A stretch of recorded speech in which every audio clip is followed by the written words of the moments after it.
Well, hello. Um, this character's strong. I've been playing around with different things in videos and and out of video, and I released a short a few hours ago. This one, which is oops, it's not even framed properly because I have skills. It's how can I make how big can I make Llama's Laumies be? And the joke there is just her holdie. There's another joke in there, but Dark Knight, you say no? Okay, let's start with this. Dark Knight, you're first of the YouTube stream. Justify your stance. Why? Why do you feel that Lauma does not? Because the YouTube title just for the actually no, my Twitch title is the same. Anyway, the cause of this stream is, does Llama do too much damage? And I don't think it's inherently, to be clear, to explain some of my stance, I don't think it's inherently that her damage potential alone is the problem. I think it's her damage potential on top of the other aspects that she does. Like this character does feel like Navia and Nahida merged together to me. And that's kind of what I wanted to stream about. Like I want to like show some damage calcs also as well, because I know there's some people that we're gonna watch my short, and there's some people in the comments that are just like, well, it's C2 Nahida and you have Key of Kashna suit, so of course it's 5 quadrillion damage bigger.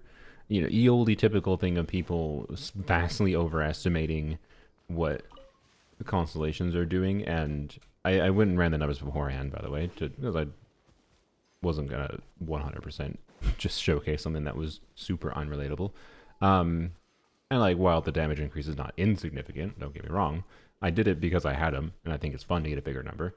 But if it was the exact same situation on my account without Nahida C2 and without Key of Kashna suit, it would have been like 12% worse. So instead of like the 490,000 damage that you see in the short, I would have gotten 430,000. So, anyways, because I like when characters do lots of damage. Okay, but you do know that Lauma buffs an absolute fuck ton, right? You do know that, right? Like do you feel like when you're using Bennett? Bennett's a really fucking garbage character. I really wish Bennett did 1 million damage when you press his Q.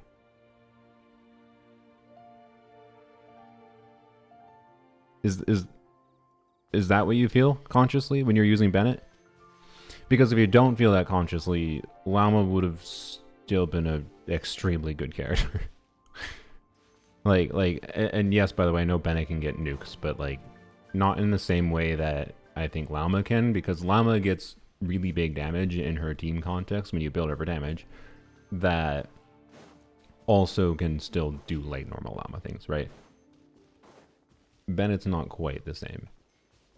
But yes, Bennett, because he has a decent multiplier on a pyro hit, you can do nuke setups for Bennett burst. I'm aware. And DPS Bennett is really good too, by the way. like I would arguably say Bennett does too much damage. if they were going to change one thing that doesn't fundamentally change Bennett but does make him a more balanced character, one of the things they should do is basically say Bennett cannot get the value of his own buff. Like Bennett's buff when you activate his burst shouldn't have his burst buff active on it, for one. And yada yada. But anyways, Bennett is way harder. Bennett is actually way harder to get to do big damage than Llama is, because Bennett needs ER. Llama doesn't. So, anyways, your friend's very badly built. Llama does 200k holdie. Yeah, and like, don't get me wrong, it feels good. It feels good being like, oh yeah, holdie and do a shit ton of damage. And one thing, by the way, I want to point out that I think is utterly insane is that Llama's like E multipliers were, I think, almost what was it in the like through most of the beta? I forgot. I don't go double check. But I feel, if I recall, through most of the beta, it was almost double. So, like, we weren't that far away from them being like, oh yes, let's make Llama do 1 million damage on her holdie. Like, Like, thank God they at least reduced it a little bit, but I kind of feel they shouldn't have her had her deal damage at all. So I think it was needed to revive Dendro. Okay, but you do realize Hoyoverse is the one that killed Dendro in the first place, and also Dendro was never as bad as you think it was. I don't know. I'm sorry. I heavily disagree with the mindset that, like particularly to the likes that would say, "Oh, Dendro was garbage," before even Stygian Onslaught came out.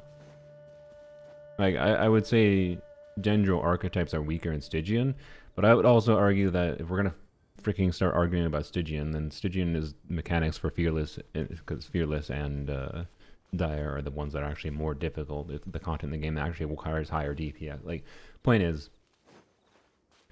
like, Hoyoverse is the one that created the problem at all. If you feel that Dendro fell off in some level, right? So I'm glad that you feel good about them selling a product that is a solution to the problem they created. Like, I've gotten that vibe with much of their kit design as of late. And I don't know. Like, I'm not trying to be overly negative here. Like, I want to emphasize I actually do enjoy Llama, and a big part of what I enjoy about her is just quality of life things that I realized how much Nahida pissed me off in some ways. like having to. I realized how freaking annoying, and if you play Nahida and Llama together, you have to, but like how freaking annoying it is to like have to do this. It's so annoying, and especially if you dare be this is a crazy thought. If you dare play with a controller, how awful having to do this is. Just ugh. Just ugh. So, anyways, yeah, like I think for her role of a unit that buffs Bloom a shite ton and also gives res shred, like I made my Llama without Bloom video for the point of just being like that's a point of like I like when units are versatile, right? And Llama is very versatile. It was basically the end conclusion of that. And I like that aspect to her kit. I actually do like the red shred aspect to her kit. Is it still a little power creepy? Yes. The exact number values of the red shred in conjunction with the other bloom buffs going on maybe are a bit too much.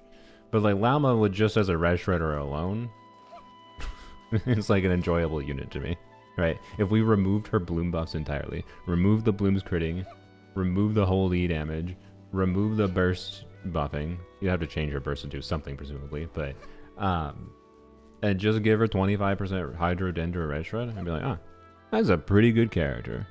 I like that character. Right? That's kind of where I'm at, right? Like I do enjoy Llama, but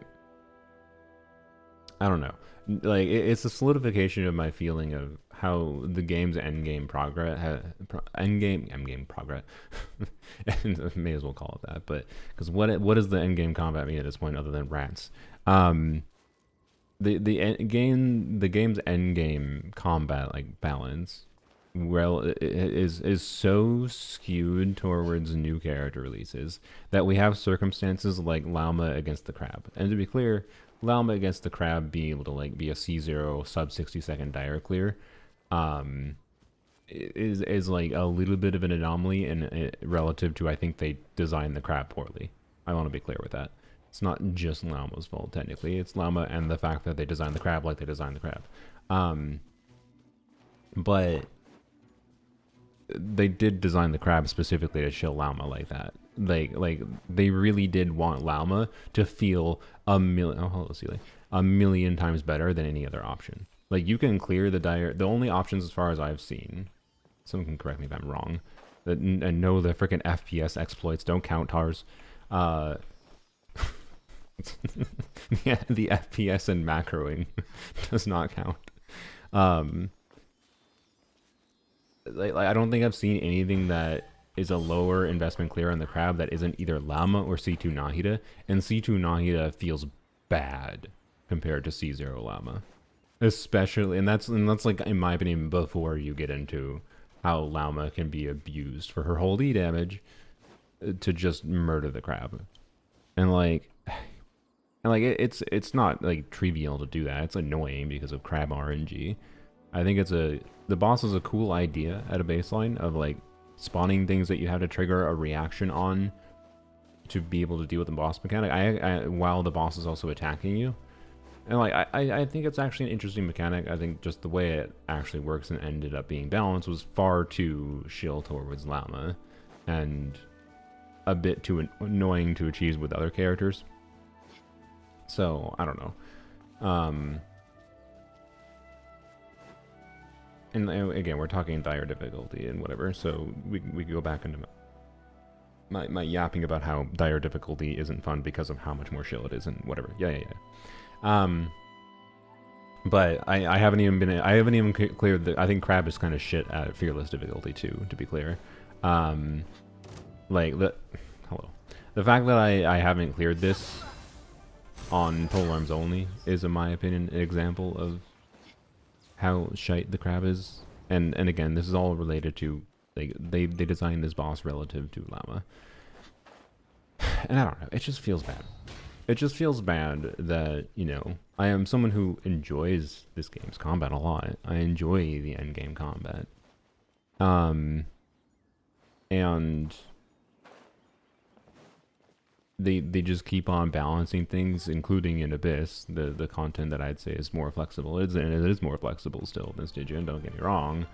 But they're like, we gotta show Lauma in Abyss, and we gotta show Lauma in, and it's just like, I don't know. Anyways, in Abyss, on the Llama side, the Llama shill side of the Abyss is the second half, and it's quite flexible. So, like, to be clear, I actually quite enjoy the second half of this current Abyss.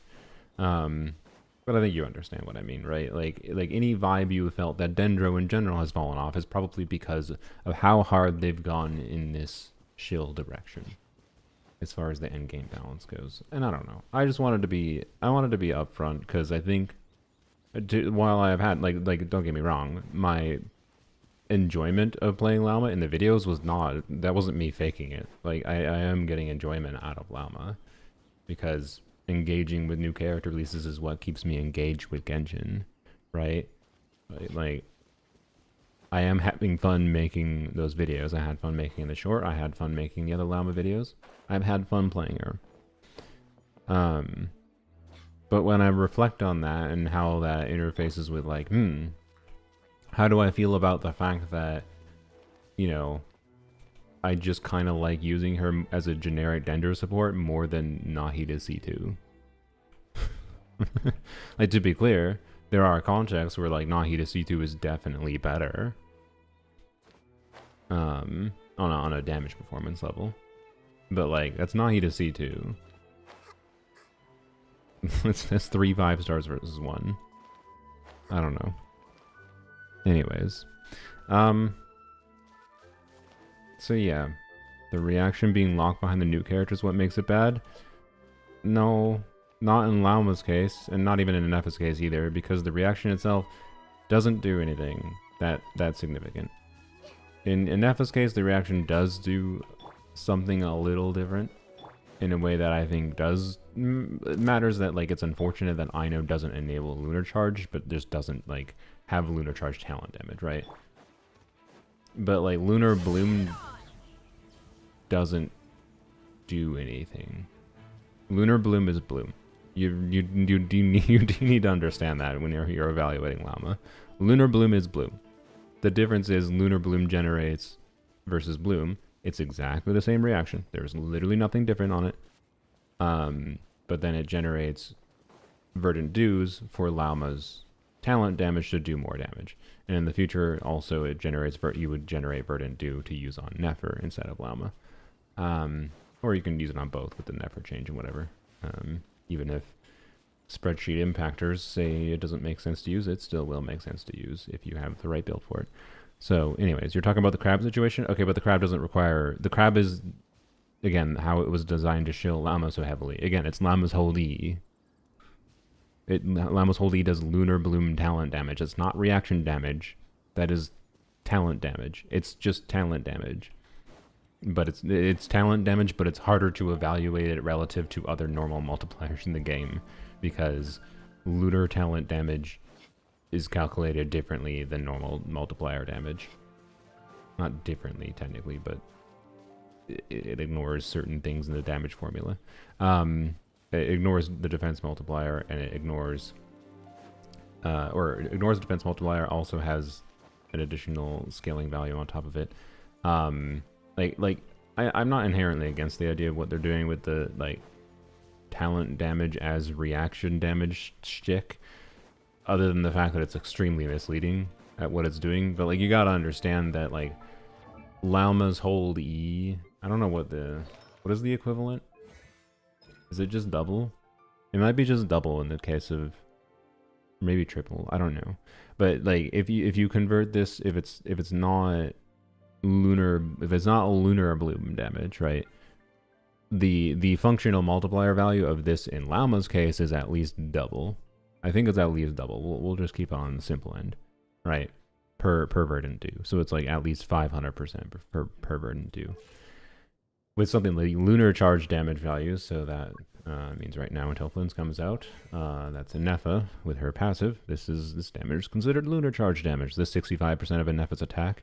You could consider this, I mean, anywhere from 6 to 10 times, which is nonsense. If you're trying to compare this multiplier value to a normal multiplier value, right? One instance of Nefa's passive proc is not that far away from a Nefa's burst multiplier value, which hits, once. So yeah, anywho's. Let's go watch my short quick for anyone that didn't watch it. Actually, you know what? I can skip past it a little bit. Wait, can I skip past it? Because shorts are annoying and they don't let you. Really big instance of. You can. Okay, good. So first little bit is just me explaining what I was doing. Basically, I just buffed EM a bunch. So I played Farina, Nahida, and Nefa, because I wanted it. My goal was to have a team that was still a functional team that does damage output. It wasn't a nuke setup team, right? I wasn't going to use Mona against the crab and say, yes, this is maximum hold the Lauma damage, because that's the stupid crab mechanics. Why does it? Okay. And yes, I use Key of Caution of Suit, and I use Nahida C2. I will go show in a damage calculator the difference that I was actually making. There are some people in the comments that feel like that was making more of it. I got the vibe that is typical, where people are like, oh, of course, that's of course, it's just because you had Nahida C2 and Key of Caution of Suit. LOL, it's 8 5-stars of investment, except for most of those extra 5. This is the problem with people saying cost equivalency, is that not every 5-star is freaking equal at all, not even close. And so saying it's an 8 cost versus a 4 cost team, when the 4 cost version of the team gets 90% of the damage of the 8 cost team, is not exactly you're just making a rhetorical argument to try to dismiss results without actually properly comparing things. Anyways, I think it's fine since the Bloom teams are falling behind quite a bit. I already yapped about that. Look, I think if you feel that it's fine because they're falling behind, that's why the power creep exists. Because you're oh, it's fine. They released a thing that solved a problem, but they created the problem. They control everything in the game. It's their game. If the game is the state it's in, it's because they made it that way. They made it that way. If you're feeling like you need a power creep unit to be released for the game's balance to feel proper between different team archetypes, it's because they broke the balance in the first place. We gotta realize it's a core big-ass part of the issue. Anyways. And yeah, they didn't have to do it, and they didn't have to fix it by selling you a product. They fixed it by selling you a product. And also, yeah, the game is so freaking chilly with its endgame combat now that it doesn't even matter, in my opinion. It almost doesn't even matter, because they're going to let Bloom be good for a little bit, and then if they decide they don't want Bloom to be a viable strategy, they'll release a boss that says it insta-kills you if it takes Bloom damage, or it has 12 billion resistance to specifically Bloom damage. And to be clear, it'll probably be Dendro damage. But anyways, whatever. So just explaining. Yep, you crank her EM and then crit. I don't have the. We'll go into my damage calculator here, and I do want to put in some hypothetical artifacts to see how, in particular, the average damage number changes over here.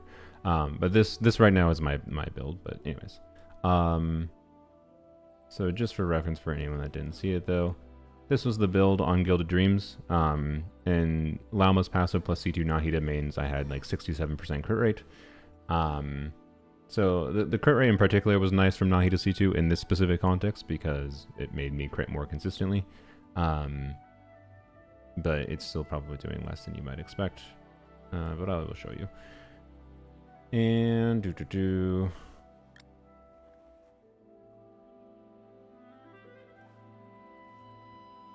Okay, I think right here. Okay, got max buff. Oh, we got the right buff. Yep, okay. Yep, 2196 EM.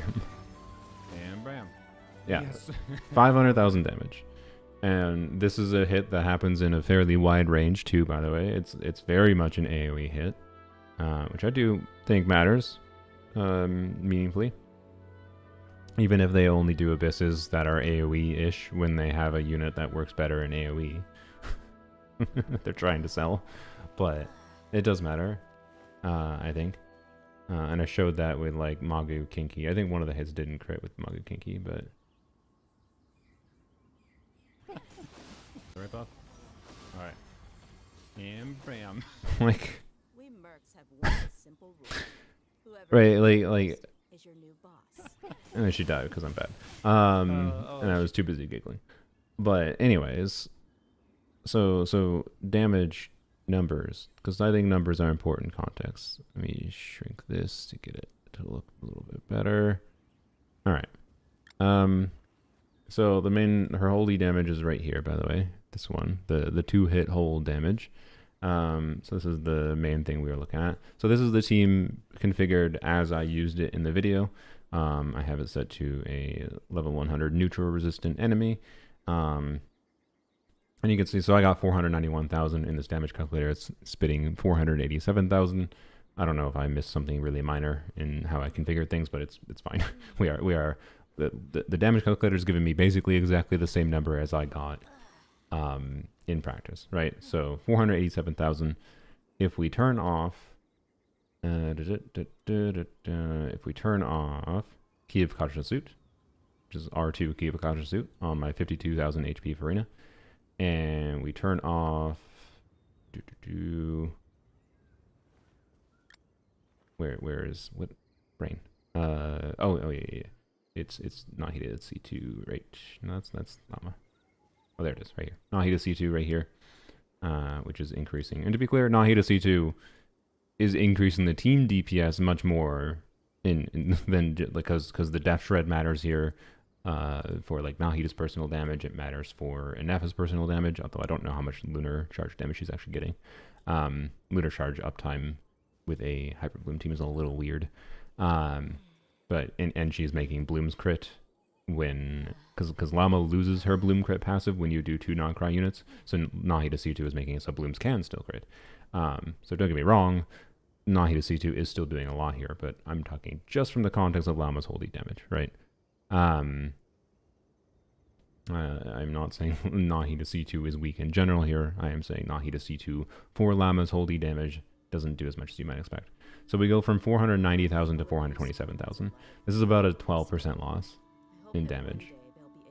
Or like this is an R2 Key of Countersuit, but if you want to see what R1 does. So Key of Countersuit at R1 alone, the EM does a lot. It's a sizable jump, don't get me wrong, with 1 5-star.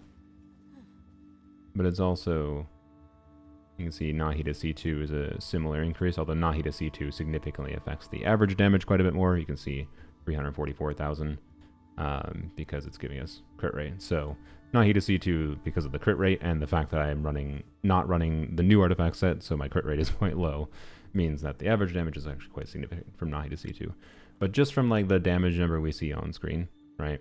So this is now R1 Key of Kasha Suit, 480,000, and so this is 3 additional 5 stars of investment, 4 additional 5 stars if we count R2 key of caution suit. We turn that off, and it goes to 427,000. So my question for you guys, though, is what happens? What is the damage loss for turning off Nahida's burst? Right?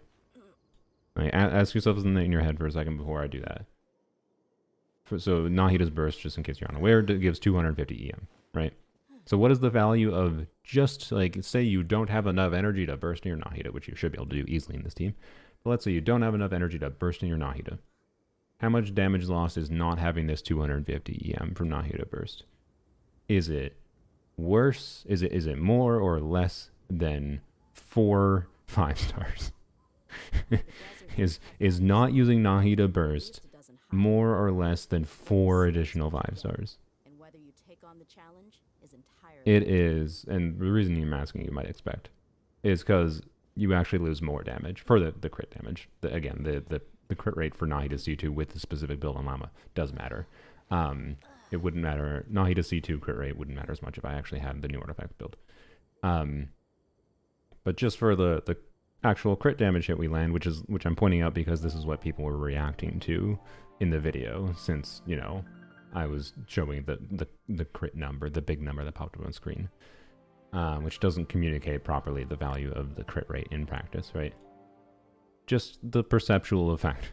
Not using Nahida burst is more significant than 4 additional 5-stars of investment. 250 EM does a freaking lot. And Key of Cautious Suit is giving, yeah, like 130 EM on my Nahida with R2. I thought it was supposed to be a little bit more than that, but maybe I did my numbers wrong. And then, again, C2 Nahida is doing a good chunk as well. But again, that's a lot of additional 5-stars for a relatively minor increase. And I think I and most other people would probably say the difference in experience in getting 425,000 damage on your Llama is not fundamentally different from the experience of getting 490,000, right? And again, the thing I want to point out here is that this is still a normal team that does a bunch of big Hyper Bloom damage, right? And, you know, you probably would use like Singcho or someone on a lower investment level rather than Nahida, to be clear, because more Hydra application equals more blooms, and more Hydra application also means you might actually be able to keep up Lunar Charge uptime, maybe, whereas I think with this team, with only Farina, you probably don't keep Lunar Charge uptime up, yada yada yappity yap. The point is, you can have a normal team that takes full advantage out of like Llama's whole kit and get really big damage from her at the same time. Another thing we can do quick is we can let's remove Enefa. Let's remove Farina. Let's compare with Nilou. Someone commented about Nilou. I believe Nilou's passive was it updated to buff? Let's go check. If Nilou's passive was not updated to buff Lunar Bloom talent damage at all, then Nilou's passive doesn't do anything for Llama's holy damage.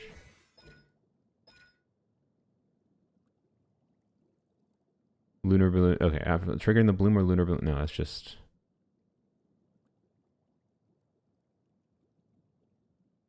Okay, that's just the conversion passive. This is just bountiful cores. Yeah, so Nilou doesn't buff. Nilou doesn't actually change the numbers here meaningfully. But I'm still gonna show quick in the damage calculator, because this would be a lower investment team where you could also similarly get, you know, have a team that does normal good damage, but also does good damage from Llama. The reason you wouldn't necessarily default to doing this is because in this context, losing the Bloom's critting and losing Hydra application potential is worse. Like with an Ino C0, right? Is worse than using like you don't want to build you don't want to build the team in the direction of making Llama do more damage. It's not that valuable relative to the loss, in particular from the loss of Hydra application. But for the sake of comparison, I think it's still fine to show here quick. And it's also worth mentioning, I feel like, that my presumption is it's very likely that Columbina will be a Hydro support.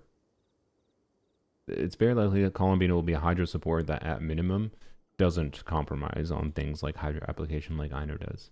And don't get me wrong, I like Ino having off-field Hydro at all is really good, but one of the contexts where the total amount of Hydro application actually matters for your damage potential a lot is Bloom. So using Ino in place of other Hydros for a Bloom team is kind of really bad. But not necessarily dysfunctional, don't get me wrong. Where the frick is Nilu? Why am I so blind? Also, my YouTube chat is just completely bored. Do I still do account reviews? Kind of. I've been intending to do one soon. Well, why am I blind? Where the hell is Nilu? It's in alphabetical order. There she is. Okay. We'll put key on her. We'll assume 2-piece HP, 2-piece HP. We'll assume Silky Moon Song.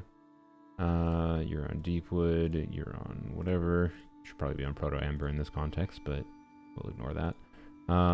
Actually, no, I won't. Well, I don't. I just need to uncheck the buff. You would be on Fab, so I don't need to click that. And yeah, okay, cool. So,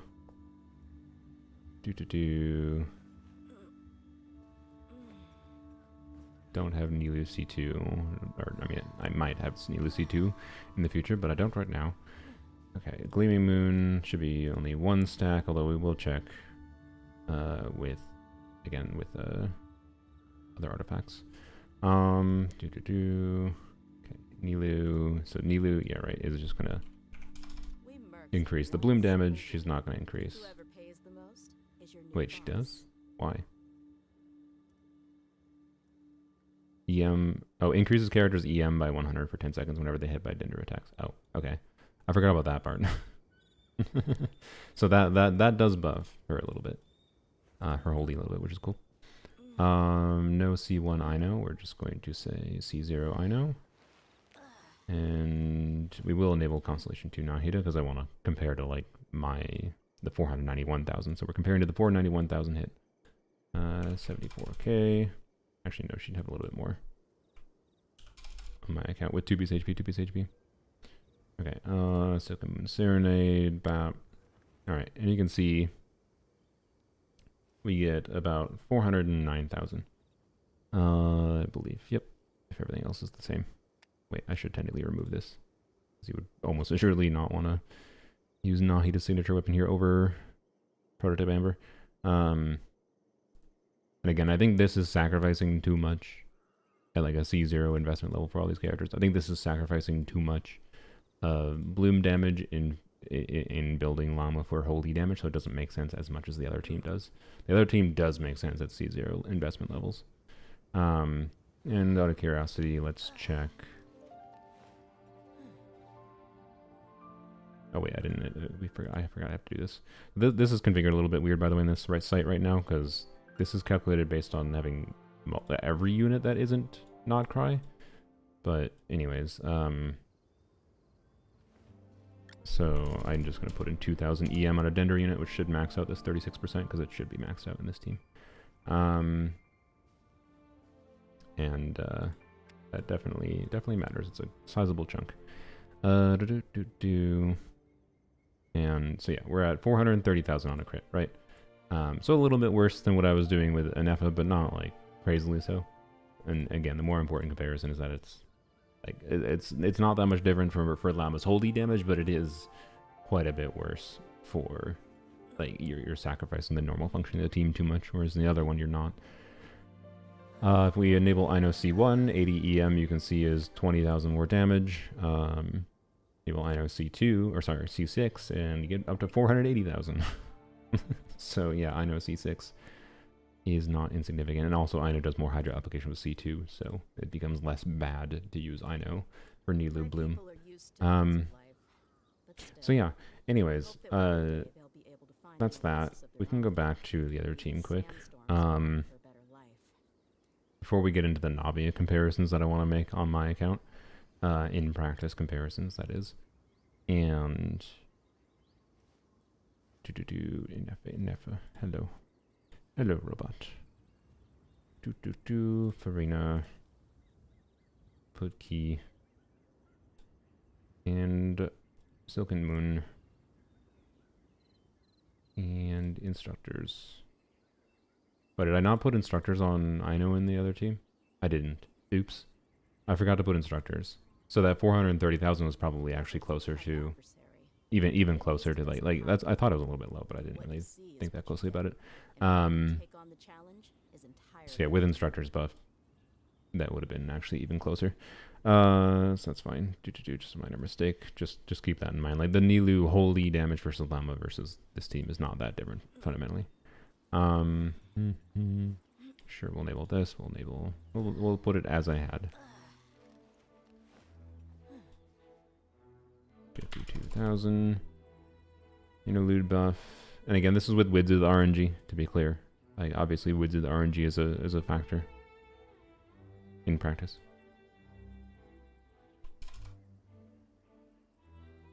Okay.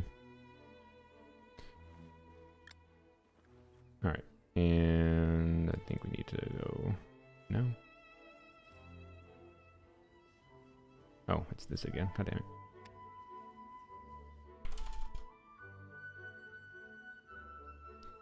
Alright, there we go. Okay, yep, we're back at the 487,000 we were at before. Is it Gilded better than new DPSA here? No. I mean, okay, theoretically the Gilded could arguably get you a bigger damage number, but like, no. Not really. Like, no. You use the new set because the crit value is way better.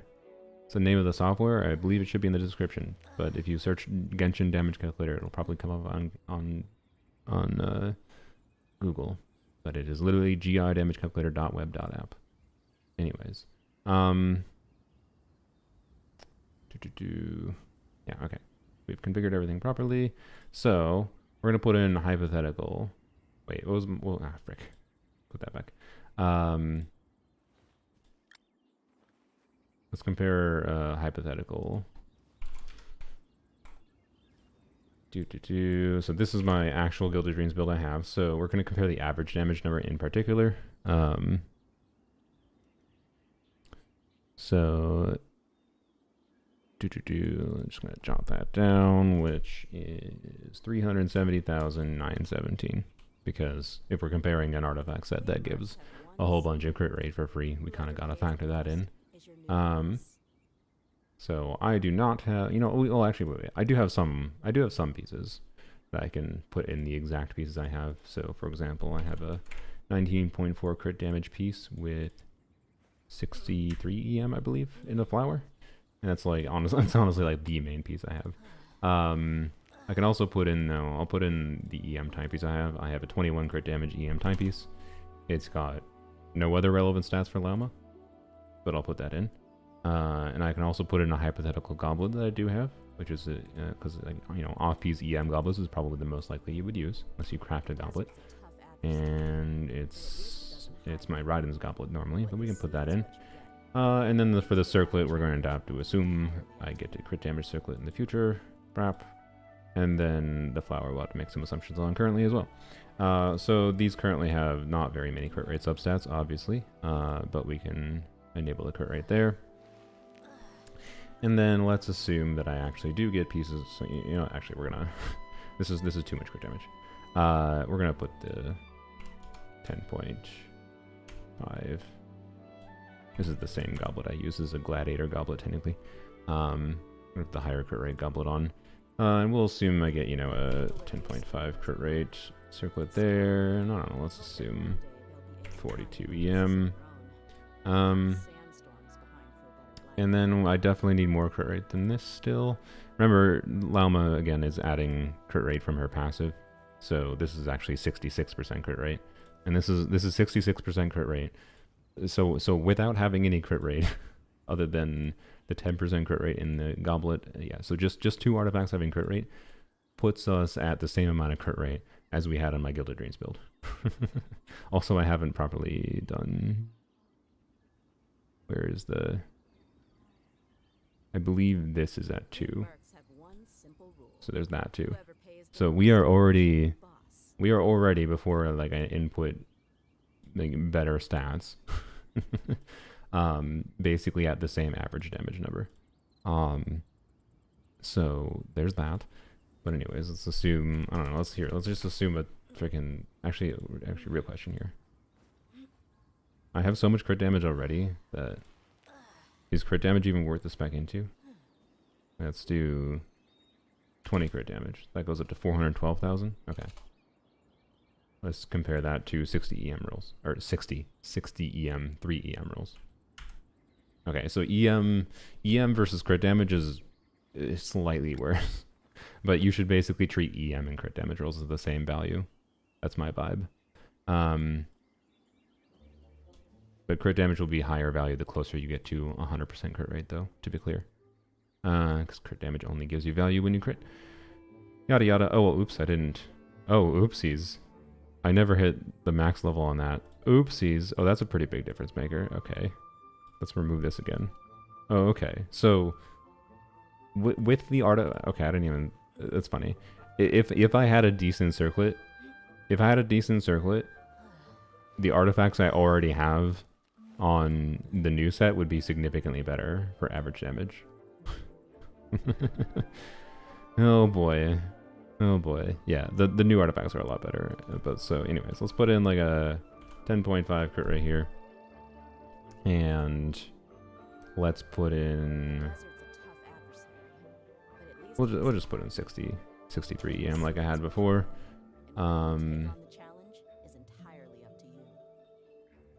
Yeah, I don't know. We'll just leave it like that, right? So this is, I think, is like not that high investment of a potential build you can do for a damage bill in Llama, right? Like not double crit there. Does have a double crit goblet, but it's the off piece. You know, fairly normal. Gets a good circlet, but nothing insane by most people's standards. And then a good flower for sure. But like, you know, not the kinds of artifacts that would make most people say, "Oh my gosh, that's crazy." And we are doing, so our crit damage is a little bit higher, like the actual crit number we see on screen is a little higher than I got with Gilded Dreams. But also, more importantly, the average damage is 100,000 damage higher, right? Because crit rate matters, duh. So the end point of that is that, yeah, the new artifact set is a lot better for building Llama for damage. And that's kind of where that's at. Anyways, why the title? Just because the hold E? It's not just the hold E, because Llama is not just her hold E. Llama is her hold E, plus she's an insane buffer at a baseline. That's the whole yap. You can rewind if you want to see the whole yap. HSR levels of shield at this point? Yeah, that's kind of my vibe as well. But I haven't experienced the worst of the HSR shield, but from what I have seen people talk about, it seems that it's kind of the same. With the difference being that HSR is a lot more rigid, I'd say, in like...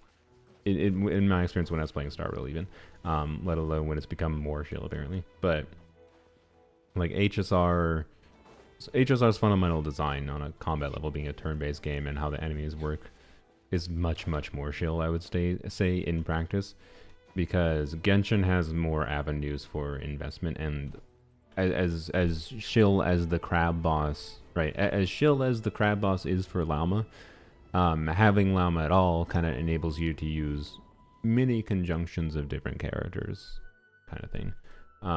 Especially if we're talking fearless difficulty. And that's without having to specifically abuse the fact that she can basically one-shot the crab. But I don't know. Like, I think it's just important to acknowledge that maybe a character that is buffing a shit ton and supporting the team by enabling powerful reactions and buffing those reactions at the same time shouldn't also have a Navia E in her kit. And you might be like, oh, but it's a longer cooldown than Navia E, and like, sure, it's a longer cooldown. Navia E is 9 seconds. Llama hold E, get ready for this, is 12 seconds. And and you might be like, oh, but it doesn't fit in 24. It doesn't, or sorry, it doesn't fit in 20-second rotations. It doesn't really matter that it doesn't fit in 20-second rotations for the purpose of comparing to Navia E. So, anyways, so we're gonna go show a pretty highly invested Navia, and mind you, it is a level 8 talent Navia versus a level 10 talent Llama. I'm not saying these are 100% the same comparison. Also, I can't really do anything about the freaking bloom buff. Well, I could use it in the first side, I guess. But anyways, I have what I would consider a very good Navia build. I have very few bad rolls on my Navia. I'm gonna use this weapon on her. And yes, this weapon has like problems with uptime that I'm probably gonna like have E's that don't have the buff up properly. But you know, when I do have the buff up properly, it is a pretty competent Navia. So I want you to like compare how this Navia is going to work compared to how Llama worked in that footage, right? Where Llama got like a 500k hit, mind you, with some higher investment, but I'm also going to do higher investment with Navia, mind you. So like this is a fairly comparable situation, in my opinion. And Navia C1 too. If you think the Llama C1 matters, which it does for survivability. But anyways, I am going to do high investment with Navia. Here's my point. I am going to utilize my Shalom C2 R1, right? In many ways, I have more abilities to vertically invest my Navia's damage than to... I actually have more options for increasing my Navia's damage on my account from strong high investment things that have more of an effect. We're not going to go into the damage calculator to show it because I don't need to. I have more things to increase my Navia's damage than I do Llama. And that's a side effect of, to be clear, I think Navia has the significant advantage over Llama as far as her personal talent damage goes. That she is, you know, she's more versatile, I would say. From specifically the perspective of making her do a bunch of talent damage. But again, Navia isn't made to also like buff like imagine if Crystallize did as much damage as Bloom did, but Navia also gave Geo Res Shred and, you know, gave a ton of buffs to the Crystallize damage on top of her damage. That's what Llama feels like to me, right? And it's like, so Llama is bad, lol. Because my fully leveled Sig Llama couldn't carry a team of illiterates in Stygian Onslaught menacing, so Llama is bad. I don't know what you mean by a team of illiterates, but like if you weren't fulfilling any of Llama's kit condition, then sure, okay. 450k average is not that significant. Do you realize how much investment it takes, like the difficulty of getting these kinds of artifacts though, compared to how much easier it is to build Llama for damage? I don't know, like I really need to emphasize how it's way harder to get Navia's E to get to do big damage, and on a how often they can use their skills. Navia can use a skill. Navia starts with 2 charges, mind you, so she has extra little bit of front loaded damage potential to start. But Navia is way harder to build and has 2 skills to start, but every 9 seconds. So functionally, it's every 9 seconds versus every 12 seconds. So that means like my vibe on paper, my intuition is that the paper result would be like Llama's personal talent damage potential is like 70% of Navia's. That's before you get into trying to factor in how much of Llama's buffs are also her damage potential. Right? So, anyways. And I also want to emphasize, like, getting like a 500,000 damage hit from Llama is not something, or sorry, getting, like, because Llama got a $500,000 hit, $500,000 damage hit. Getting 500,000 from Navia's skill is not, it's not relatable. So, if I manage to get the... I have a simple criteria to establish whether a unit is power creep or not. If I manage to get them, they're balanced. If I don't, they're broken and I will complain in the next survey. Exactly. That is exactly my vibe with the community as well. It's just like, oh, this character's broken and I got them? I love it. Oh, this character is broken and I didn't get them? Or I don't want to feel like I have to get them? Garbage, terrible balance. Which is just like, I don't know. I have Llama and I have qualms with how she is balanced. In many ways, I actually think she's like, it's weird. It's weird to make this comparison because like, it's almost insane to me to make this statement. But if you want to, if we want to make the comparison of like Escoffier versus Llama, I feel like Escoffier might be a more balanced character than Llama, because at least Escoffier's problem is just her problem with Farina.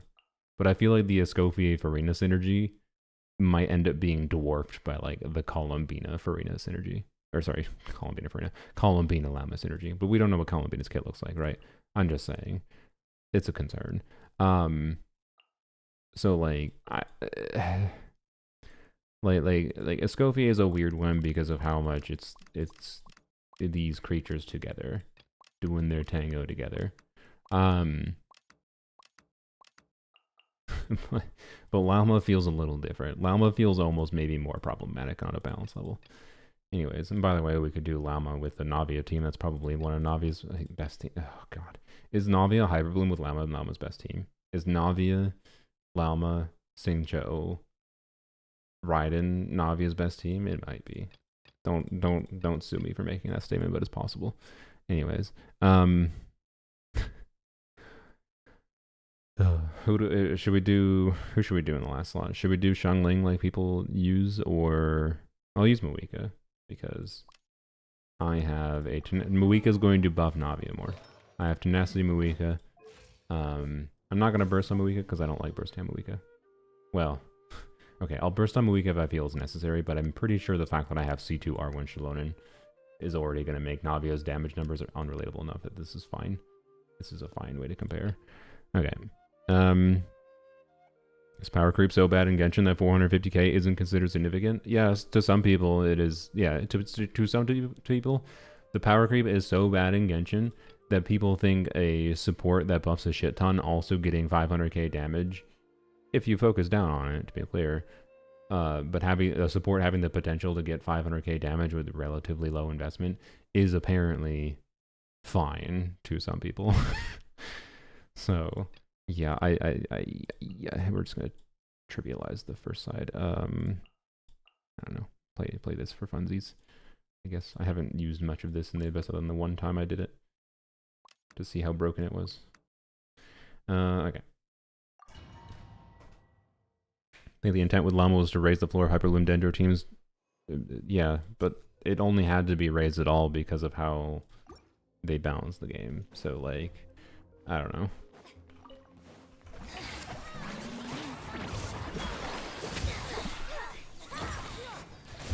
And I wish to state, by the way, I think I like everything about Nod Cry. Like, Nod Cry very well might end up being my favorite region. Because I think it leans into Genshin's strengths. And what they have learned on a design level for, like, overworld exploration and story writing and, like, little things such as the characters, not even just the anecdotes, but just the characters in general showing up around in like the overworld, like in the Llama short, Ino and Anefa randomly were like at the little pathway. It wasn't in the anecdote. It was just they were just at the pathway, and you could talk to them, and they had a little sequence of dialogue there, and it was great. I think they're doing really good things to improve a lot of what the core experience of Genshin is to a lot of people. My complaints are coming from a framework of the endgame combat, because that is a big part of what has kept me actually engaged with Genshin over time. I probably wouldn't have gotten to the point of experiencing any of the new story, any of the new exploration at all, if the combat hadn't kept me engaged. And the difference in experience from like the last year of how they balanced Abyss and now new endgame combat and whatever with Nod Cry, Stygian Onslaught, is very different than I experienced when I first got into Genshin's combat, right? So, yeah. Anyways, like that's where I'm coming from, is like this last year of Genshin for endgame combat experience has been a very different experience than previously. I and many others I think have noticed that too. I forgot about Navia versus art. Oopsies. Should I burst on you? Whatever. We're fine. We got it then.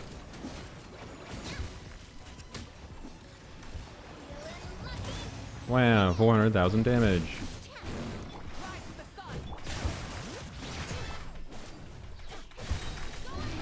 Here, I might need to burst on Moika.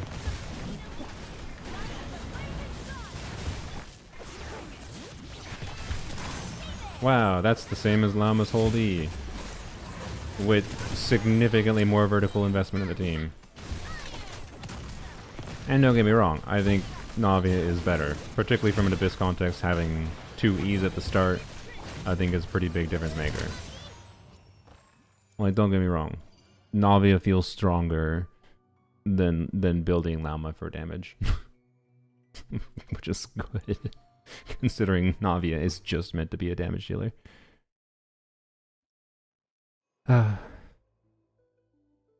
So, anyways, like the point of using Navia here is to showcase that a highly invested Navia with constellations that are uplifting significantly. Like, this is a C2 R1 Chaloden, right? We're getting additional 50. We're getting an additional goblet of damage bonus for Navia.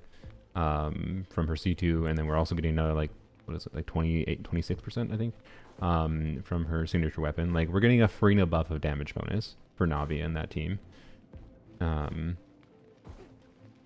And when I Moika bursted, and with a really good build on her signature artifacts with Moika's weapon, I don't know if I properly have the Moika weapon buff up, I guess, to be fair, but we got the same damage number as Llama did. And remember, Llama gets that damage every 12 seconds. Navia gets her damage every 9 seconds.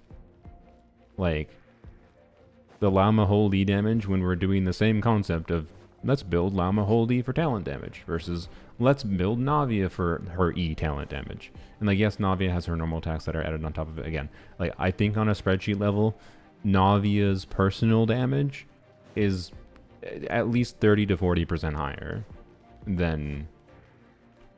I shouldn't even say at least. I think it's at least 30% higher. But I think it's 30% higher than Llama's damage potential. But Llama is not... is clearly not a unit intended to be an on-field damage dealer like Navia is. so this new 2025 support doing definitely more than half, like, I can tell you that. Llama has the ability to do definitely more than half of the damage potential of Navia. A highly invested Navia. And, like, I don't think that feels very good. Like, it's fun that if you get Llama and you can make her do damage, it's fun that you can do this, I guess. But the fact that they're balancing the game in this way is extremely concerning. Right? if Navia, again though, if Navia was balanced the way Lava was, she would make crystallizes do as much damage as Hyperbloom damage does, and give Geo Red Shred, and like blah blah blah blah blah. Anecdotes count for dailies. That's good. Well, I don't know how to feel. I don't know how to feel about this. I should stop caring, I guess, is the answer, because yada yada, post Escoffier world, post Moika world, post whatever character you want to blame world. It's all just, it all doesn't matter who you blame at the end of the day. The actual thing at fault here is Mihoyo's balanced decisions as a whole, not any one character's fault, right? There's no one character to blame for the game's balance. You could argue it's Nuvalet, right?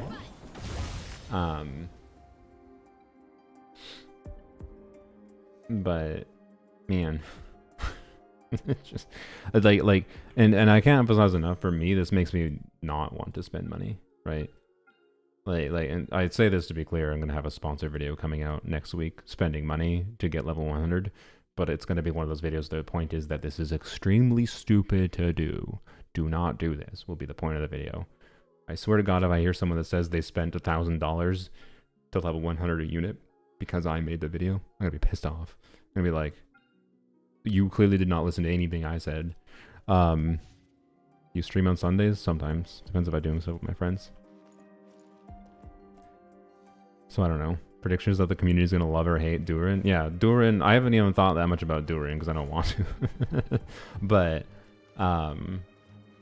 Durin might be just as problematic as Llama. It might be more problematic than Llama. Might be more problematic than Columbina. I don't know. Like, the game's balance is almost so cooked from the endgame content, and the thing that feels shit about this is if you're someone like Tars, right, who's just like, well, my solution is just to ignore the new characters, but they're balancing the endgame, including Abyss and whatever. There's no content in this game that isn't balanced around the new characters. So, like... oh boy. Yeah, Navia has this problem a lot for me. Okay, well, I'm gonna do this. Bro! Oh my gosh. This is follow-up chamber nonsense with Navia. Okay, whatever. We just don't burst into all that. So yeah, I'm not that used to playing Navia and optimizing our gameplay. We're not comparing like what optimized gameplay looks like or anything. I forgot to funnel particles to Bennett properly. Okay, fine.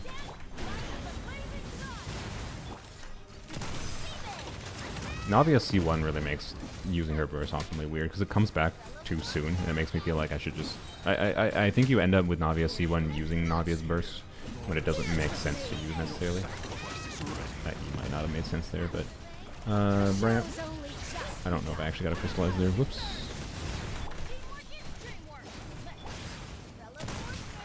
I didn't kill the alligator. How does he have 2 health left? Oh my gosh.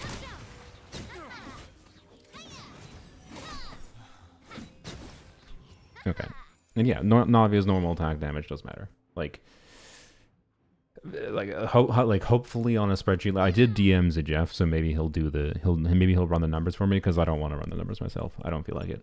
Because running the numbers myself would probably just make me annoyed. For various reasons or another. But the game, the way the game has been balanced has made me very much not enthused about, like, it makes me dislike the game more if I engage with spreadsheet impact. If I don't engage with spreadsheet impact, I enjoy Genshin much more. I still pay attention to spreadsheet impact things because it's important to have that framework for comparison, in my opinion. But anyways, I did DM Jeff and be like, how does like Llama optimizing a team around like Llama Holy and just comparing the personal damage numbers, how does Llama compare to Navia? Is this a useful comparison? Like pretend Llama was just made to be a hyper carry. And just compare the talent, those personal, not the whole team DPS, just the personal talent damage. How does Llama compare? How much worse is it than Navia? I think the answer is not much worse. But if we factor in the normal attack damage multipliers and whatever, it's probably maybe closer to 50% of Navia, I would guess, but still. Even 50% of Navia is a lot of Navia. So, since Jeff isn't reading Korean and Chinese manga, yeah. He's probably not going to do it for me unless I try to ask him to do it on stream. Which is fine. I'm not that invested in it. And like, I don't know. Like, on my account, Navia still feels like a perfectly fine character to play. Right? Like, I can still get enjoyment out of playing Navia on my account. But I am a player who does have pretty highly invested builds. So, like, my ability and how easy it feels to use... Can you trigger electro charge on this? Thank you. It took so long to get his shield. My ability to make Navia do enough damage to clear the current game's content is higher than most players' abilities to do so, right?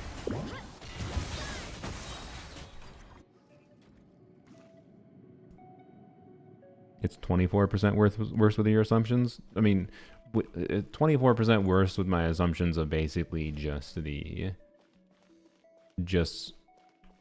factoring in that, oh, I can get similar hold E damage on Llama as 1E on Navia, and then it's 25% longer cooldown, so you say it's 25% worse. But in practice, particularly in an Abyss context, again with Navia starting with 2 skills, yada yada.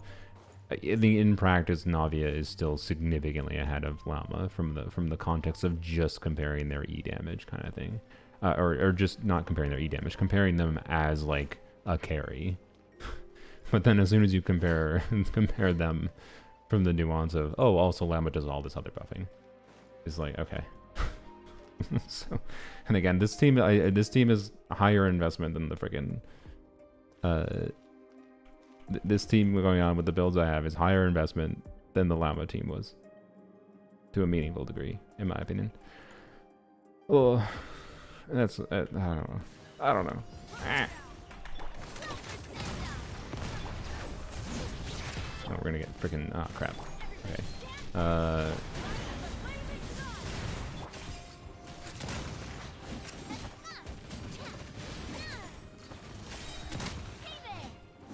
Okay, he played well. I should have been able to kill this dude, probably. I wonder, do I just, yeah, I think I just do that, yeah. Do this. Refresh you. Pap, pap. Wait until you come over, have a party. Do this, I don't know why I ran forward that much.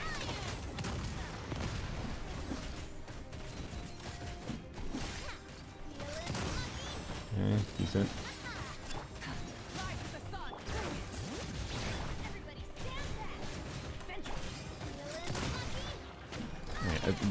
Navia C1 makes it so weird to get a feel for her freaking first. I actually kind of think it's an annoying constellation. Right. Anyways, that was decent. Yeah, no, she feels fine. And like, obviously, I would have been having Varessa on the first side, completely trivializing the first side. Duh, would have made it so a lower investment version of this team would have easily cleared in Abyss still for me. But a lot of people won't have as good of a team for the first side, right? If you have a team that's clearing the first side in a minute and a half, and a C0 Navia team with C0 Shalon and C0 Muika or Xiangling, whatever, Durin. Hopefully Durin gives Geo Red Shred. Actually, no, I don't want Durin to give Geo Red Shred. I think, so like, the fact that he supposedly gives, like, what is it, Animo Hydro what was it? It was like Animo Hydro, I don't know, it was stupid. Like, he supposedly gives Red Shred and does damage off field, is the early information we have, which might be completely sus and completely wrong, to be clear. But I really wish he gave stats that weren't fucking Red Shred. I'm kind of sick of them just slapping Red Shred onto everything. Like, there's buffs they can do that are more interesting gameplay-wise to work around and build-wise, like team building-wise and like artifacts-wise, than just Red Shred buffs. But they keep on just being like, oh, it's 2025. How do we make new units better than old units? Give them Red Shred. And yeah, the more they give it, the less it's like good to stack. And it's, I don't know. You say it's not that good anymore, but it's also still really good. Like the reason that Skirk Escoffier can brute force the Fatui shield is because it has so much red shred. Is partly because it has so much red shred, and also there's the big multipliers of Skirk in conjunction with that. Because just as much red, because you can't get amplifying reactions on the new Fatui shield, right? And this is probably going to be how they're going to make a lot of shields like this moving forward, where it's just raw damage multipliers, and you don't get amplifying reactions on it. Wayab shields are the same, yada yada, right? I think the Tulpa shield was the Tulpa shield the same? Or was it not the same? I don't remember. I think the Tulpa shield might have not been the same. What was the other shield that was the same? I think I don't know. Anyways, so against like these weird shield mechanics, stacking Red Shard can be pretty damn good. That's my point. The Tulpa shield did get vaped. Okay. Yeah, but anyways, the Fatui shield can't be vaped, can't be melted, so like Muika isn't as good as you would think she could be against like getting through the, like, because Muika is so OP, right? But she's not as good as you'd think she would be because it's basically just mono pyro Muika. Like Muika, Bennett, Shilona, and Kazuha gets through the shield, the Fatui shield, much better than Muika Melt does, right? So, anyways, wait till everyone has def reduction on top of red shred. I know, right? That's what the balance of the game currently feels like. Oh boy, it's probably not going to be that quite like that next year. But honestly, on the topic of def shred, why haven't they given like there is forms of buffs in the game that exist that they just haven't played with, like on a mechanical. That's what's so disappointing about how they've chosen to balance character kits in the last year and endgame content relative to character kits, is like they have the option to have can't dodge is the actual problem of the fight. Yeah. I've never noticed this tree has been uplifted above the ground, by the way. It's funny. They have the option to like go in directions for different kinds of buffs, so they just haven't touched on. And one of those is like, other than Lisa, the starter character. So like Lisa existing with Def Shred, in my mind, made me think they originally were thinking that they would have units that would do Def Shred and Def Ignore, because Def Ignore and Def Reduction annoyingly are actually different stats in the damage formula, by the way. So, I believe actually Nahida C2. So anyways, they clearly they made a decision at some point in the past, right, where MiHoYo decided, oh, Def Reduction is something we put in 5-star constellations. So yeah, Def is decreased by 30%. And I believe Raiden's is, yeah, Def Ignore. So Ignore and Reduction, if I recall, are different parts in the damage formula, which is so annoying. And it actually, if I recall, they actually, do they anti-synergize? I think they anti-synergize, where like you lose, like if you play Nahida C2 and Raiden C2 together, you lose a little bit of value of like Nahida C2 because you have the def reduction from Raiden C2 kind of thing. Like it's still a damage increase, don't get me wrong. It's not like you're not decreasing your damage, but you're decreasing the relative value of Nahida C2. So, anyways, you could argue that they are doing, you could argue they are doing def reduction with the lunar talent damage, because the lunar talent damage ignores enemy defense. So they are doing def reduction, as long as their ability says lunar talent damage. That's the Hoyo way in Genshin right now, where it's like they will do something as long as it's something that MiHoYo can completely control the utility of, in order to prevent characters from being utilized in ways they don't intend. Like that's been a lot of my vibe for how they've designed 5-star kits, at least, where they're very anti-me, where they really, really, really seem to not like it if you are able to use characters in ways they don't want you to be able to use characters in. And so like stuff like Llama being a good support on a more generic level is probably because they wanted Llama to be able to be a good support on a generic level. 1 minus def shred times 1 minus def ignore, yeah. C6 Miko has, can she be Raiden as a buffer? No. Wait, is it? Yeah, no. Because this is her attacks ignore defense, not it reduces enemy defense.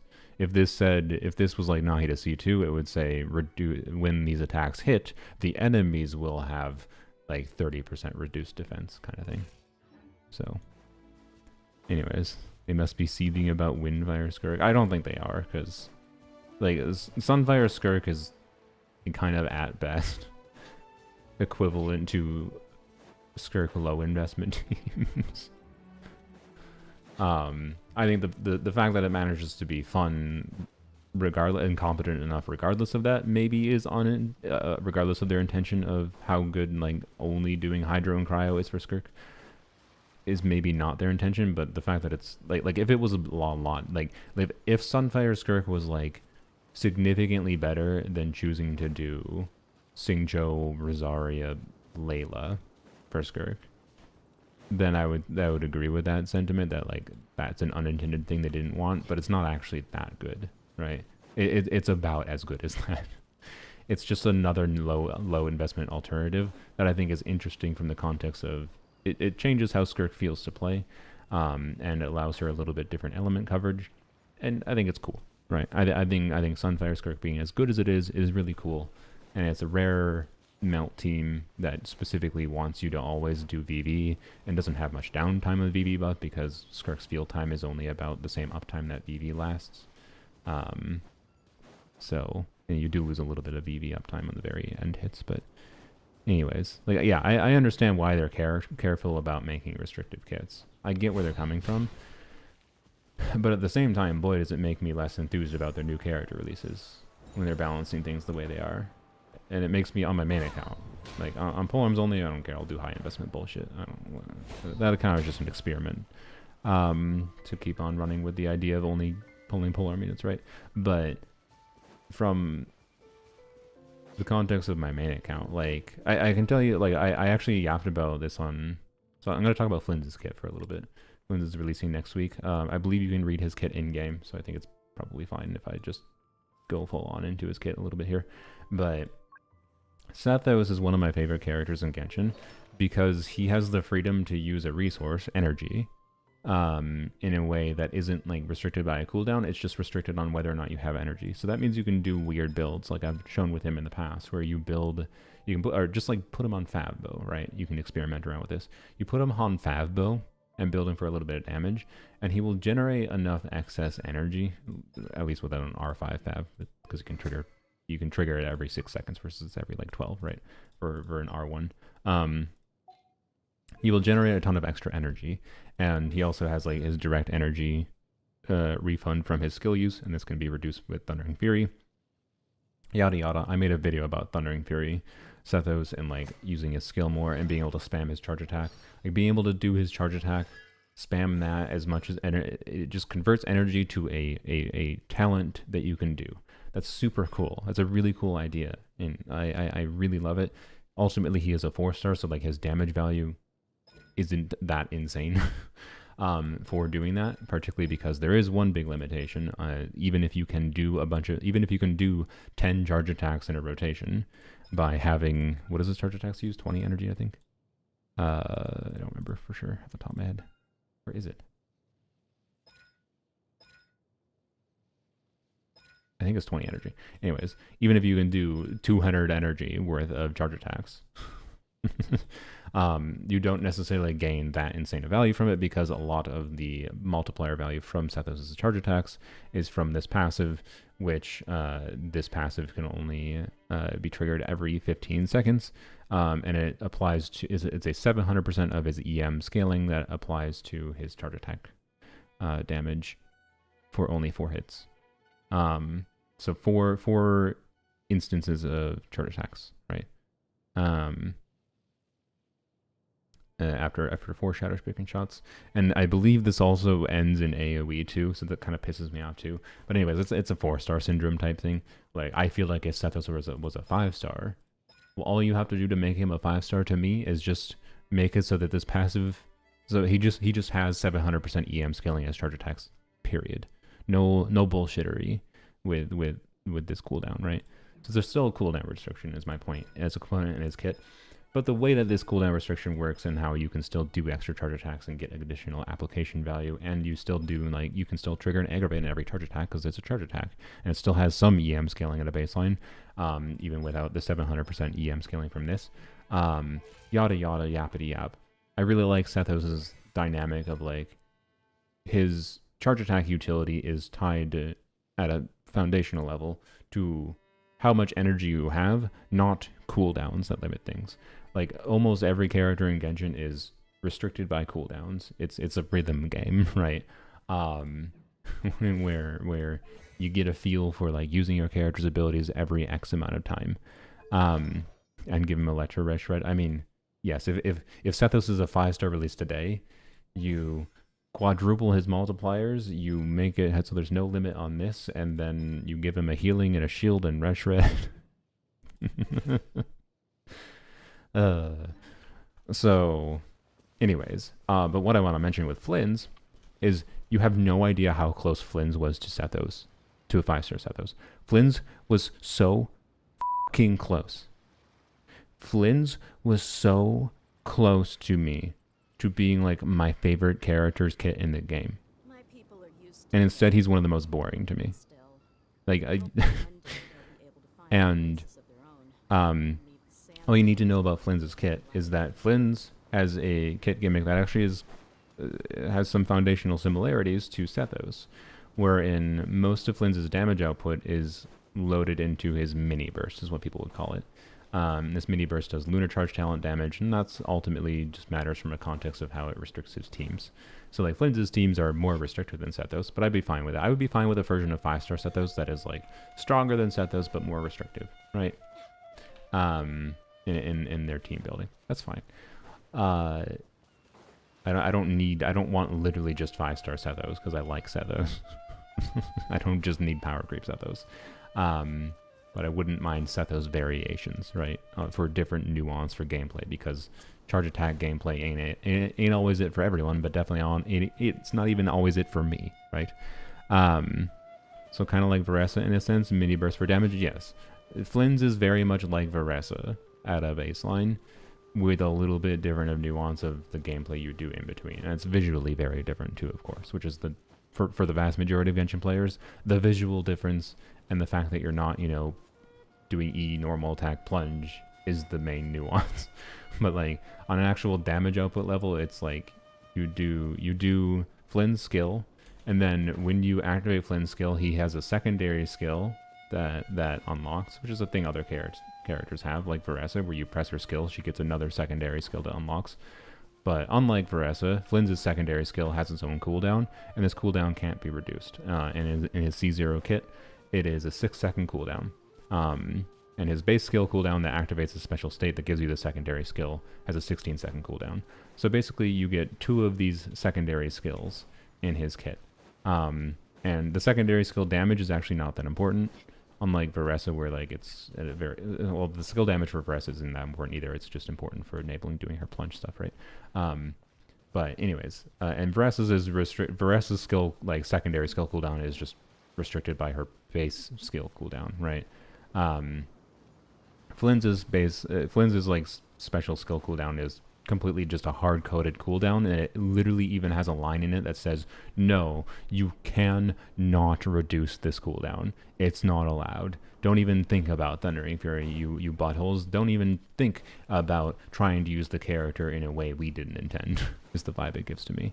Don't like how much Veresa auto-locks their attacks. Don't feel like much control playing. Right? Yeah, that's fair. I think there is definitely some jank with Veresa that Flynn's probably won't have.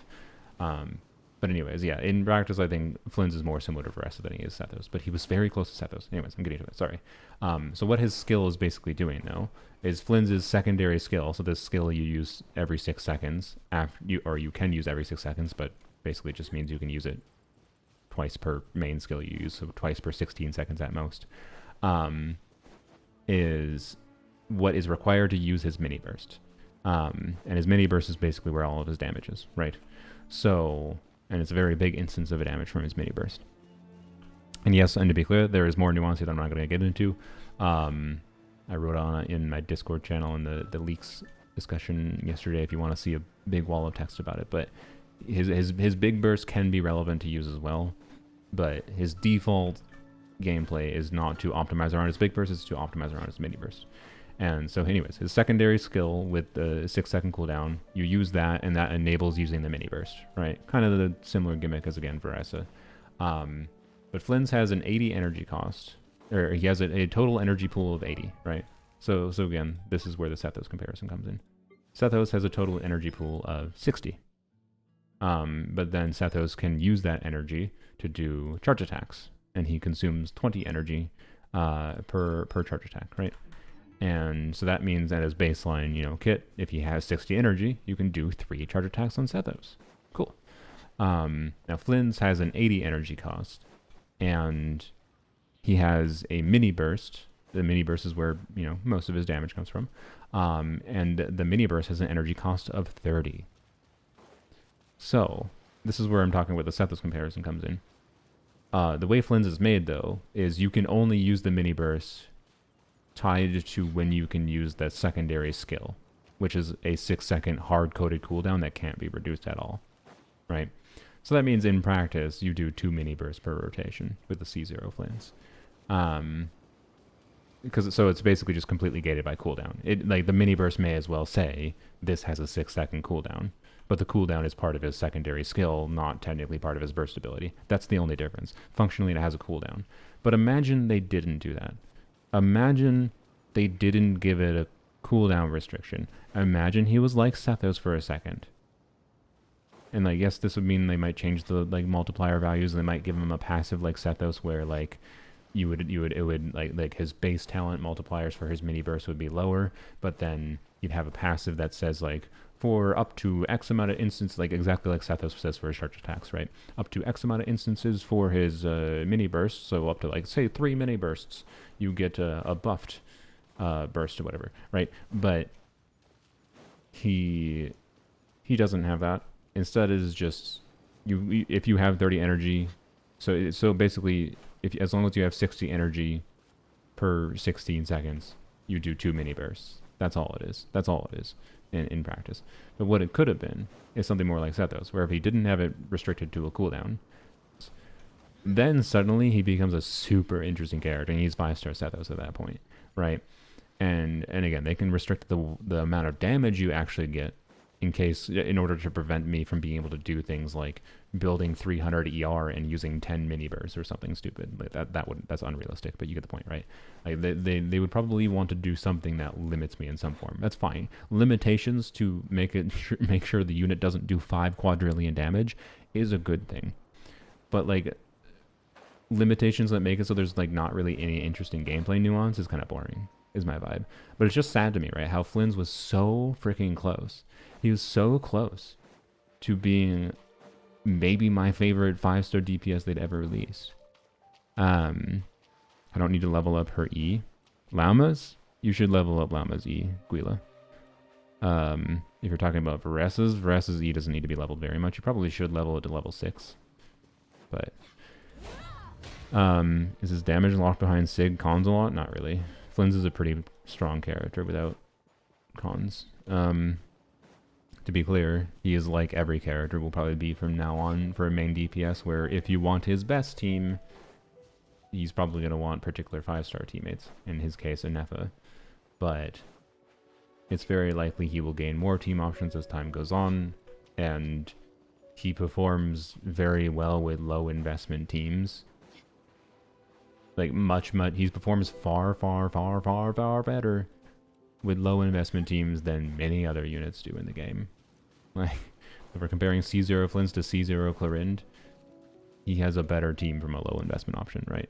So anyone that's doom posting Flynn's or doom posting any new character from the context of, oh, you don't have their best in slot character, but then ignores the fact that you have team alternatives with lower investment, like 4-star teammate, C0, whatever, 5-star options that aren't as ideal, but still are like older characters that a lot of people might have, is like something not worth ignoring.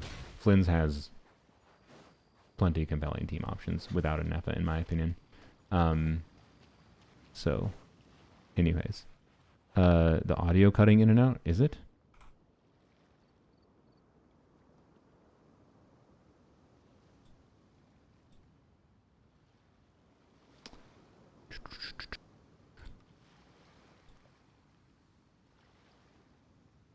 Testing. Is it cutting in and out? Is it? I'm not hearing anything. Okay, well, I just did a quick monitoring check and I didn't hear anything. Lauma Nefer conundrum? Yeah. Nefer without Lauma is more significant than Flynn's without Inefa, by the way. But it's a flaw of Nefer's kit design, basically.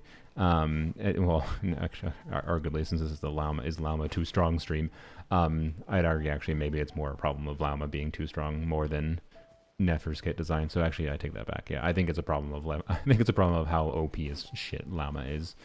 Not actually a problem of Nefer's kit design. Not that Nefer's kit design is perfect. So, but anyways, it's still, again, like Llama without Nefer. Again, I don't know how much lower this is now, but a really big part of Nefer is that she can be a perfectly fine like Al Haytham variant, in my opinion. Like you play Alhaitham with like Quick Bloom, for example. You can do the same shit with Nefer. Except I think she'll be easier to play.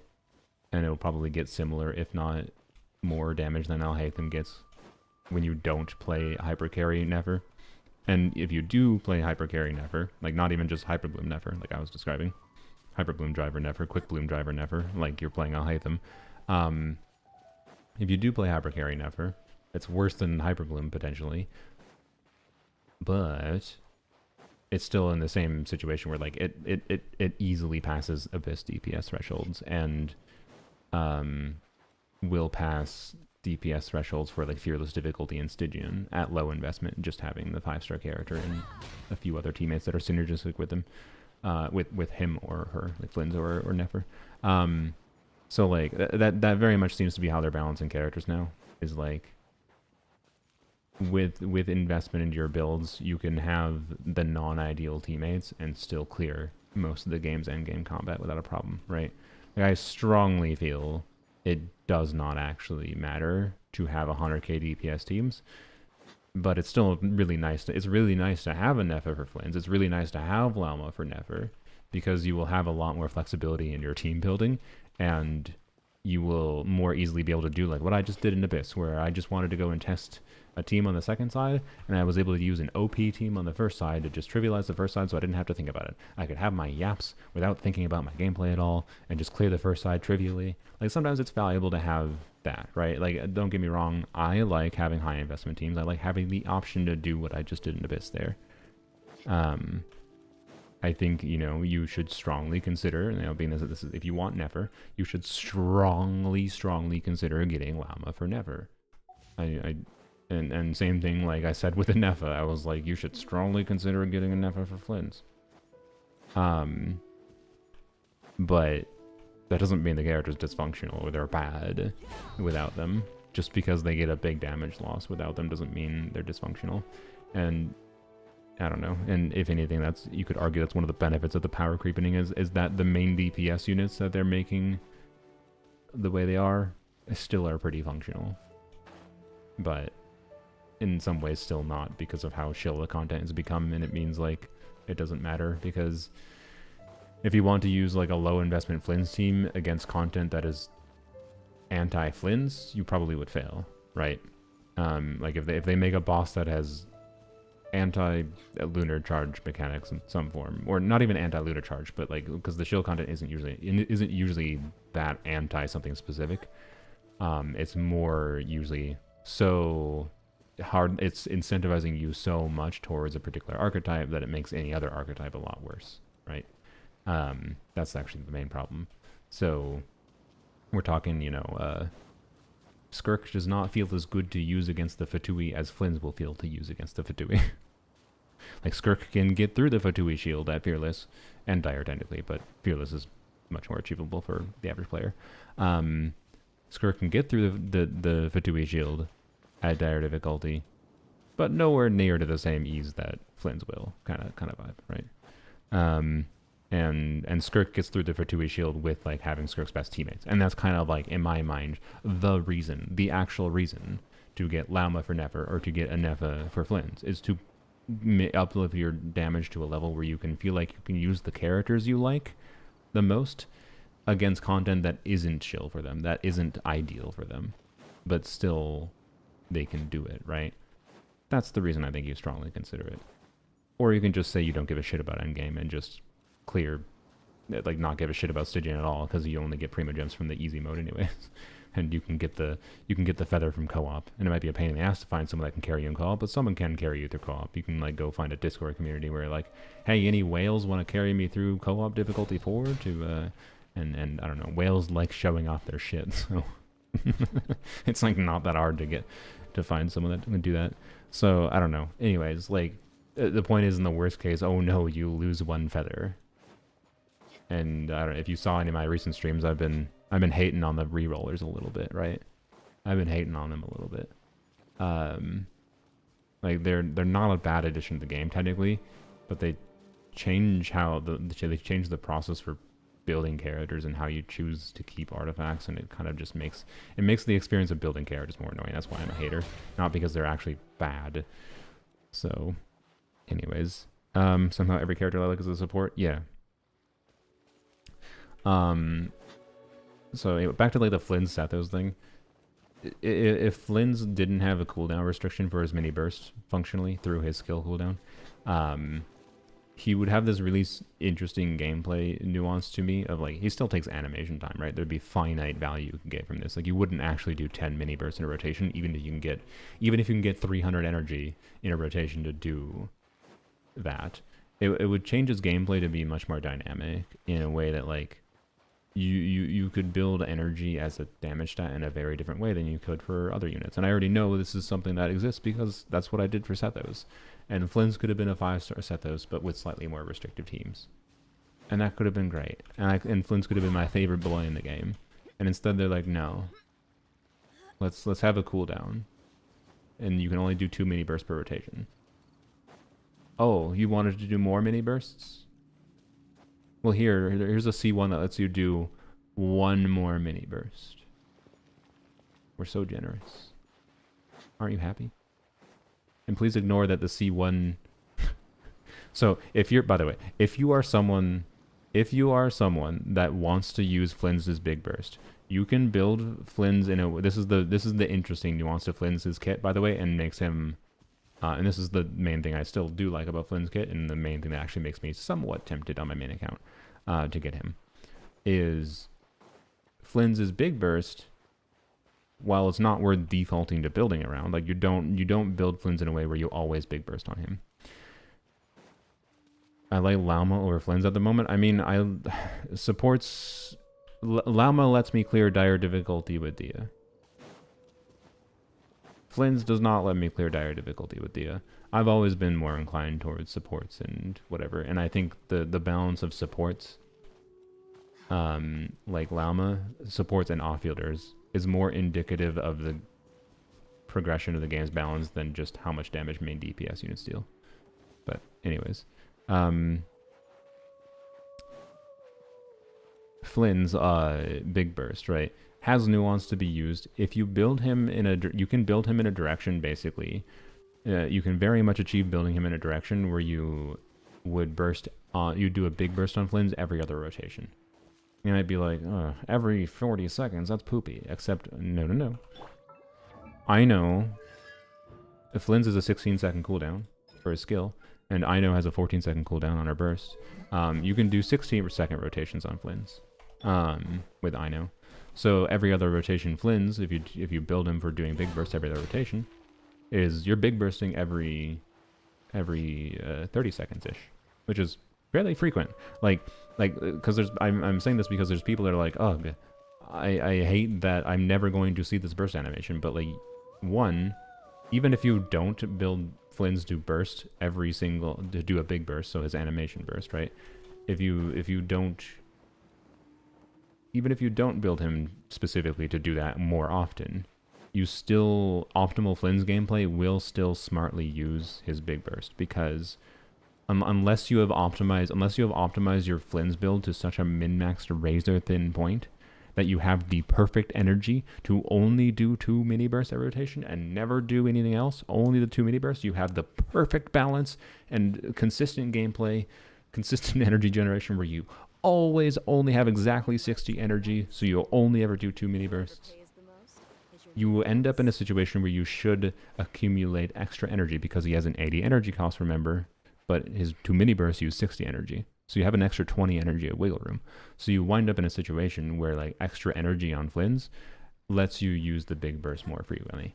That's kind of what like Flynn's relationship to extra ER past his baseline ER needs is.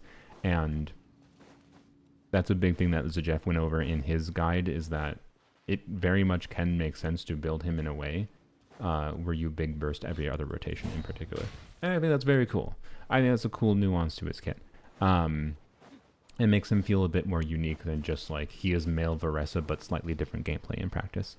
And that's cool. So I don't know. I wanted to emphasize that you very much can, and I think arguably maybe should think about building building Flynn's to do a big burst more, because I think it's more fun. That's all. Because it gives him more gameplay nuance. but also you don't have to feel you need to. Like, you shouldn't overly target ER. Having to reach particular ER breakpoints is a pain in the ass. And the more important thing to be aware of is just like, you'll have to get used to the feel of when to use Flynn's Big Burst appropriately at different times. Because like optimal Flynn's gameplay will use his Big Burst occasionally. So, yeah. Watch some calcs that say 140 ER Flynn's can do Big Burst of rotation with Fischl on the team. I wonder how much more energy it would need to get the same result for a Neff in the team. If I recall, it's like 170-ish, but ultimately it depends. Like one thing you got to remember, by the way, is like the current content that actually matters for min-maxing Flynn's the most. Not that it doesn't matter at all for Abyss, right? But like the Fatui, he refunds energy when you break his shield. So like, you also got to factor in that. So, anywho's, there is interesting nuance to energy value on Flynn's, and that's cool. I really like that about him. It's more interesting than the nuance of ER on Baressa, who is more of a typical build enough ER to make sure you can like do her burst, her mini burst. And I think they have intentionally balanced Flynn's big burst around the dynamic of you use it as you get excess energy, not you use this constantly. And I think that's cool. So yeah. The Fav tech is real then? Oh yeah. I believe an R5 Fav on Flynn's. Zajeff puts R5 Fav basically equivalent to R5 of the craftable weapon for Flynn's if you are bursting every other rotation on Flynn's. And as far as I'm aware, I think R5 Fav makes his energy needs trivial for the purpose of bursting every other rotation. Simple. You don't need 170 ER on Fav. I believe you need like the energy Fav gives you, and maybe a couple extra rolls. Maybe. I'm fairly certain. So anyways, I don't know. If you go Google Zajeff Flynn's guide, you should find like a link to his Google Doc. Evan Flynn stands for Favonians, yeah. So anyways, yeah, you could unironically consider using Fav on Flynn's, and if you are bursting every other rotation, it is equivalent to his signature, his craftable weapon at R5. His signature weapon is interesting from the context of big burst rotations, because it refunds extra energy. So I don't know, it's weird. But anyways, I originally started this conversation with C1. C1 Flynn's, I think, is another really big, like C1 Flynn's is a significant damage upgrade. But C1 Flynn's is really lame from the context of if you do want to build and use Flynn's big burst. Because C1 Flynn's refunds a little bit of energy, but C1 Flynn's reduces his skill cooldown and basically enables you to do an extra mini burst. But that extra mini burst costs energy. And Flynn's C1 refunds about 24 energy per rotation. And an extra mini burst, if you're going to take advantage of it, 1, takes rotation time to do, and 3, takes 6 extra energy than C1 actually refunds to you, right? It doesn't just give you it for free. So technically Flynn's ER needs are higher with C1 than they are with C0. But it's still a substantial damage upgrade because like an extra mini burst, when that's basically where all of his damage is pretty big. But it essentially makes it so you never big burst on him. Like C1 Flynn's is you always mini burst. And I think that's kind of lame. To be clear, I'm going for C1 Flynn's on my polearm account. But that's kind of because, as much as I think the idea of big bursting on Flynn's is cool, I am personally more a fan of 5-star DPSs that don't have to big burst. And so, I don't know. But we'll see. I still think even with C1 Flynn's, there might be context where there should be context where you big burst. Particularly if you do like his signature weapon. And like, I don't know. I think there's interesting nuance still, but when you are factoring in three mini bursts per rotation, which is 90 energy total per rotation, and then his big burst is 80 energy, that's a bit different than the relationship at C0, which is 60 energy for 2 mini bursts per rotation and 80 energy for big burst. So yeah. But yeah, electro characters and their relationship to energy. And electro characters are the coolest characters in the game. I want them to do more with like I get that they want to have characters have their identity, and they've kept that identity with electro characters doing things with energy. But I want them to be more creative with it. I think they can do creative things with energy. Like they've done creative things with energy. Like Skirk is a creative thing with energy. However you might feel about it, right? But oh, it's not energy technically. It's snake energy. It's snake soul points. Okay. Okay, Hoyo. Okay, Hoyo. Except you can literally replace Skirk's snake soul points with energy, change the values around a little bit, and then make it so her holy gives her 50 energy refund directly or whatever the frick, instead of 70 snake soul points. Maybe 40 energy refund directly, I don't know. Anywho's. Skirk is an electro character. No. Yeah. It is definitely part of why I like electro characters, and I just wish they would do more with that. And Flynn's was so close. Flynn's was so damn close to being like 5-star Sethos, and I think at a baseline, some of their intent with it was him to be a 5-star Sethos, but they always do this where they just end up restricting 5-star kits significantly, at least for the on-fielders. And it tends to make most on-fielders relatively boring to be. Sometimes they can still be interesting. Like I think they've done they did a surprisingly good job last year with releasing on-fielders that I did like the gameplay nuance of. And as much as like I dislike Moika, I don't like the motorcycle, and I dislike how they balanced her big burst. I think they should have. I strongly feel they could have had Moika just be just as power creep as she is if they wanted that. Had her do the same DPS she does.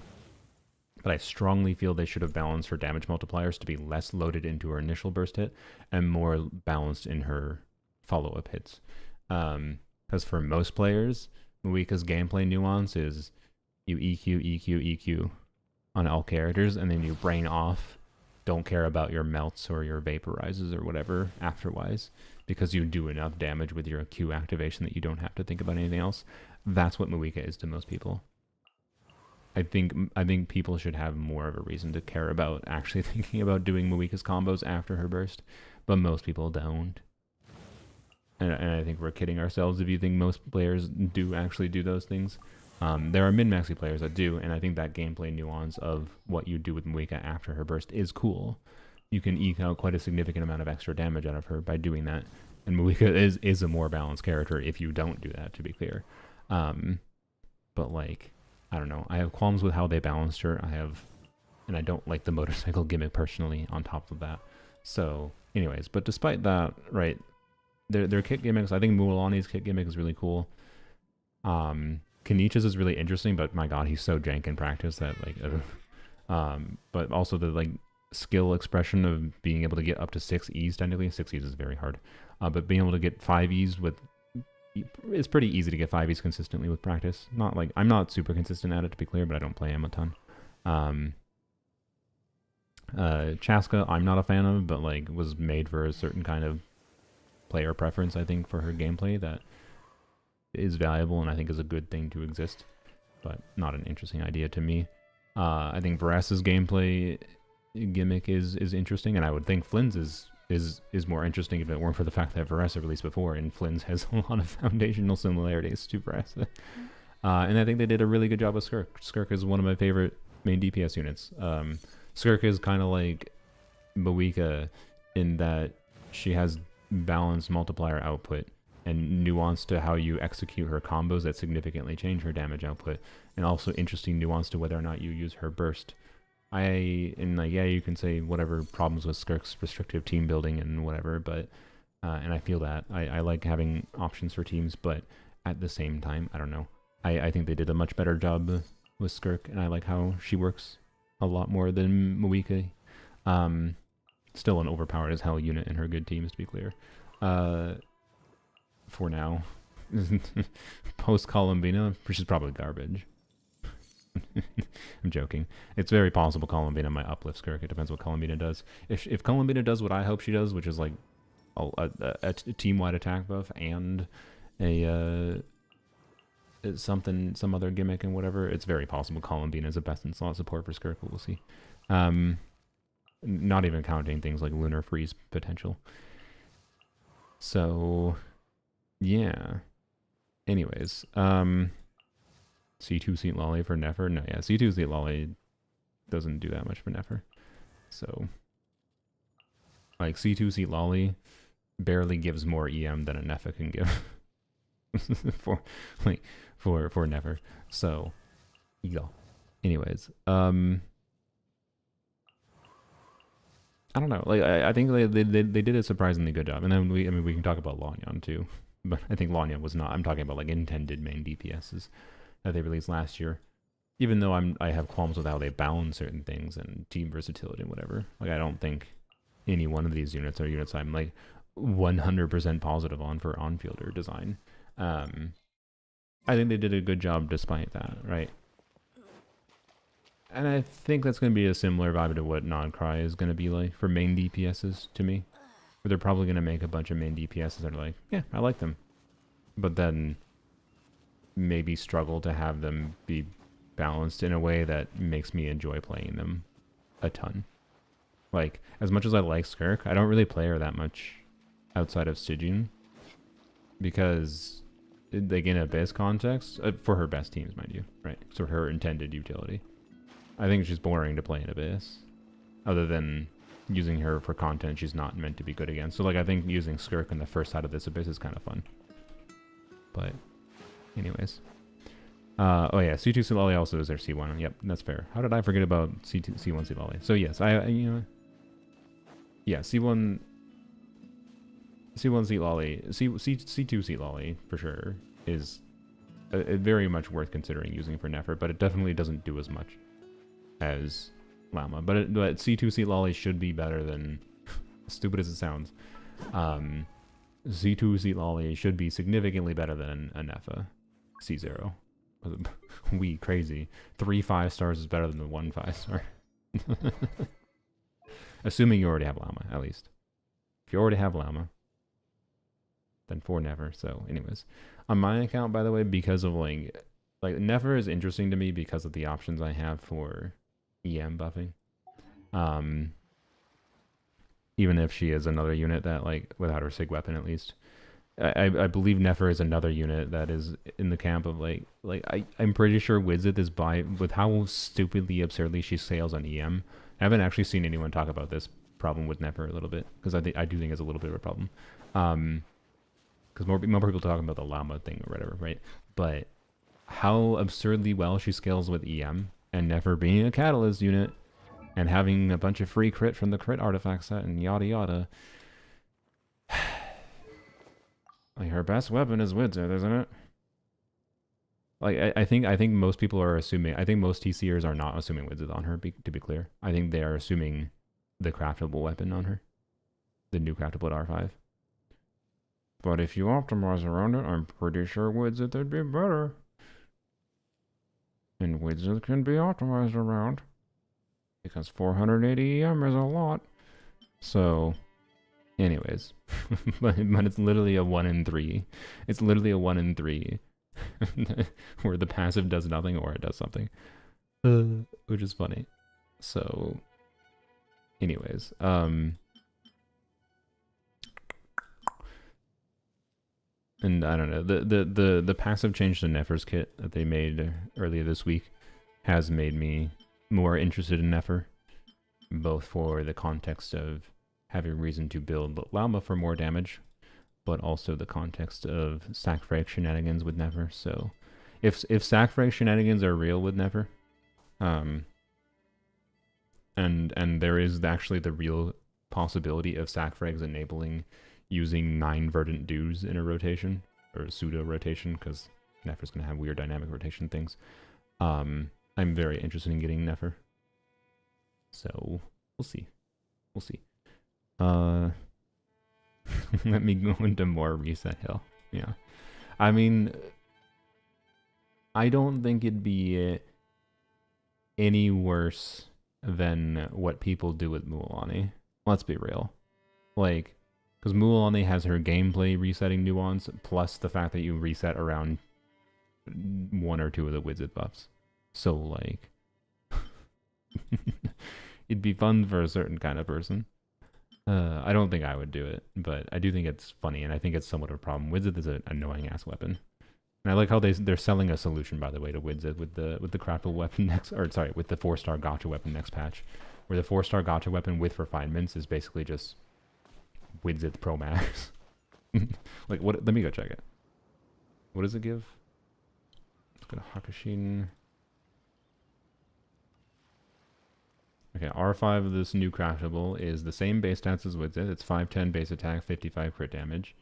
And then for 10 seconds after a charge attack hits opponents, aka this is always up with Nefer, it gives 144 EM, and then for 10 seconds after a skill hits opponents, elemental mastery is increased by 96. So it's basically Widzit, but no downtime for Nefer. because remember, Widzit has a 30-second cooldown too, with 10-second uptime, right? So when you get the 480 EM buff, it averages out to 240 EM, functionally. And would you look at that? This weapon gives 240 EM with Widzit-based stats, but with permanent uptime. Crazy. Like, come on, Fricky Hoyo. Fricky Hoyo for yet another, we created a problem and we solved a solution. So, anyways, I don't know. It's possible Nefer might be a character I really end up liking. And she's supposedly relatively single target. If she doesn't have much nuance to, like, canceling her animations, I will like her less. I think this is a character that I'm gonna have to, like, I don't always love, like, cancel animations gameplay. I enjoy both brain off gameplay and cancel animation gameplay. It's part of what I like about Skirk. I can do either. Yeah, her artifacts are fucking expensive. Yeah, she is a pain in the ass to build. EM main stat goblet being ideal and wanting double crit. It's only the literal rarest artifact to get in the game is EM double crit goblets. If ever, Jesus Christ, if you want Nefer, if ever there was a reason to save elixirs for crafting goblets, you should probably consider crafting EM goblets on set for Nefer. Dire crab with llama, I did a little bit. I don't find the crab very fun. I find it kind of cringe to play against. I don't know. I did my fun with llama and Dia against dire difficulty. We'll see if I get that video out tomorrow. That's how late I stay up editing. So, anyways, and if you, to be clear, for the elixir recommendation for Nefer, if you are a long-term player who has gotten EM double crit goblets, you know, there's a chance you might have a goblet like this one. If a goblet like this one, it's not nearly as worthwhile to consider crafting an onset goblet. So in my case, I'd mostly be looking for, you know, EM timepieces and EM circlets, which, or sorry, not even EM circlets. Crit circlets are still ideal. So like, it's mostly EM timepiece for me because I have off pieces available, and like this is a competent Nefer piece. Like if I get a crit damage circlet that's not, or even crit rate actually, it depends what the balance is on the flower and feather in particular. I could re-roll this and this could be an ideal Nefer circlet. That's why I kept it. It's a 4-line. But my god. Oh my gosh, that circlet. Anyways, like I potentially, yeah, particularly actually with this artifact, I haven't looked at what my Nefer build will look like. If I use this circlet and it rerolls not cope, and I use an off-piece goblet, use this timepiece, and then have a hypothetical feather with crit damage EM stats. Like it's not that hard to build her, right? Because you get a bunch of free crit from this artifact set. So EM circlet with 47 CV be a viable thing to go for? Potentially. Should we do some calcs? I think Nefer's in a damage calculator. This is a simple thing to check. This is not a team calc. This is a artifact calc, which is what I like using this site for. I like using this site to check artifact difference, or do what I did earlier, where I was like just looking at the context of specifically Llama Holy. We weren't doing team DPS calcs, which are important. Surely Mihoyo won't smite me for showing Nefer's profile icon. 90. By the way, I believe Nefer is one of the units that gains both Nefer and if you're building Llama for damage. Funnily enough, even though they're new units, both Nefer and Llama gain almost no value from going to level 100. Like, almost nothing. I don't feel like getting into why, but like, unless you're just feeling like being stupid because you want to have Nefer show up in the top of your character list because she's level 100 or whatever. Same thing with Llama. Don't level 100 them. It's actually almost valueless to use the resource on them. It's really funny. It almost does literally nothing. Not technically nothing, but like so much lower value than, like, I believe it's like a 2% increase. Maybe lower. I'm not even sure. The only thing it increases, I believe, is the... does it increase anything, actually? I don't even know. Anyways, don't do it. I don't get why they didn't level 100 because no level 15 talents. Because they didn't want level 100 to be grossly overpowered. I'm sorry, if level 100 enabled my Skirk to be able to increase her talent multipliers, it would literally uplift Skirk's DPS by like 30k. Like, it would be like a 25% damage difference. Like talent multipliers being increased would be a problem. Like, I think it's a very good thing that level 100 is basically balanced as like a, this is a okay Constellation equivalent. Anyways, we're gonna check. What weapon do we check? Should we check with Widzith? No, Widzith gives so much EM that it doesn't make sense to check with. We'll check with Craftable, and then we'll check with her signature weapon. What I want to check here is EM Circlet, right? I want to check EM Circlet, but I need to update the default settings here. We'll check EM Circlet. The desert's a tough adversary, but at least it doesn't. And I want to see like how does EM Circlet compare to a crit circlet? Because normally you would do a crit circlet, and on a spreadsheet level, as far as I'm aware, crit circlet is better. But the nature of min-maxing tends to go such that if you have a high enough investment build in your substat quality, like if you're considering doing, if you have a situation where you're considering doing a crit damage circlet, you could also consider doing an EM circlet kind of thing, right? Like if you already have enough crit rate in your substats to consider a crit damage circlet, an EM circlet is worth considering from a context of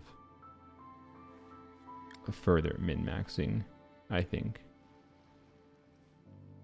But I'm gonna guess without her signature weapon, it doesn't make as much sense. And ultimately it will depend on your artifacts. So, anyways, so let's check. We're gonna default simply just assume like really high investment build. We're not gonna assume any EM substats because no EM substats is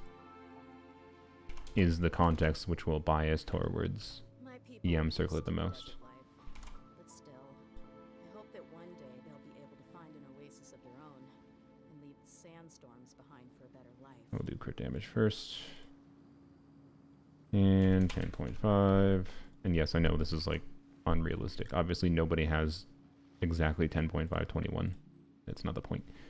10.5. We will put some EM substats on the crit circlet though, because I believe the fact that crit damage circlet can have EM substat is like a big part of the reason why EM circlet is probably not worth it on a spreadsheet level. So let's assume like so we'll assume, since we're assuming really good artifacts across the board, we'll assume 63 EM. Because that's 1, 2, 3, 4. That's 4 good subset rolls. It's the same as the other things. And we will assume Lauma, of course. We will assume I know. And I'm even gonna assume, this is crazy, but I'm gonna assume a C1 I know. I know that's egregious. I know it's really egregious to assume 1 extra copy of a free 4-star. But I'm gonna assume it. I apologize. I could put Nahida in here, or I could do Sea Lolly, but I'm just gonna do like in my team, in my account context, I could put Sea Lolly here, and Sea Lolly is probably better than Nahida, as dumb as it is. I wonder what kind of build I even have on Deepwood for Sea Lolly if I do that. So I can do. You don't need to burst on Sea Lolly, right? You just need a shield for C1 and C2 Seat Lolly. So it's probably just a sack frags full EM route. It's so stupid. And we'll check it, maybe. Okay, put Nahida there. We want Deepwood. I wouldn't technically need to use Proto Amber, but I'm gonna assume Proto Amber. Why? Because I'm stupid. My for some reason the game gave me a free C1 Llama, right? I didn't go for it, but it gave me it, so you know. We'll assume maximum buffing. I'm not gonna assume building Llama. I mean, you can build Llama for damage. Not on that side. You can build Llama for damage on Silk and Moon Serenade too. But anyways, we'll just assume her on that. You would be on Fav, you'd be on Amber, Instructors, Deepwood, Silk and Moon Serenade. Okay. Talents, I'll just put her at level 10. I believe that's where all of her skill damage is. I'll put her burst at 10 too, even though her burst is whatever. Okay. Debuffs.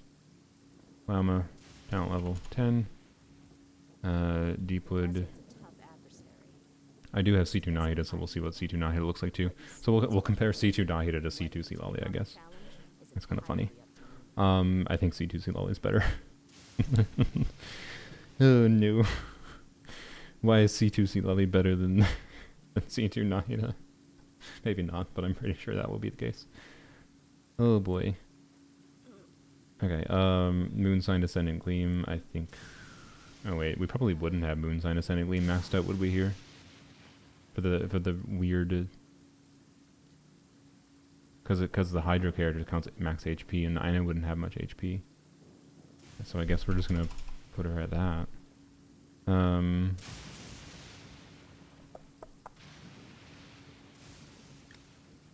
We would have 2 of these effects. Spread would not be on, not that it matters that much. We would have Bloom for the EM. Wouldn't have Aggravate Spread for the Dendro Resonance. We would have this. We would have this. Let's assume max... I'm pretty sure max stacks would be enabled in this team. Wait, no, max 3 stacks. What? Phantasm Performance. Oh, is it because... It's because C2 is 5 stacks. I see. Okay. Consume stacks, 3. Yeah, we'll just assume.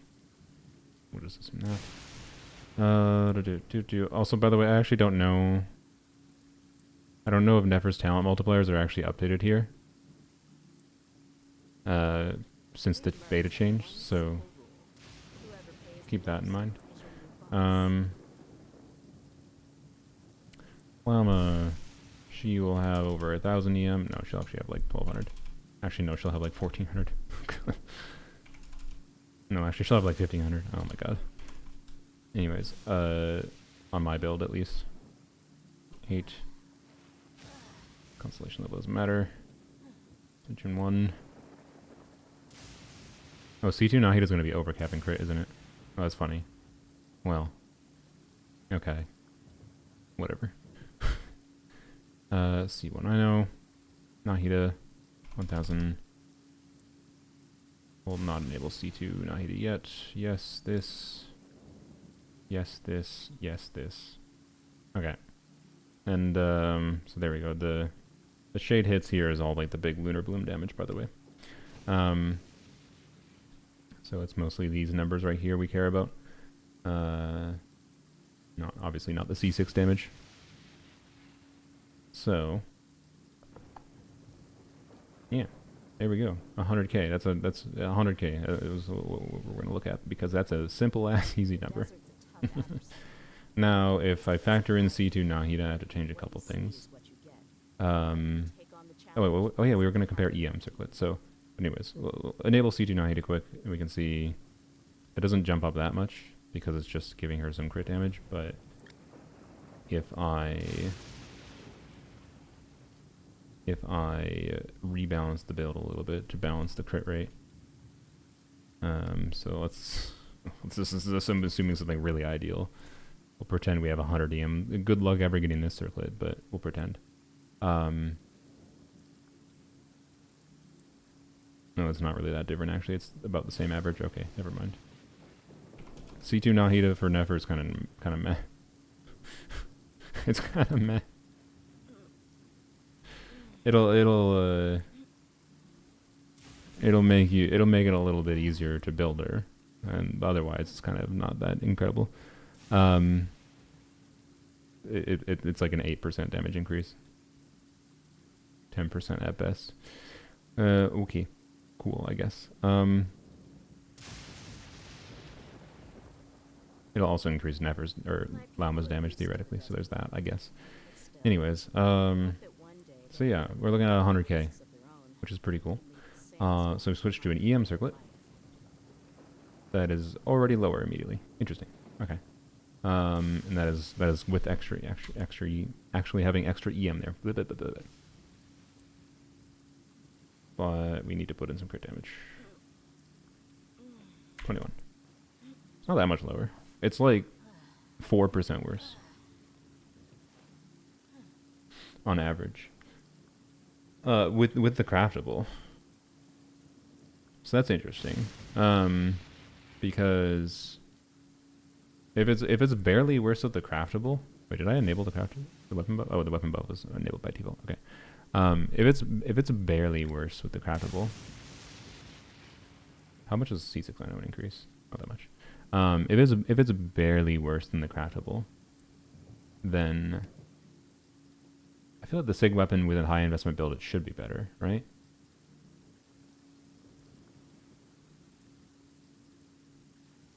So I'll go back to crit damage. EM 63. Enable map. Like freaking 360 crit damage. what the like, that's so much crit damage, right? You can see we go up to 120k. Oh, this also gives crit rate, so we capped out on crit rate. So that would technically change the balance a little bit. So we're actually, whatever. We are overcapped in crit rate very minorly. Not by much though, I don't think. So it's fine. Whatever. What the frick? Stupid ass 5-star weapons, man. Why does it give this much stat value? Anyways, it's not that incredible of an increase. I mean, it's like a 20. I mean, 20% is pretty big, but it's also not insane. It's par for the course for 5-star weapons in Genshin at this point, in the 20% range. Over the craftable, right? But that's with a crit damage circlet. So EM. So we're looking at 120k. This should be better. Once we put in the crit damage here. No, it's not. It's basically the same. It's barely worse. Okay. Interesting. But at least it doesn't hide anything. What you see is what you get. Take on the challenge. I can fairly confidently say though that at the very least the numbers are close enough that as far as EM circlet versus crit damage circlet goes, from a high investment standpoint, use whatever one has the better substat quality, right? Because let's say we have, oh, we're overcapping crit right now. Let's go back to the craftable. Let's see if we can find a breakpoint in the craftable weapon where an EM circlet is better. So right now we have an EM 40 CV circlet, which not something simple to acquire, but I can tell you I have circlets. I have OP circlets on my main account that are similar stat value to this. So what we need to see is how poopy can we make the substats on a crit damage circlet poopy enough to be worse than 95.7k for the average damage. So we put EM back here. So our starting point was this. So this is like, you know, pretty much a perfect circlet. 4 good rolls, not perfect. It could be a 4-line, get an additional roll, whatever, right? We're starting at 100,000.6 versus 95.7. So 1, delete the crit. Okay, if we delete the crit completely, EM circlet is better. Right? How about we delete the EM? Please. If we delete the EM, it is barely better than the EM circlet. And if we go to 7% crit rate here, it is worse, right? So the answer is, if you have a decent crit damage circlet with the craftable weapon, you probably use a crit damage circlet. Well, this is assuming that you again have enough crit rate and substats from your other pieces. If you're in a situation where you don't have enough crit rate, and a crit rate circlet makes sense, then just use a crit rate circlet, right? Crit rate circlet will be better if you don't have enough crit rate in your substats to use a crit damage or EM circlet. So yeah, like substat per substat quality wise, crit damage circlets should be better. And like, if you're going to craft a circlet, you should probably craft a crit damage circlet most likely. But I wouldn't craft a crit damage circlet, to be clear, until after you know what your other artifacts look like, right? Because it's very possible with Nefer, depending on how your artifacts roll, right? If we put in my, let's put in my artifacts, because I have 19.4 crit damage and 63 EM, and then I have a timepiece with 21 crit damage and no crit rate. I have a goblet with 7 crit rate and 28.8 crit damage, and I have a crit damage circlet, but it has no relevant stats, so it's basically this. And then feather-wise, I don't think I have one leveled up, but let's go take a peek what I have, and we can pretend it rolls a certain way. Also, I just realized I haven't even spent my resin yet. Not at 200. Hey, it's not overcapped at least. We're fine.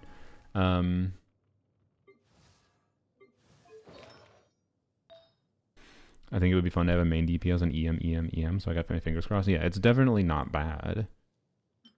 And in my case right now, because like if I was going to get Nefer tomorrow, in my case right now, my crit damage circlets are so poopy that if I had crit rate substats on my other pieces, I think, like, if I had double crit flowers, whatever, I mean, I do have that. I forgot about this. I got this yesterday, I leveled it up to 12, and I was like, well, cool. This started with I believe it was either 7 or 7.8 crit damage. It was a high crit damage roll, obviously. So, well, not obviously, it could have been a low crit damage roll with a max roll. But anyways, if Columbina is a HP scaler, no, I feel like I keep saying that. I keep on getting pieces that are like, if Columbina is an HP scaler, but then I'm like, wait, no, I don't want her to be a non-fielder. So I hope this is irrelevant for Columbina. Either way, it's a 4-line with double high roll, so it's a potential reroll piece, but for now it stays level 12.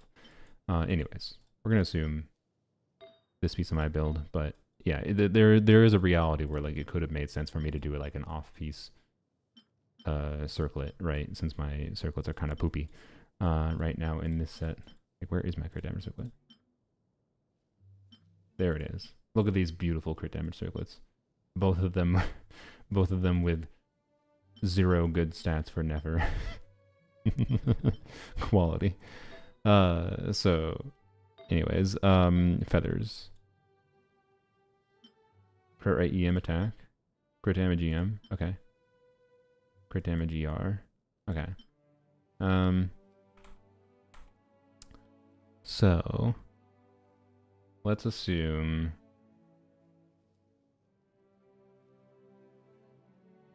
well, in my case, I would probably want to run a crit rate circlet.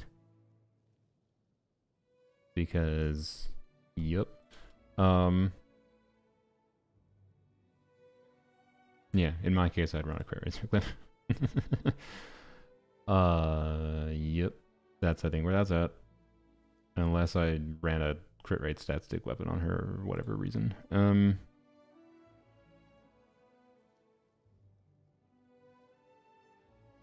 So yep, I think it's pointless to check EM circlet for her in my case, but oh well.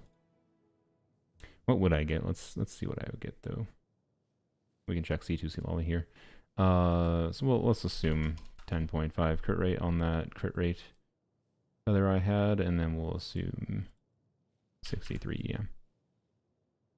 And then we assume a crit rate circlet because I'm sane, but we'll pretend it rerolls well. So we'll assume 21 crit damage and 63 EM. It's a 4-line, that's possible. Alright. So you can see with my Nefer, with my currently relatively cope artifacts. I'd be at 83 crit rate, 178 crit damage. And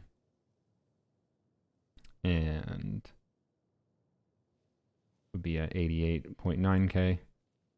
If I switch to an EM circlet, I suspect this would be a lot worse for me, because that's losing a lot of crit rate. But let's pretend we have a crit rate circlet that's EM with like 15 crit rate or something. Yeah, it's honestly not that much worse still. It's about 10% worse. It's a lot worse. Like, I wouldn't do it. I would use a crit rate circlet, but, you know, it's there. So yeah, I think you have to have good enough crit rate substats in your other pieces, but it's possible. That's very much a thing that tends to happen when you're doing really high investment builds, is you end up in a situation where that can potentially make sense. And especially with their signature weapon, obviously. Giving so much crit damage that bridges that gap. So, let's check quick, though. What would C2Z Lolly do for me over Nahida on my account?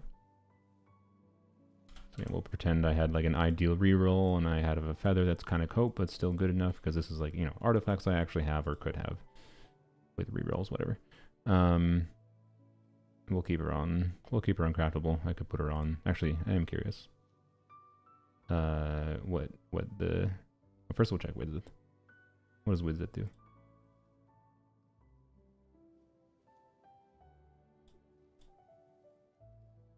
$111k, and this is not average damage, by the way. This is just what I would get. This is average damage, but it's average damage assuming the interlude effect.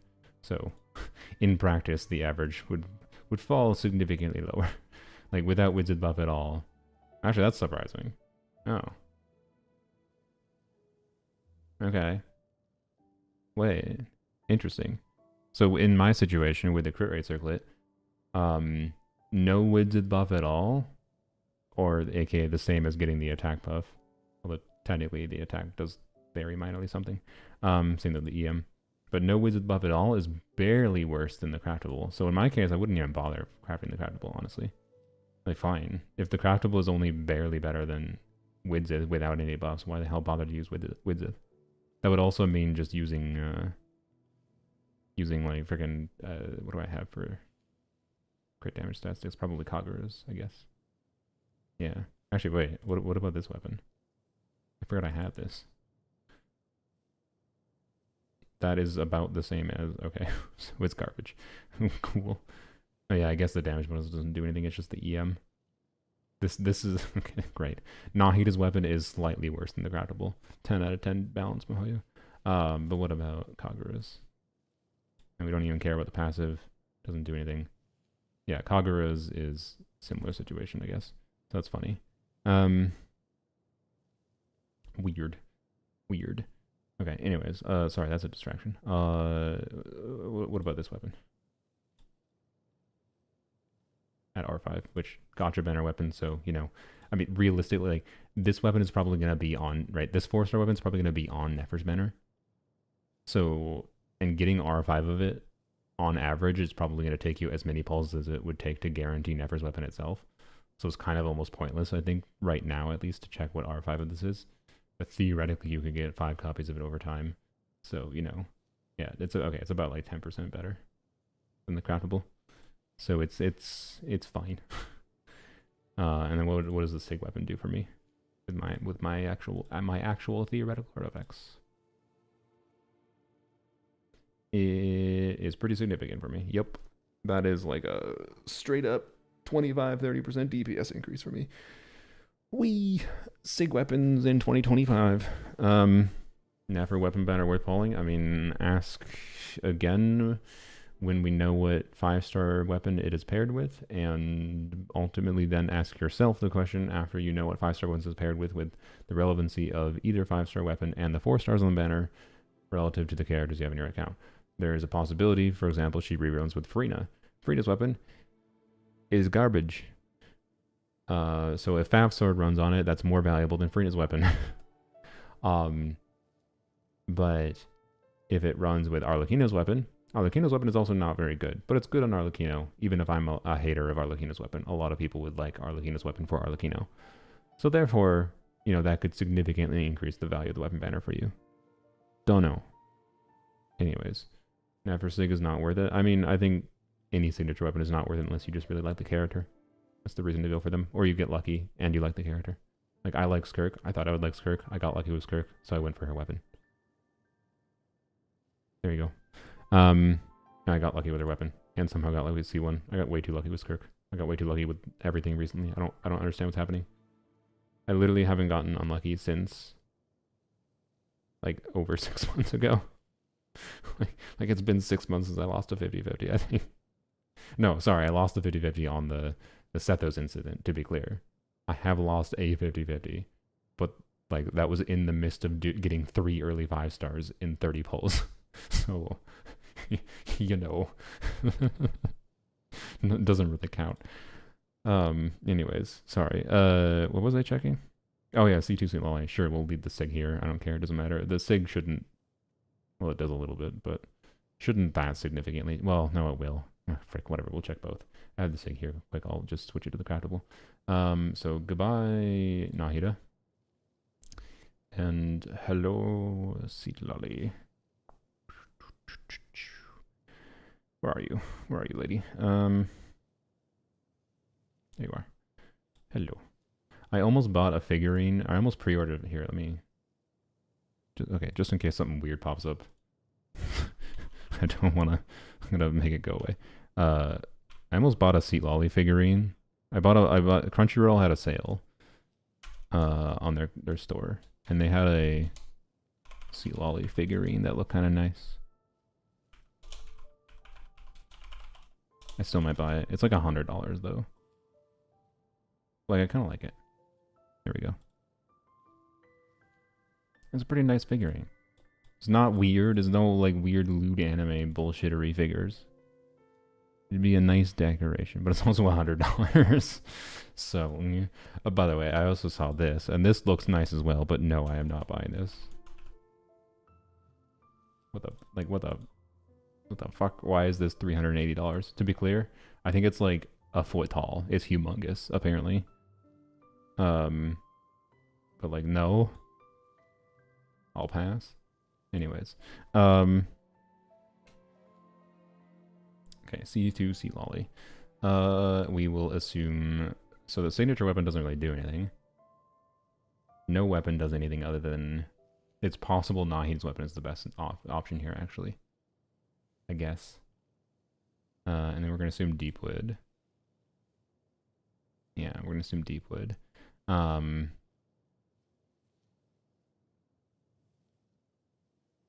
Silken Moon Serenite, I guess, on Sea Lolly, and then Deepwood on Llama might make more sense, by the way. Because this... wait, no, Sea Lolly doesn't have to burst every rotation. She shouldn't have to. Because the C1 and C2 buff is just based on having a shield. So yeah, it's just either Sack Frigs or 1,000 Floating Dreams, I think. So for most people, Sack Frigs, 1,000 Floating Dreams, it technically gives a little bit more EM. How much EM does it give to Sea Lolly? With the passive, I mean? Because it's like conditional based on the team, right?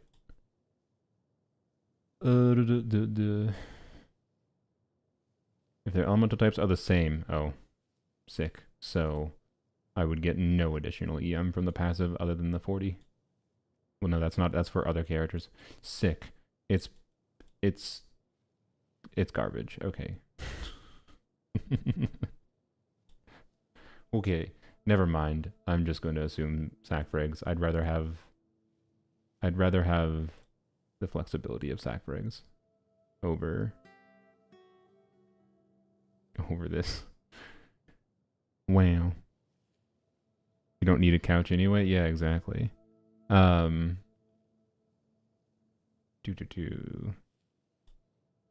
the way, I'm going to have next week, this is accidental, I'm probably going to make a YouTube community post about it, because my intent is not to have this many sponsored videos. I am technically going to have 3 sponsored videos next week, I think.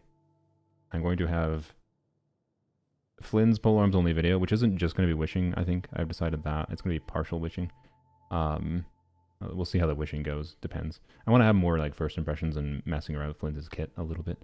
Than just wishing in the kit in the video, but we'll see. Sometimes I get yappy in my wishing videos, and that one is kind of sponsored, but like it's only sponsored because I'm gonna be like, it's a shout out to Paimon's Bargain sponsor, not like a proper sponsorship. But then I did solidify I am gonna do the wishing video for a level 100. How much money does it take to get a level 100 character on my main account? And that is sponsored, and I will not be losing. Well, it's very unless nobody watches the video, it is unlikely because I took a CPM deal, which is a little bit of a risk on my part. But if more people watch the video, I really hope people watch the video. It's gambling content, and I think it's an interesting gimmick. So please watch the video. But if people watch the video, I should definitely not lose money from that video. I'd have to get horribly unlucky too in game to also lose. I'd have to get horribly unlucky in game, and nobody watch the video for me to not make money from the video, right? But that one's actually just directly going to be sponsored because the video does not make sense without a direct sponsor that basically ensures that I at least don't lose money, and like it's not going to be cheap to make. So like, it's not gambling for me. For me, it's making money. But anyways, and then there's another one which I'll just say is Flexi Spot again because they contacted me and I was like, sure, I think you guys are cool. I'm down to have a sponsor with you guys again.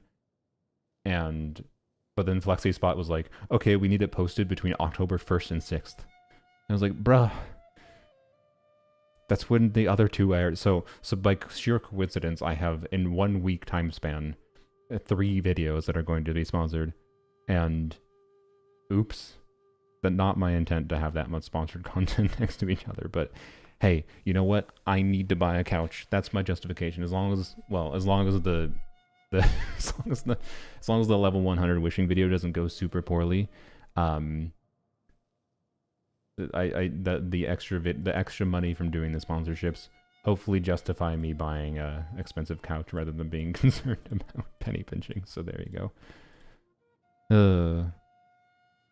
Oh, you know what? Speaking since I've been talking about money, sorry, we'll finish the Seat Lolly calcs in a second. Let me open this up quick. If you want to show a way of supporting me, that isn't like, you know, giving me money or whatever. And this is something I've done a bad job with submitting my videos to in the past, and which is really stupid. Like, there's probably multiple thousands of dollars I've missed out on by not submitting to these programs in the past because I just forget they exist. I hear about them once and I totally forget about them.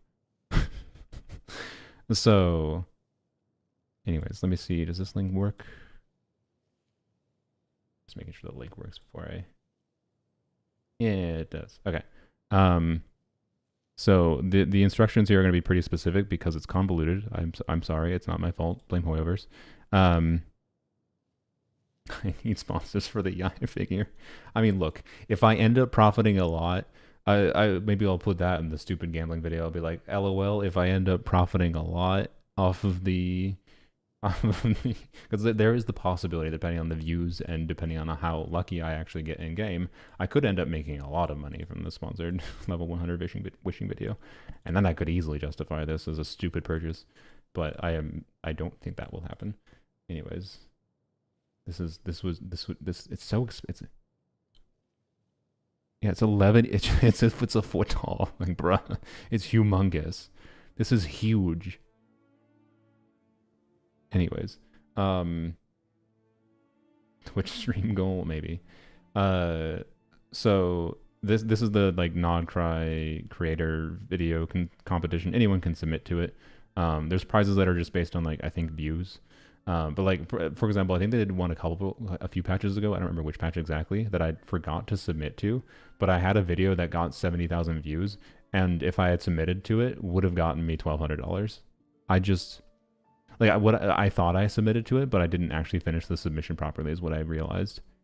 And like so I was just like, oh, well that feels good. Just negative $1,200 and negative 5,000 Primo Gems for no reason at all. But anyways, I did this time. I submitted the I Know video, and the I Know video hasn't like performed crazily well or anything. And I can submit another video still. But anyways, I will link this in the chat right now. I guess on YouTube, if you're watching the VOD, I will put it in the description. Hold please. Let me do that right now, otherwise I will forget. Bramp. Voting link for Hoyo competition. But anyways, if you want to help me pay for a couch, basically, if you want to help me pay for a couch, because that would be nice. One of the rewards here is a popularity prize. And this is, I don't remember exactly how it's split or whatever, but whatever. Anyway, there's a popularity prize, and it's just based on votes.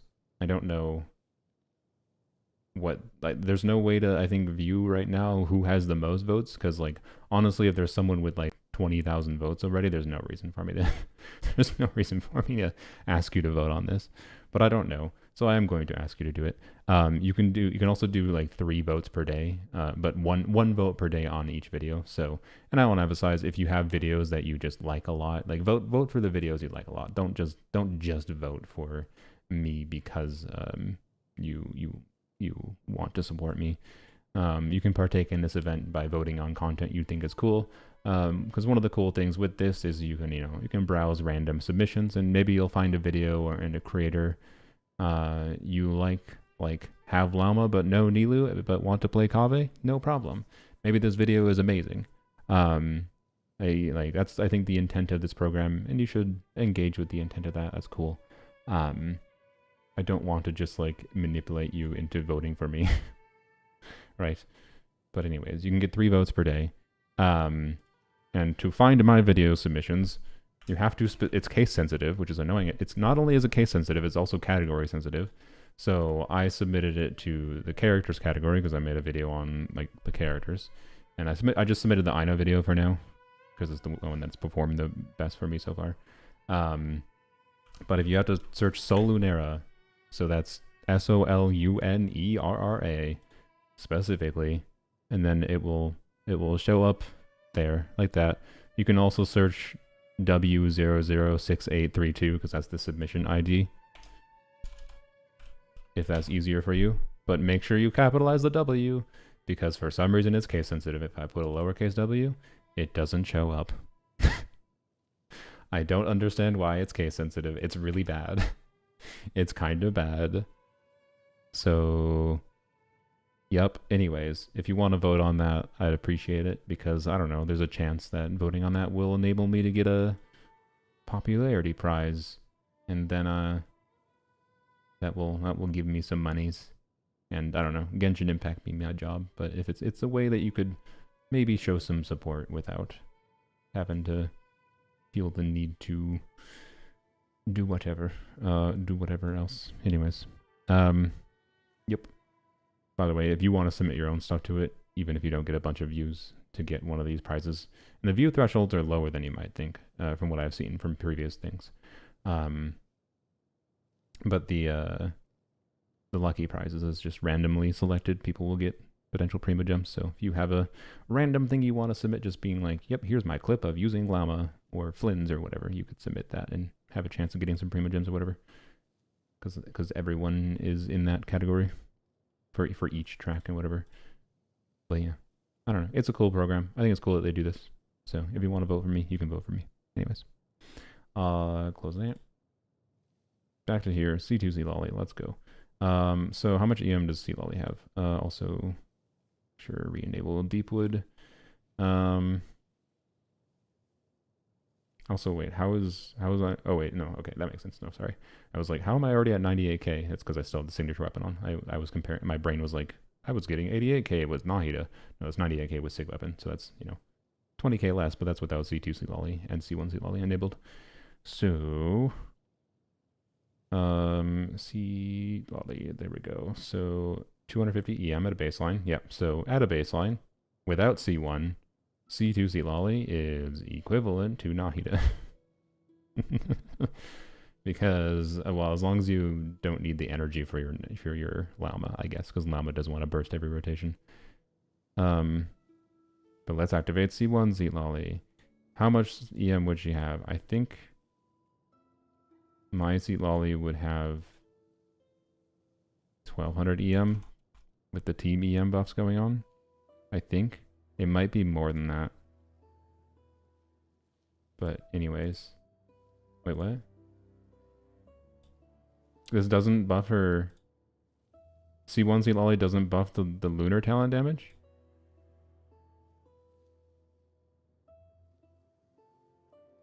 Is the site broken and they didn't implement it properly, or is that actually true? Does lunar talent damage not get buffed by flat buffs? Is that actually true? I never have actually checked that. I don't think that really makes sense. Because, like... Right, this is phrased as... Oh, wait. When a character deals normal... Oh, no, it does make sense. Frick. No, it is... I mean, it... Well, okay, but it counts as a charge attack damage, no? Let me check Never's Gate. I'm pretty sure it counts as charge attack damage, so it should count.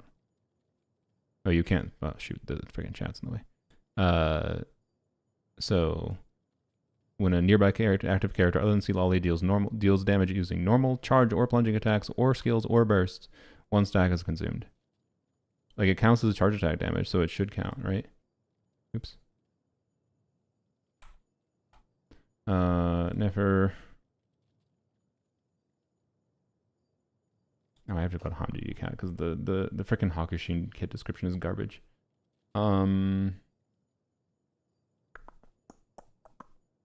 Nefer's charge attacks will be replaced with the special charge attacks. Phantasm performance. Doesn't consume stamina. Consumes a shade. I guess it doesn't. It doesn't say anything about it counting as charge attack damage here, which I guess technically doesn't matter because it doesn't, like, it's Lunar Bloom damage.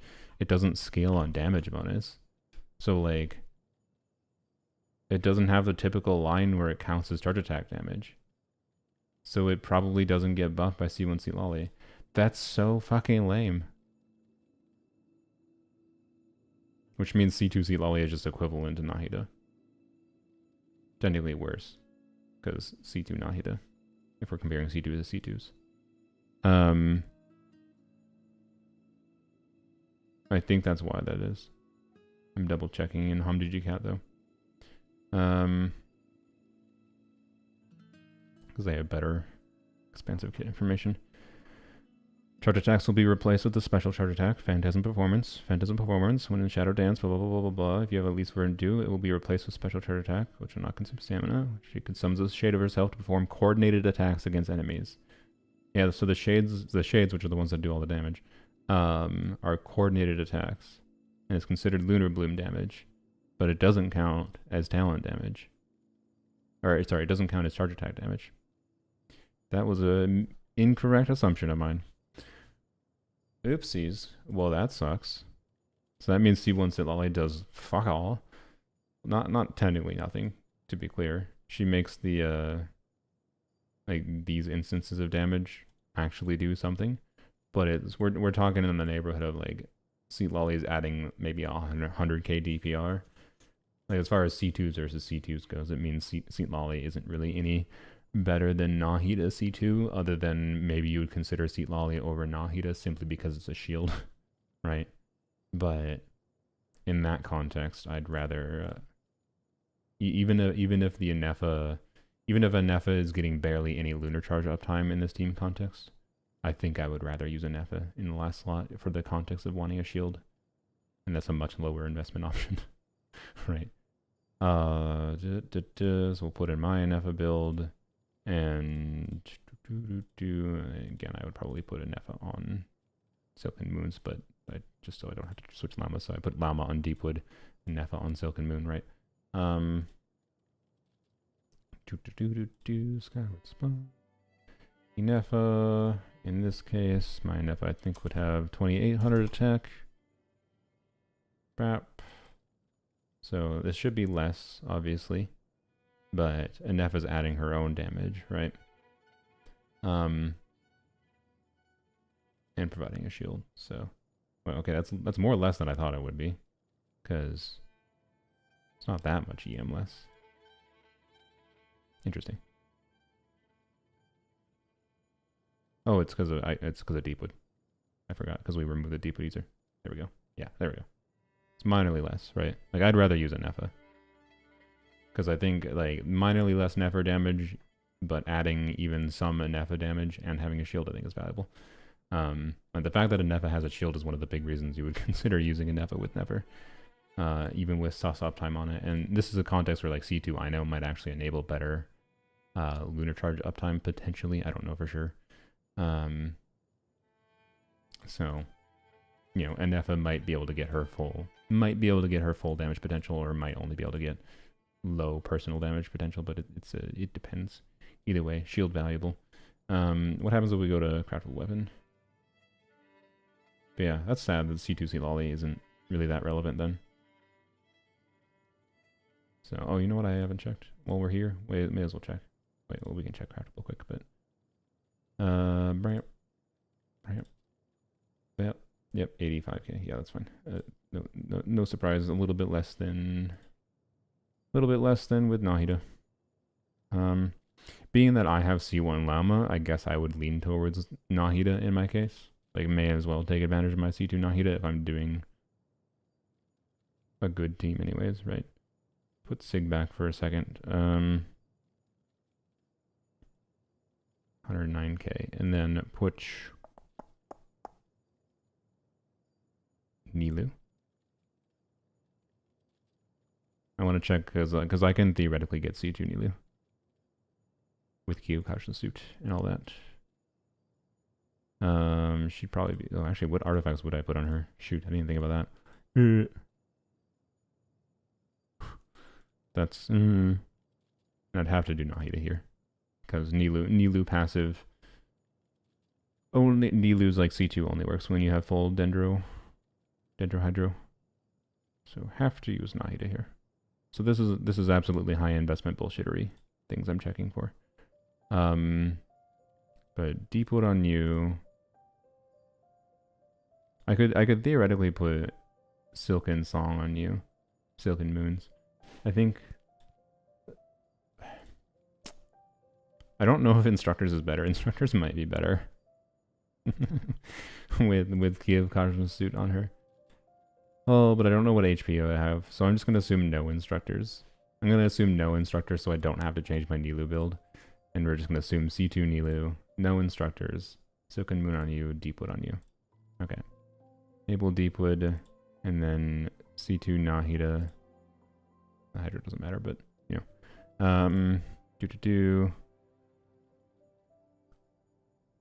And then Nilu would have 74,000. That wouldn't do anything actually though.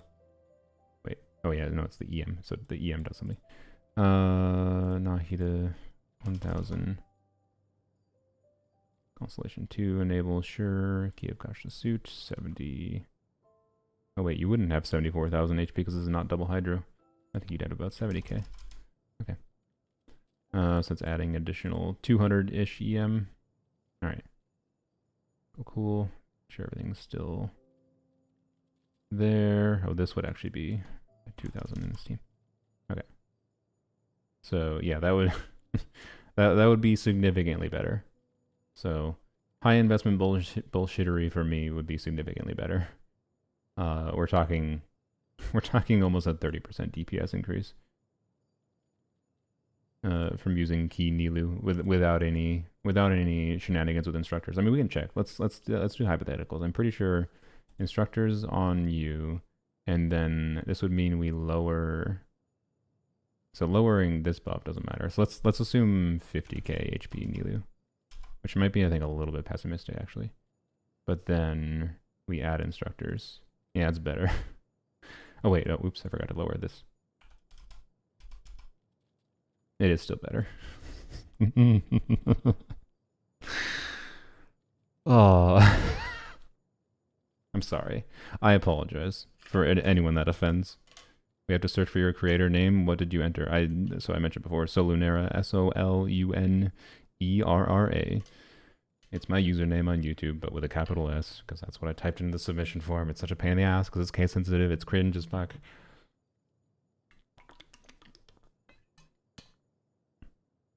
So, Yup. LOL. Even with Key of Caution suit, Instructors is better. And I'm pretty sure I could get more HP than this on Instructors on Nilou. Should we go check? Let's go see. What's my actual HP I can get?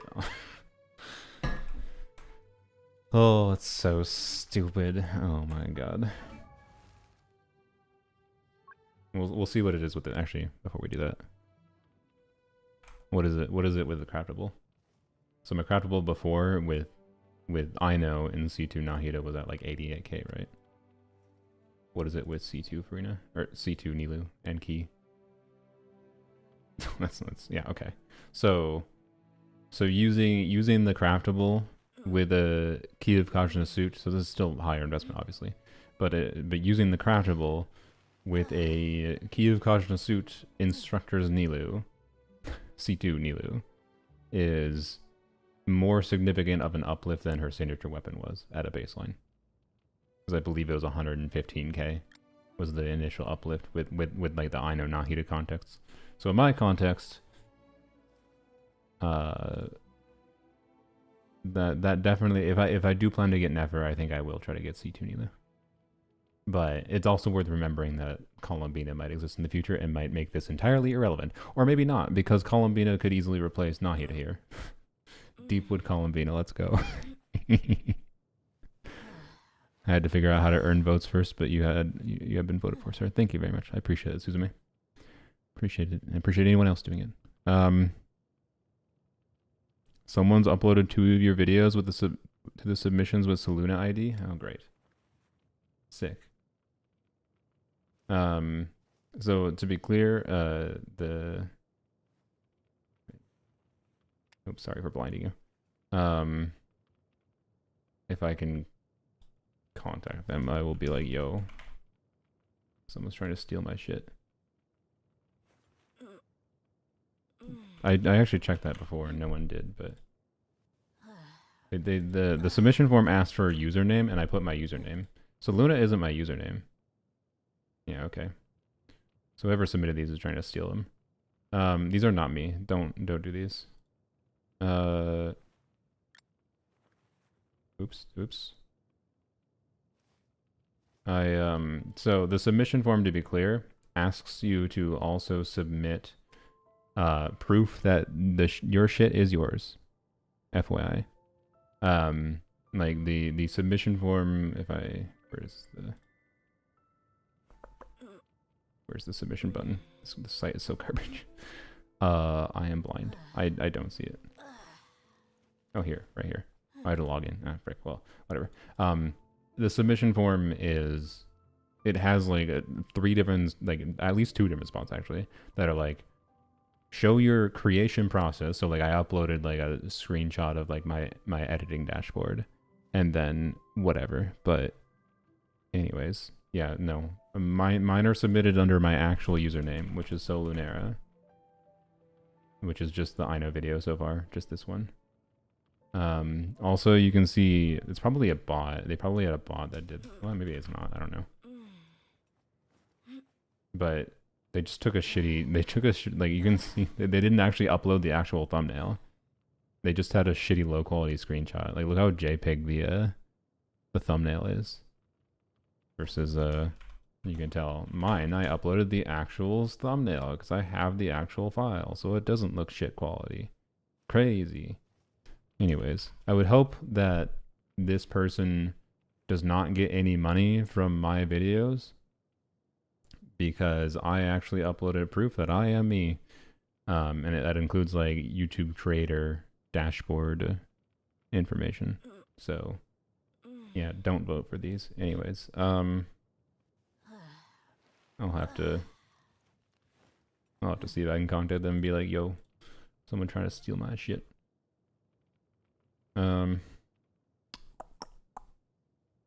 Anywho's, what was I checking? Oh yeah, we were checking Nilou bullshit. Oh yeah, we're gonna check what my Nilou would actually have. Go back to Sig real quick.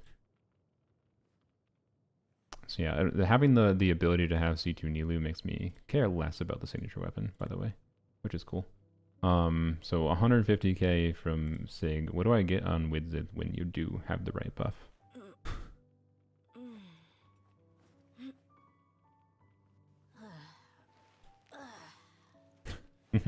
So when, I love it. When you have the right buff on Widzit gets the same damage as the Seg does. But only when you have the right buff. And on average, it's obviously like much worse. If you're gonna spreadsheet average, you would have to like divide the value of the Widzit passive by 6. So in practice, it's much more like in practice it's much more close to this number, into 120k than 155k. Yeah, just hit that 33% and then don't worry about the 30-second or the 20-second downtime.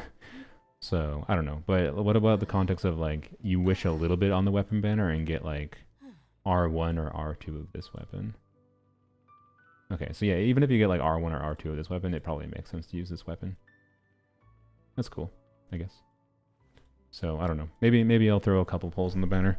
It depends what's on the banner though. This weapon is interesting enough to have at a baseline that I wouldn't mind having it. I also kind of want to mess with this weapon on Mualani, but we'll see what happens. Because Lanyan is a big factor for me next patch. We'll see. Anyways, whatever. We'll just we'll put R5 of this for now. This is a neutral middle ground. I'll leave that there. 137k. Let's see what I have for an instructor's Nilu build. It's cursed. It's so cursed. I hate it, but it's also funny. All right. So the question is, it's probably best. Your base HP is 15,000. What do you gain from main stat of a 5-star goblet, timepiece, or circlet? Or do I do an off-piece flower because it has higher base HP, like the higher flat HP? Like, what do I have for the highest HP I can get from a flower? I mean, technically that. This one's basically the same. Not actually that much. I don't have any 20 HP piece I've kept. Sad. Okay. So we could assume like this, right? So like, is this as an off piece or compared to like an instructor piece, right? So how much HP do I get, right? That's what I'm checking. So 46.6% HP versus this is a pretty simple number to run, right? Versus HP 34.8%. So we get an additional 12%. We'll simplify. So 12% times 15k. What is that, like 1800? Yeah, 1800. So 1800 HP versus you get 4780. 35.7. Okay, so it's a wash. It's a wash. It doesn't matter. That's the answer. Is it doesn't matter. It's down to substat quality. Theoretically, I think what would be best is a HP timepiece, circlet, or goblet with like 1,000 flat HP. I think might actually be the best option. Technically. But not to a meaningful degree. So we're gonna assume this for simplicity. Bap.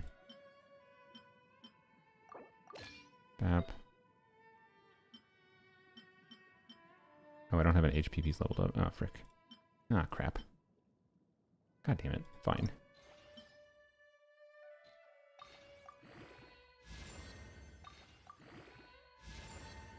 I mean, that's the best stat, anyway. Not that it actually matters for real. Hey, actually, no, that's the best stat. Yeah, derp. Alright, sick. What a cracked piece. Alright, bap. Bap. Bam. There we go. Look at all that flat HP stats, too. Let's go. 57.6k HP on an instructor's Nilu. Let's go. I knew I'd have higher than 50k. So stupid. Okay, so 56,700. Wait, what was it before? 50,000. So I go from 137,384 to 138,612. That's an extra 1,000 damage, guys. 1,000 more damage with that extra 6,000 HP. Stupid. Oh, it's so stupid. I wonder. Okay, I wanna simulate something quick. What if let's simulate double Hydra real quick. So I want to simulate double Hydra with like Columbina. No freaking clue what weapon type, so we're not gonna make a guess on weapon type, which does matter, right? But my assumption would be like Deepwood on Llama, Song of or Silken Moon probably on Columbina most likely. So similar artifact setup, right? That is my point. But I'm just gonna say Deepwood on Farina, and what I'm going to do here is I want to simulate the idea of one, we have like 25% more HP. Oops, on Llama or on Nilu, so that's the extra like 3,000. We'll just put in 60,000. Stop clicking the wrong damn thing. So I'll put it. I'll be. Wait, I'll just do the math. 20.25 times 0.2 1,500 3,000. It's like 3,500, right? 0.25 times 37. I should just do it on my phone. I do mental math when I don't need to. 3750. Okay. So 61,000 HP. I still technically should have put it here, but that doesn't matter. Okay. So double Hydra would give us 61,000 HP. A tiny little bit more EM buffing, right? But my assumption is Columbina will probably be a better last slot here compared to Nahida. Ignoring ER needs on Llama. So all we need to do then is make a hypothetical of like, well, first let's start with something really stupid. Let's start with something really, truly stupid. Like the hypothetical of, because we can type in whatever number we want. I can type in 6,500 for EM here, right? Let's start with something really, truly stupid, like Columbina buffs EM by 800. So 863. Then that is, 100. That's actually not that much better than. Weren't we at like? Oh wait, that was. Oh no, we were at. No, that is a lot better. Duh. So Nahida for reference. Wait. No, Deepwood is here. Okay. Anything else I forgot? I got borked because of. No, everything's there. Okay, we're good. I enabled Deepwood again. Okay, we're good. So, anyways, we were at like 138,000 before. So if Columbina buffs EM by 800, which actually I thought this would be a bigger number increase. And we're not factoring in like Columbina's personal damage. So, anywho's,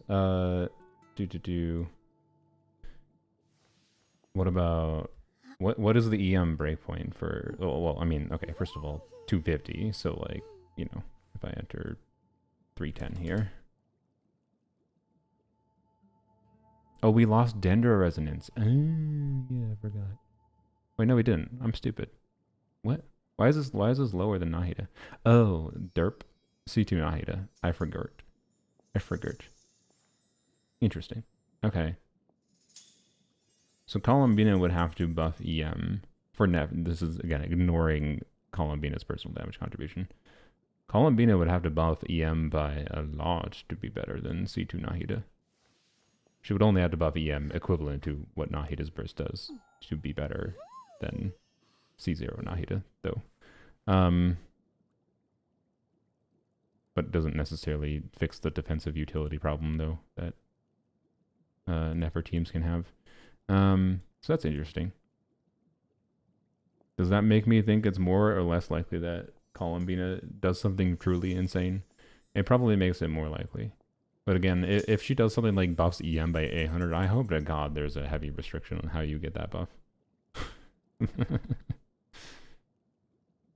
but it is somewhat surprising that an additional like 500 EM over Nahida isn't insanely better, right? Like it's 160k versus 90C2, mind you.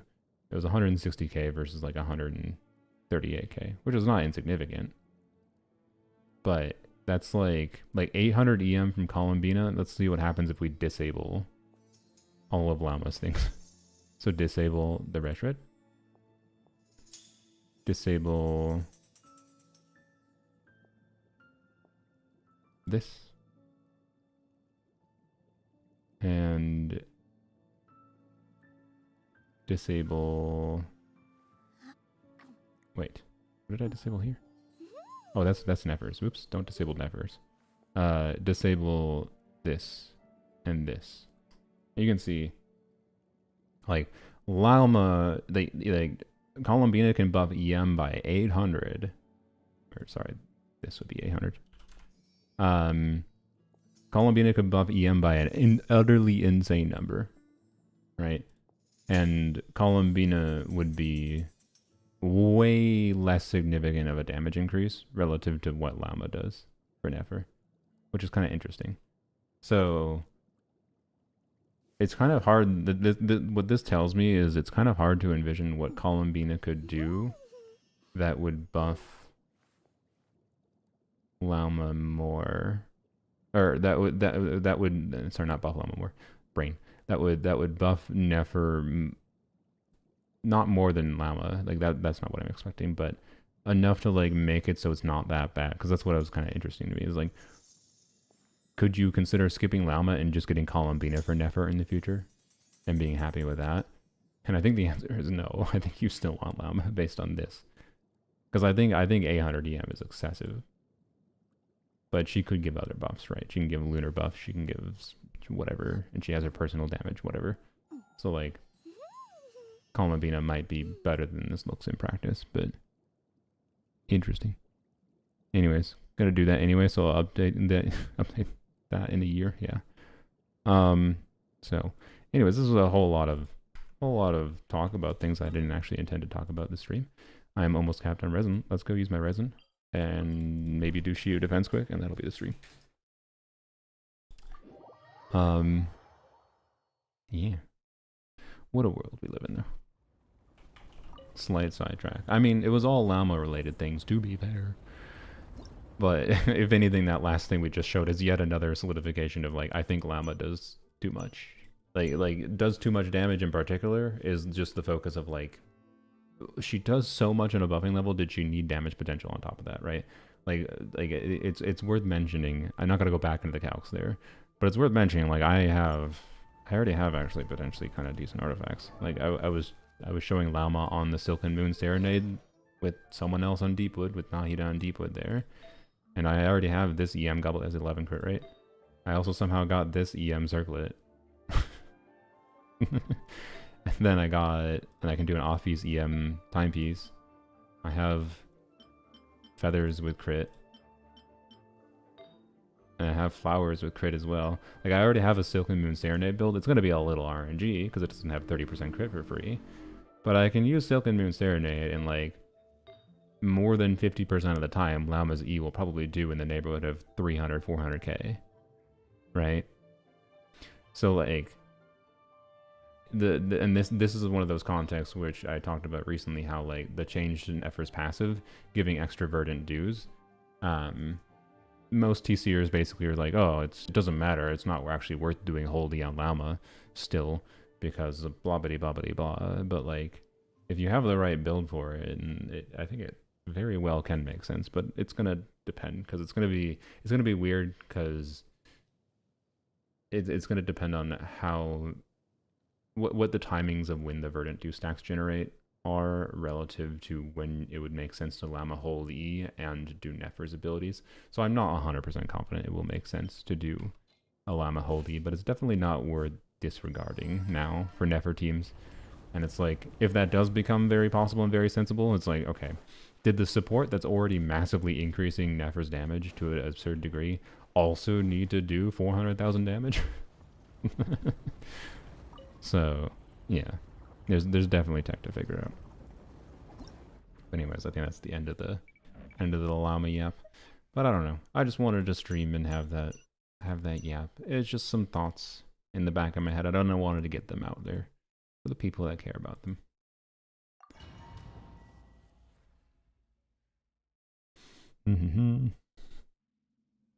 Lunar damage buff is more realistic than a high EM buff. I hope you're wrong. Because my god, Columbina would be the most lame-ass character in the game if she just gives 500% lunar bonus. To be clear, maybe it did end up being a lot stronger than EM buff. But that means her relevancy with older characters is poopy. Right? Like Columbina would probably be an upgrade over Ino for my Dia Overbait team if she gives 500% lunar bonus. But not for Dia's damage, it just because, ooh, she buffs Neffa's damage and then does damage herself.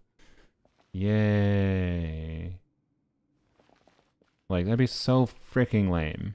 So, I don't disagree that it's possible that she just gives a whack ton of lunar buff. Only lunar buff. But I think the most lame possible version of Columbina's kit is one where she just buffs lunar reactions and nothing else. And I don't think they're going to want Columbina to only buff lunars. Because I think they know how bad the options for Hydro is. And I think they want Columbina to be compelling for people to pull for. Even if they didn't, right? She's the Archon. They want to make money on the Archon. And if they want to make money from a supportive-oriented Archon, again, maybe she's not a supportive, I don't know. But if they want to make money from the supportive-oriented character, have peace. Well, they gotta make it more than just supporting this year's characters, right? But we'll see. I hope you're not right.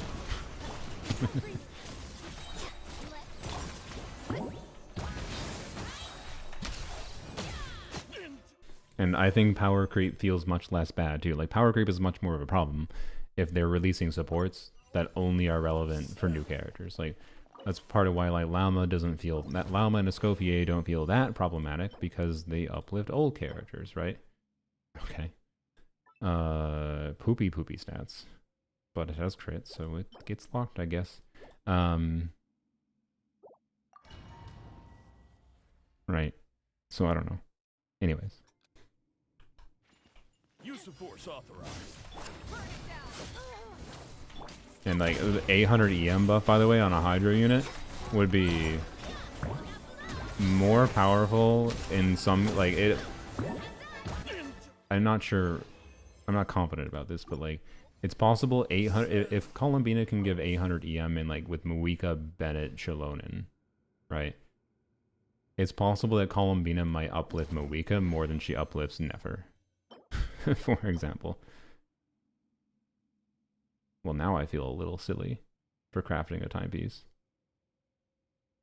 Because that is theoretically an ideal timepiece for a Neffa, but it's not a 4-line. The one I have on a Neffa is a 4-line. But that has ER, which is a pretty big deal to me. And flat attack, which is the other good stat. Or EM. EM would be better, but you know. Only thing that doesn't have is it's not 4-line. It doesn't have a max crit damage roll, whatever. Use of force authorized. She might uplift Skirk too, yeah. And I kind of expect they will do that, right? I think I wouldn't be surprised at all if Skirk reruns with Columbina release, right? Like if Skirk reruns with Columbina release, and they make Columbina like best in slot support for Skirk's best team technically. Interesting. Like onset goblet for Nefer, lol. Only if it rolls entirely into crit rate. Okay, I'm not leveling that up right now. Do I care about this? I don't think I do. If it was a 4-line, I would. How long? 3 minutes? That's a long time. I will wait 3 minutes though. Yeah, Skirk has been waiting for that 4 slot, exactly. Like, that 4 slot thing where, like, Skirk does not have an obvious best 4 slot.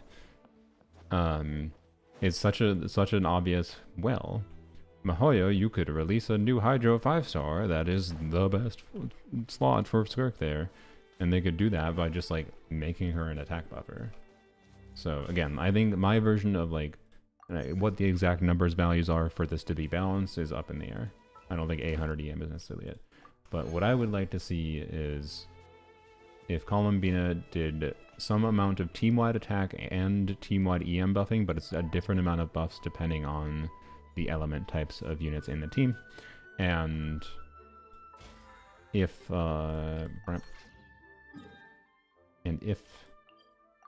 and another if on that would be I would like some kind of condition to it. I think, for example, it would be good if there was a shielder condition. So maybe you couldn't do Farina Columbina, because if there's a shielder condition, they can get away with buffing with Columbina buffing more than if they didn't give a shielder condition, right? Because that would mean Columbina might be really good for Skirk, but probably not good with Skirk and Farina. Because where are you getting a shield from if you're playing Skirk, Farina, Escoffier? Unless Columbina herself gives a shield, but that would be redundant. But, I mean, they could do a, ooh, you get C2 Columbina and she generates a shield. Right, I feel like they have a path where they could do their C2 bait structure with that too, and make a balanced character that buffs old units a bunch, but also uplifts new units. Like, if they're gonna power creep, if they're gonna make a power creep Hydro, it has to uplift old units as much as it uplifts, or more than it uplifts new ones. We'll see. Why am I here? And yeah, we have no clue of the potential of like Lunar Freeze. Who the fuck knows what Lunar Freeze could do? Literally nothing like Lunar Bloom does.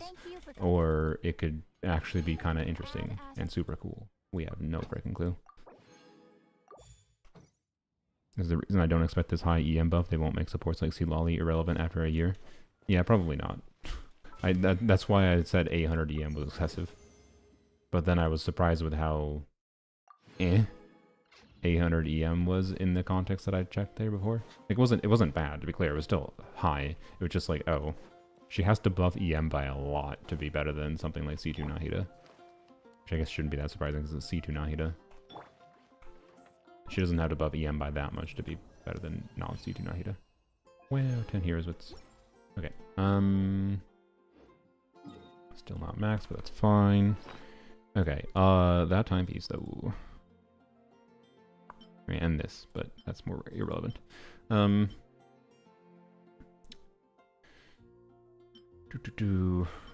Okay. This is a pretty big deal for Nefa, potentially. I don't have that much fodder.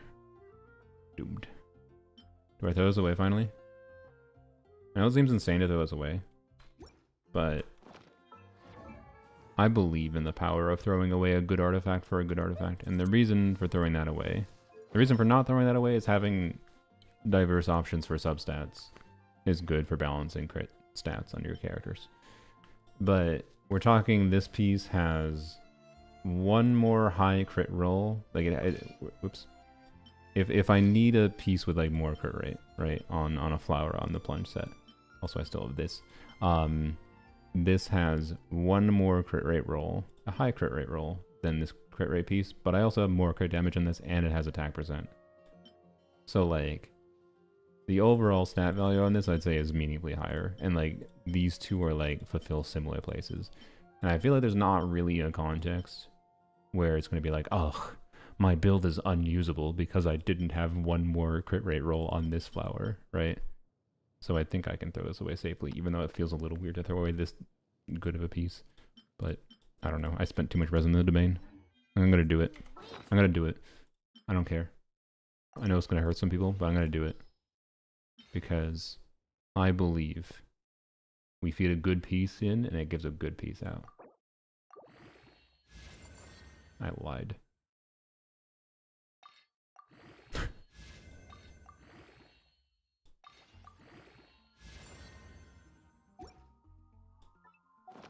Okay. Yeah, it needed at least one more crit roll to be a good piece to me.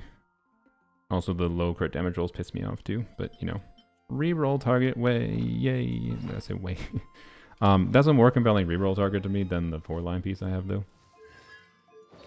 I like rerolling pieces that are more than just double crit, because it means the rolls that don't roll crit have a good chance of being good. So, like, if I get this, but it has one more, like it has a crit rate roll, particularly a high crit rate roll, I'd be happy with it. So, you know, what I would prefer is like I would prefer like the same as this, but have an ER roll on top of that. But that's sad. This was so close to me being very happy with it. The problem with it right now is I'm running triple attack percent in Nefa, and this is a low enough amount of crit rate that I don't want to use that. Unless I switch to an off-piece feather that has more crit rate. Oh, I got this yesterday. I forgot about that, which was nice. But this is a 4-line that rolled decently. It had very high roll values, so I was happy with it. But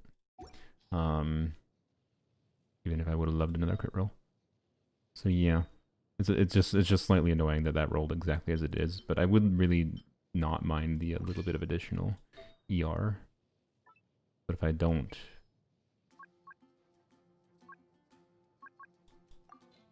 run that, then what do I...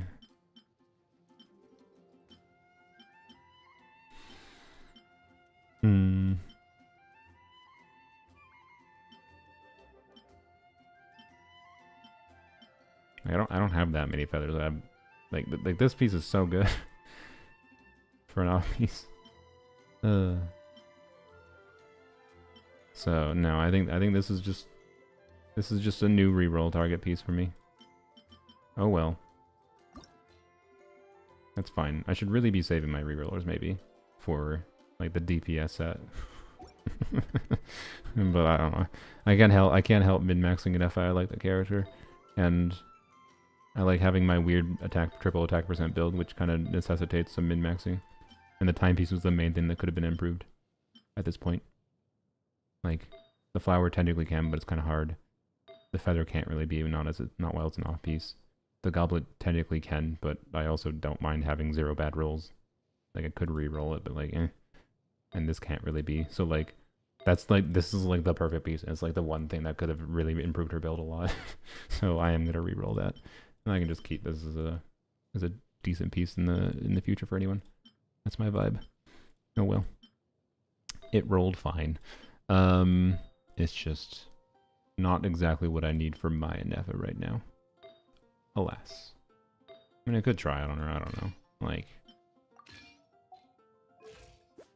I mean, getting the 2 crit damage rolls though.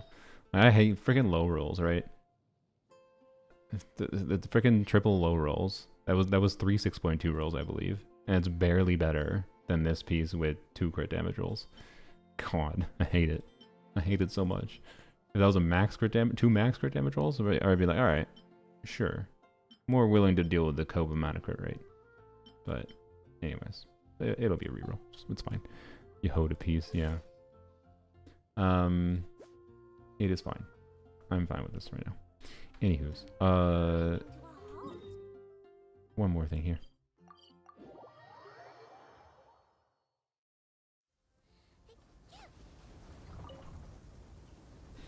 But yeah, anyways, I feel like to properly answer like my hypothetical of what would the balance of Columbina's kit need to be if she gave attack and EM buff based on different teammates compositions would have to be like maybe an EM buff around the level of like 400 EM, but it would take going and checking some, like this is where calcs are useful, right? It would take going and checking to see, okay, is a 400 EM buff from Columbina enough to make Columbina better than Seat Lolly from Moika Mel, right? Because I think if she buffed so much EM that she was better than Seat Lolly from Moika, that's probably something they wouldn't want. So like, does that make sense? Is it 400 EM? I don't know. I do not know.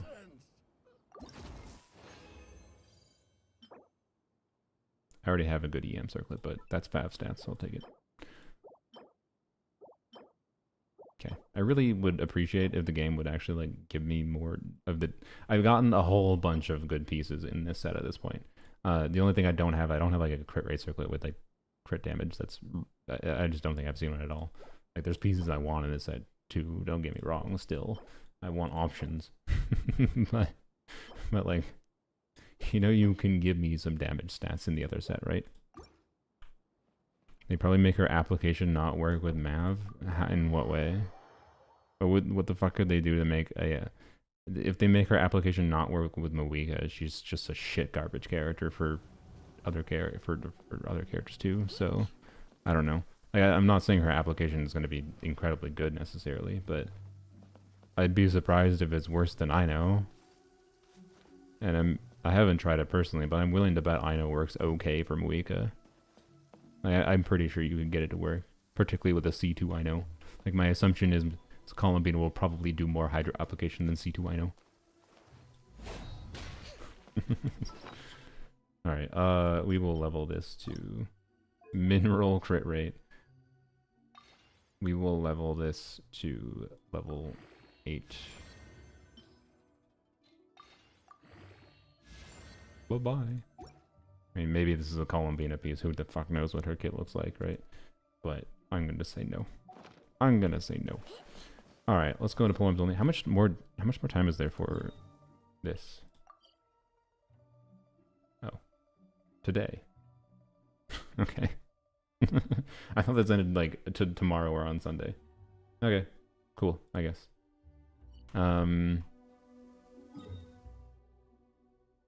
Yeah, the racism restriction is possible.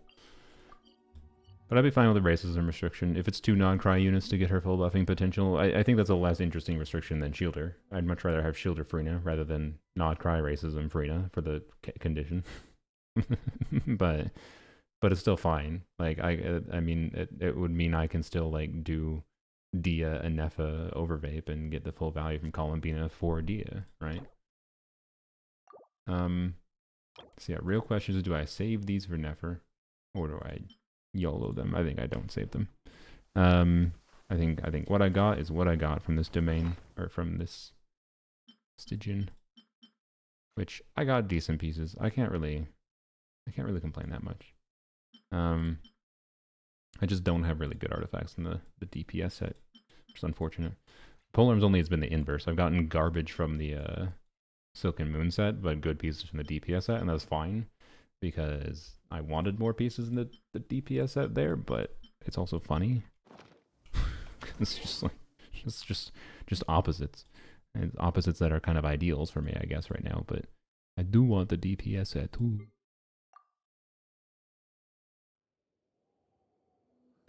But yeah, I'm pretty certain. I don't think Columbine is going to be a bad character. I would be surprised. Only good thing you got was a 33 crit damage circlet. Nice. I on my main account, as far as DPS pieces, the one thing my main account has going for it, I've gotten 2 crit rate circlets in the DPS set. Both were 4 lines. One was crit damage EM, and one was crit damage attack percent.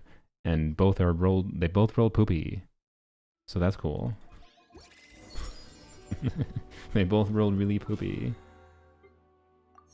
But rerollers, yay!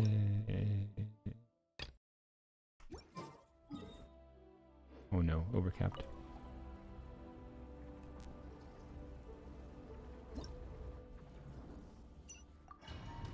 All right. This so from tomorrow I'm gonna finish farming for like Flynn's boss drops and talent materials. So today here is where we probably figure out not what the final Flynn's build is going to be, because I have a plan to like re-roll the onset goblet and whatever, but good job missing that skill. Oops.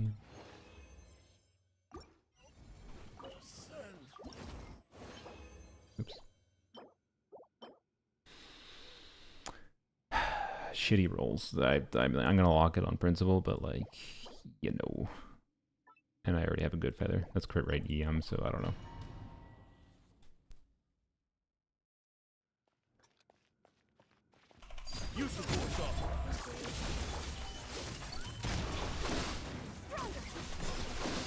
Please, why? Having to wait every time for Eons, that's so annoying. I don't even know if it's worth it. I think it is worth it. I think I tested that a little bit, but... Wow. Wow. But yeah, I don't think I'm anywhere close to having like a real build if I wanted to put... I wanted DPS stats on the new set. The plan is to... I think I leveled up some pieces for Candace. I don't think I've shown it yet, but I'll show my Candace Silken Moon Serenade build. It's not ideal. I might end up needing to put more ER on her, which I should have the ability to do. I mean, freaking low ass roll values, man. I like... Okay, I mean, thanks. Also, but again, really? Mineral. Even the flat attack is mineral.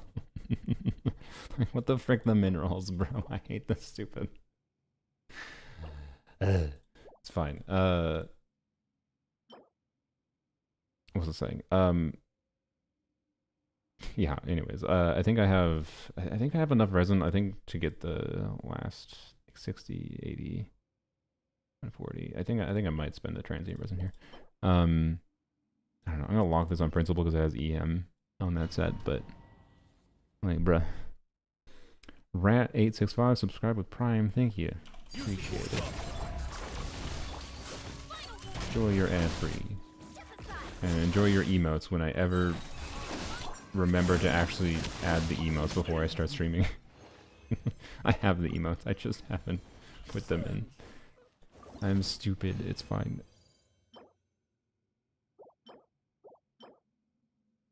I mean, no.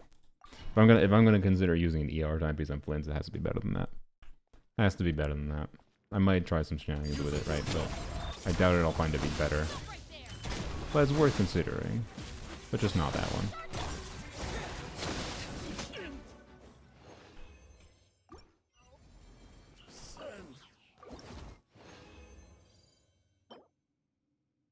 Okay. Sure, I guess. Wow, that's what I was looking for. That's the perfect Flynn's piece. Alright.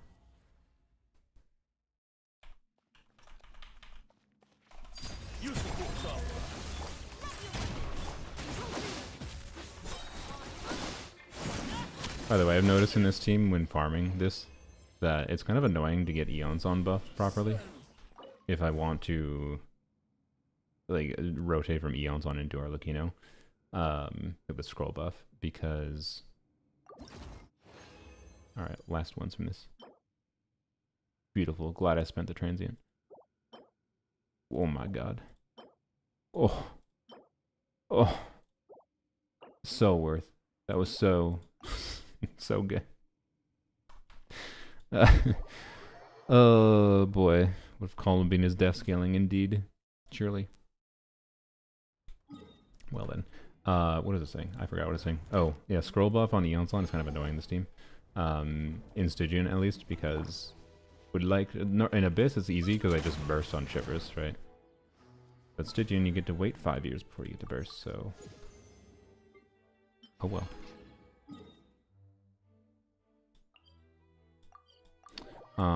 We'll go take a peek, see at what my Flynn's build will look like.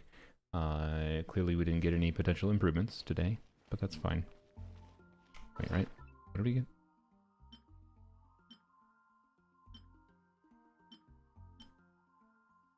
What was the squirrel? Didn't we get a crit circlet, or was that the other account? Oh yeah, oh no, there's this. Okay, yeah, it's fine.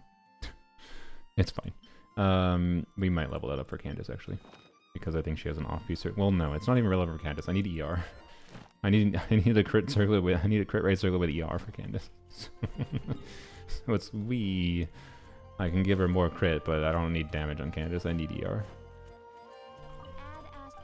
So not even relevant.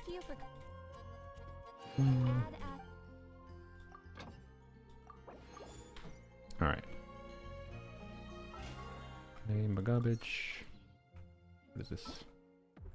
Oh yeah. Claim. All right. What's the build look like? Wrong menu.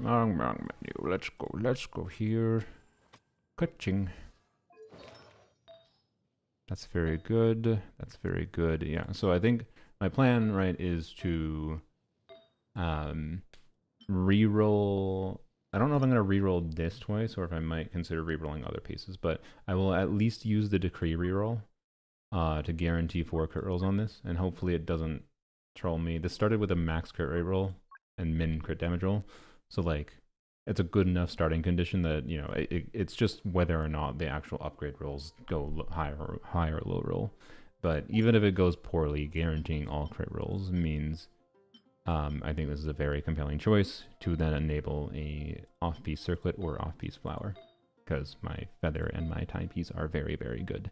I did get this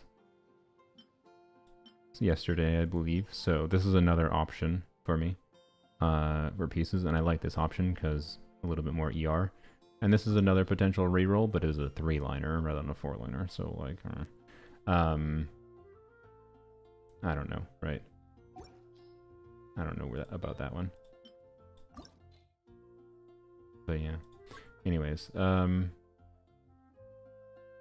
wait, are we only oh shoot. We might be farther away from the, I just noticed. We might be farther away from a decree reshape than I thought. Oh, okay. I thought the graphics showed differently. What is it? Oh shoot, I might need 6 feathers. Damn, okay.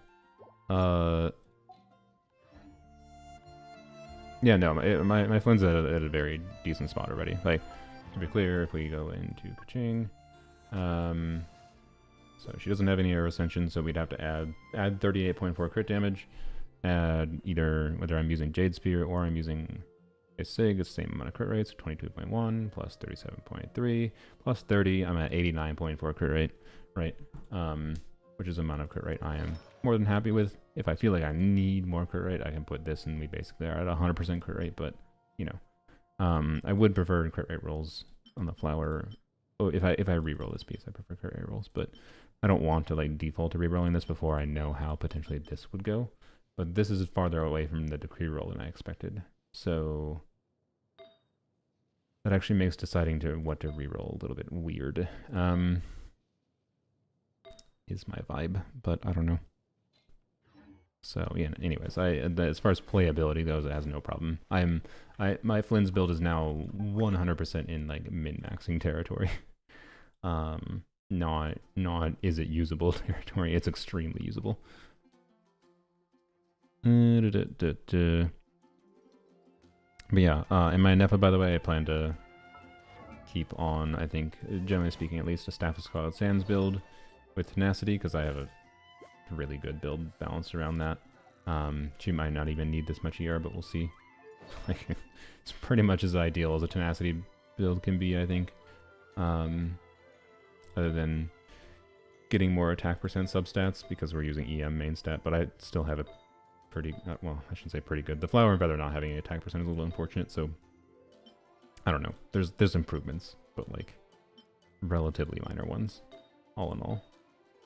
So yeah, I don't know. Anyways, I'll have to mess around with things, because maybe I'll find that a different weapon on Nefa is better. Don't have her Sig. Sig would be cool, I guess, but that's because of Flynn's coming, it wasn't worth it to risk going for her Sig, in my opinion. So yeah, we kind of fine with what we got though. But I will finish the pre-farming for talent materials and everything. Oh, I need to go and collect his materials. I don't want to do that right now though. I forgot to do that. I think they respawned either yesterday or the day before. What ones were they? I gotta remember what ones. Frick. Was it this one? No, that is not it. Frick. What were they? No, not that. This one. Yeah, it's this one. Yeah. Okay. Yeah, Scarlet Sands should be pretty optimal for min-maxing Nefa. It's just Scarlet Sands on her is technically a little bit less EM buffing for Flynn's, but I don't think it's that big a problem. Oh, my Candace build. It's not that interesting, but yep. ER timepiece. Wow, look at that crit. Yep. And off-piece circlet right now because game does not want to give me crit rate circlets with ER in this set. So doesn't feel super relevant to level them up at this point. No ER on the flower either. If I need ER on the flower, I do have this. It's unlocked because I feel like it's kind of cope. But, you know, if I need the ER. It's there. And she has 54% crit rate, 254 ER. From a normal context, from like Abyss context, this is perfectly fine. From a not starting with any energy in Stygian Onslaught context, would definitely not mind to have more ER than this, so we'll see. I'll have to play around with how it feels to use on or in Stygian Onslaught. That's all. Supports that full attack on Chi-Chi. Nice. Yeah, it's a cool artifact set. I like it. I like it even if there's only one Nodcry in the team, even only 60 EM, but I don't know. We finally got 5-star instructors, so I'm pretty happy about it. I've been having fun with it. It's a big part of why I think Ino is as fun as she is, because being able to do Ino on instructors and a Nefa on that set is a whole lot of EM buffing. It's so silly being able to do like Ino and Nefa and get like 500 EM for the team. Well, for the on-fielder. 300 EM, or it's like 240 EM for the team. 500 EM for like a Nefa and the on-fielder. So, anyways. All the EM buffing shenanigans is probably the most enjoyable part of the combat things in Genshin in this patch. But yeah, I'm enjoying Nodcry a lot. Just the combat endgame progression makes me concerned. Like there is the possibility they could release an Abyss this year that prevents me from being able to clear with like Dia or with DPS Lanyon. Depending on how they balance other units. Like if Columbina is balanced in a way that she can actually buff Dia and Lanyon, probably not a problem. Right? But if she's balanced in a way where she doesn't buff them and she only really buffs Nodcry units, I could very easily see Abyss and whatever being balanced in a way that it's going to become more and more of a struggle to use the characters I want to use in the endgame, right? It already has become more of a struggle, but we shall see. We shall see. So, anyways, let's go end the stream with Zenless Shiyu Defense.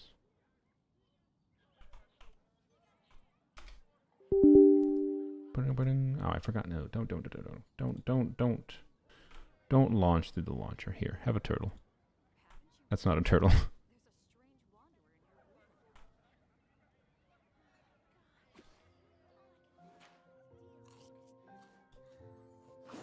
Bam.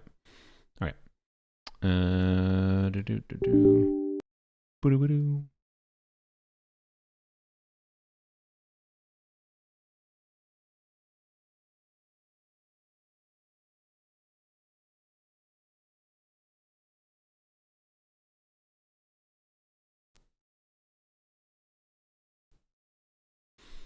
Okay.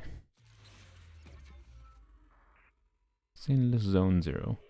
There was a comment on my Zenless stream, but I had like a big wall of text that I responded to. I couldn't help it. It was one of those like comments that seems innocuous, but was kind of like asshole-ish. So it was just the Orphe stream, right, where I pulled for Orphe, played around with Orphe. I was like, yeah, it was fun. Oh, you were just ending that stream. Yeah, I was ending the Genshin. And like this is the only comment on the stream right now, other than my response to them. And it was like, frowny face, angry emoji. I thought you said you weren't going to play ZZZ. Like, what the? First of all, when the fuck did I say that? Because if you've watched my content to any meaningful degree in the last year, I have been actively playing ZZZ, and I can't help but yap about it during my Genshin streams, because of how much really nice things in Zenless exist that just make the overall like this is the least aggravating gacha game I've played. It has, and there's a lot of specific aspects like that keep me engaged, and it's mostly the combat, right, and yada yada blah blah blah. But like also a lot of other, like, I cannot help but compare this game, being that it's another Hoyover's game that fixes a lot of flaws then I would say are flaws in other Hoyover's games. And it's just like, yeah, it gave vibe like a frowny face emoji. How dare you play a fucking game that you have fun with? I'm just like, dude. So, and I was like, first of all, I don't think I ever actually said I wasn't going to play it. I think what I most likely said before Zenless released was that I didn't know what it was about exactly, and it didn't really interest me because it was a gacha game.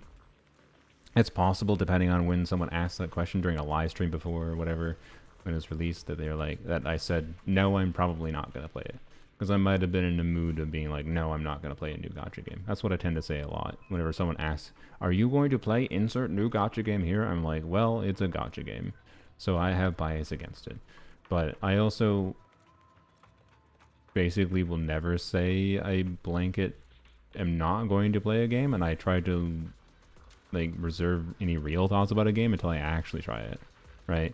Like Neverness to Everness, NTE, looked kind of weird, and like I had no idea if it's going to be good or bad until I tried it. And by the way, I know that game's not out, but I got in the closed beta, and I tried it, and I was like, wow, it's bad. It's bad. Wow.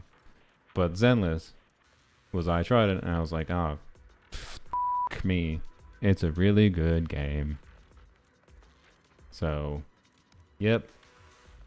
Anyways, and I had a whole tirade against them of being like, you know, feel free, like, I guess I'm making some assumptions here, assuming you're kind of like trying to imply something that you are, but like, tell me more. What the fuck do you mean by frowny face? Clarify. When did you think I said that? If it was before release, bro, it was before the game's release. I have actually played the video game now. If it was after release, you have not actually watched my content after release, because I haven't really. I've criticized some aspects of Zenless because I don't think it's been perfect. Crazy idea. It's not a perfect game. But like, I'm generally speaking, I've been playing Zenless since launch. Since I actually played the game, I've been like, yeah, I like this game. So anyways. And it wasn't even to change my mind. It was, I just had bias against it because it was a gacha game and I didn't understand the game at all. I had seen a little bit of footage of Zenless, like Zenless combat. Like, man, I think Zenless combat is like, it's hard to understand the dynamic of combat with all the crap happening on screen, whatever, until you actually play it, right? And like, so like, I didn't understand exactly what the gameplay gimmick was of like what actually made the gameplay unique versus my experience in Genshin. So it kind of just gave me the vibe of like, okay, this is Genshin-ish combat, but it's slightly different. And instead, no, I'd say it's like very different. So, anyways, too much yapping. Point is, that comment confused me, and I couldn't help but have a long wall of text in response to that. Cause it made me kind of sad seeing the only comment on a ZZZ stream that I had, the first ZZZ stream I had in a while, being some butthole that was like offended by the idea that I play a game I like and that it showed up in their feed because I dare to once every few months have a YouTube stream that is Zenless oriented specifically. Like, I just, like, bruh, you didn't have to click on the video. Have I offended your existence that much? Anyways,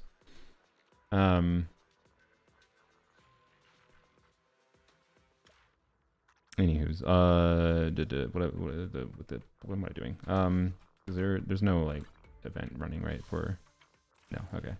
Well, there's this, but that's not a resin or battery spending event, whatever. Freaking Genshin brain rot. I call everything by Genshin terms. So we'll spend our garbage here, all on discs. Why not? Oh, I got Orphe's engine, by the way. It took me like 6 hours. It took me way too long. After the Orphe stream, I got Orphe's engine, but it's I just completed a shit ton of like random commissions and shit, like things that I had barely touched since 1.0. Not like I did some various random things that got me extra sources of polychrome's wishes for trying to get Alice M2. But Orphe, I had to grind like 15 pulls anyway, so I got her engine, and I haven't meaningfully tested like the full things that it could theoretically do because the most interesting thing I think Orphe can do, and part of why I wanted it, is it gives her interesting, I don't know why I went over here. I think it gives her very interesting build flexibility. Like, there are contexts where it might make sense to do attack slot 6. I think there are contexts where it might make sense to do other things too. I've had some ideas for weird anomaly mastery builds that probably don't make sense, but would be funny to try. And her engine is like the thing that gives me the flexibility to try that and actually have that maybe make sense. So anyways, so people who only follow a content creator for a specific game and then just hate the other stuff are weird. Yeah. Do you think that Genshin was my first game? I've never touched another video game before. And that it's not possible for me to like other video games. I don't know. And I had a whole, like, in the wall of text there. I was like, I don't hate Genshin, but I definitely think it's more of a mixed bag. It's more of a mess than Zenless is for me at this point in time.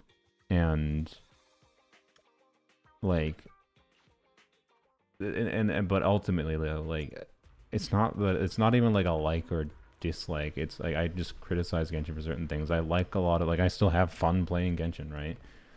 I'm enjoying Not Cry a lot even, and whatever, but like, it's also my job. It's a game, it's a video game I rely on income for. So like my relationship to Genshin is fundamentally different from my relationship to any other game. And the way I think about it is very, like, through that lens. And like, I can abstract, I have the human ability to abstract my perspective out to what some other people's perspectives is. And I try not to get too upset about like certain things in Genshin that are just annoying to me because I'm a content creator, because there are some things that, like, that's why I try not to yap too much about the damage dummy thing. Even though a damage dummy would be really valuable for me. So yeah, I don't know. Anyways, well, let's find our crap first.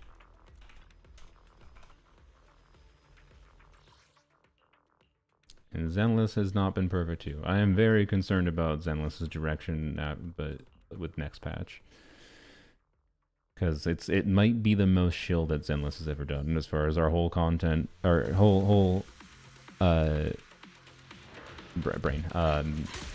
conversation. We should lower audio a little bit. Whole conversation about you know, the shill power creep and whatever else was yapping about.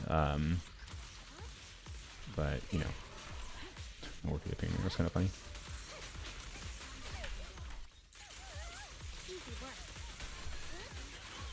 I am concerned that Zenless is heading in the same direction, but we'll see.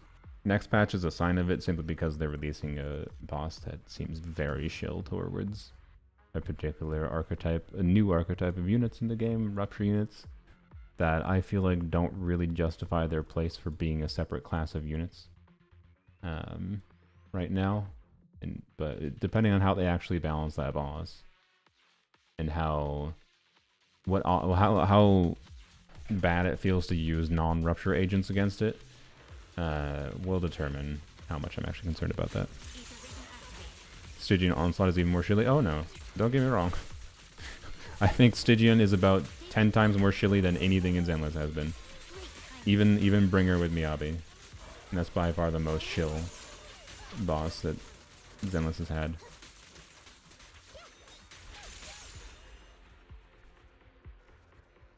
Zenless ain't perfect, but I've overall been very happy with the combat direction. So yeah. Like they've done things. Ooh, this could actually be meaningful for me. They've done things that are chilly in nature, but the game has generally been balanced in a way that for all the end game, I very much am able to clear the end game, and like without a problem, with whatever shenanigans I feel like, such as what I'm doing right now, which is, you know, the oddity that is DPS, kind of DPS Chingy, but like I don't know. It's weird calling it DPS Chingy because it implies that like Chingy isn't someone you build for damage normally, but like you technically should. So I don't know. Anyways, character's boring, but Yishun is boring, but she's fun. Yeah. Driver Chingy, yeah. Like it's weird. Chingy is not doing negligible damage. I can tell that for sure with the Defiler fight. I will lock this because it's attack percent on that set. Another AP attack. Okay, but I don't know. I kind of wish Zenless had the ability to give me a damage number output at the end of a deadly assault run, so I could see how much damage Jingyi is doing. Because otherwise, the only way is to like try to do calcs and like, ugh, no. I've never done calcs for Zenless yet, and I don't want to. This game is like anything I criticize for, like, you know, the context dependence of like Genshin calcs. Crank that up to 11 for like the context dependence of Zenless when calcing this game. And there's people that do a good job at calcing. It's still like useful to do, but no, I ain't doing it myself. So, but it's just for a team like this, it's really hard to give a vibe of it. When it's new, at least, because the way I'm gonna get a vibe for it is by just playing it in different contexts. And right now, the interesting thing I feel about this team is how it's actually pretty good at just dealing with different kinds of content. Like I use it against Pompey, and Pompey's electric resistant, but I have so much stunning potential, like so much days output, that like Pompey's electric resistance doesn't matter that much. I can get 40k on this team with Pompey. And then Defiler is neutral to fire, I believe, or neutral to, wait. No, it's electric, weak, and neutral to fire. And I think you saw my score before. I got like 43k, I think. And that wasn't like a very optimized clear, I don't think. That was just like, that was my score from my initial testing when I got Orphe's engine. I was like, okay, how does this compare to not having Orphe's engine? And I got like, in case you didn't watch the stream, I got 40k points without Orphe's engine, but still with a 5-star engine, with an S-rank engine. Really? Die. Alright. Funny wipeout.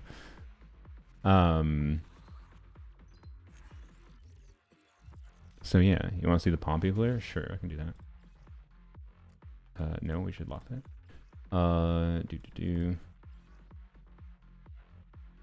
check if that rolls attack percent. So yeah, I got Orphe engine. Not without spending, other than the money I spent in the stream. I got Orphe engine by doing a little bit of grinding.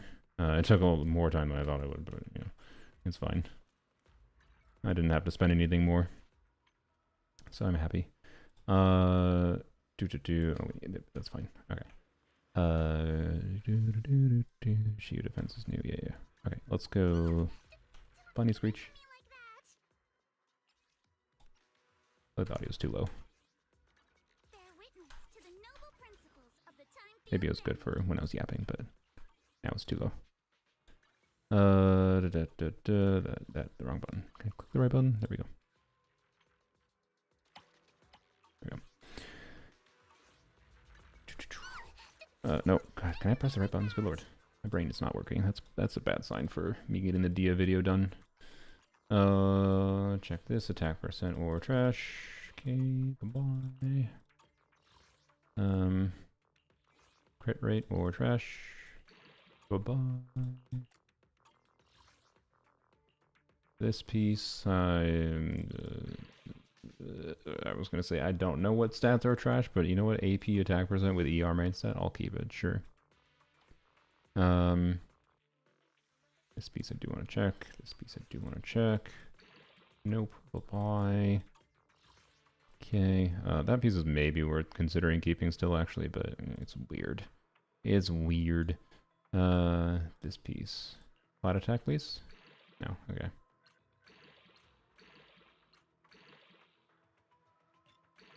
Nope. Okay. Bye-bye. Alright, this piece is more important because it's 4-liner. And it's immediately pooped. Alright, bye-bye. What a day for pieces. Yay. Okay. The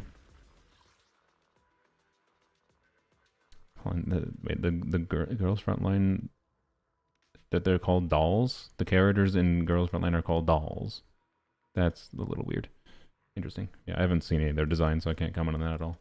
Yeah, that is a weird term for them. It's a little bit of a... If they're supposed to be like real characters, I presume.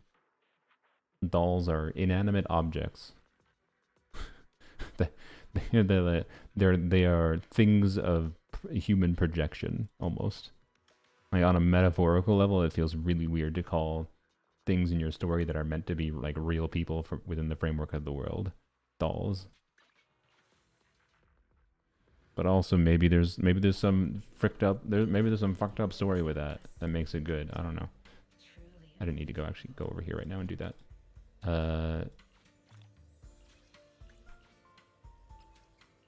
Maybe I can do a dump into something.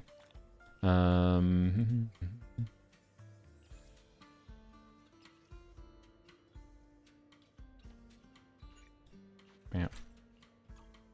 I think I didn't. I was dumping pieces into this. I don't remember why. I don't know what to go for, so I'm not gonna do anything. Anyways.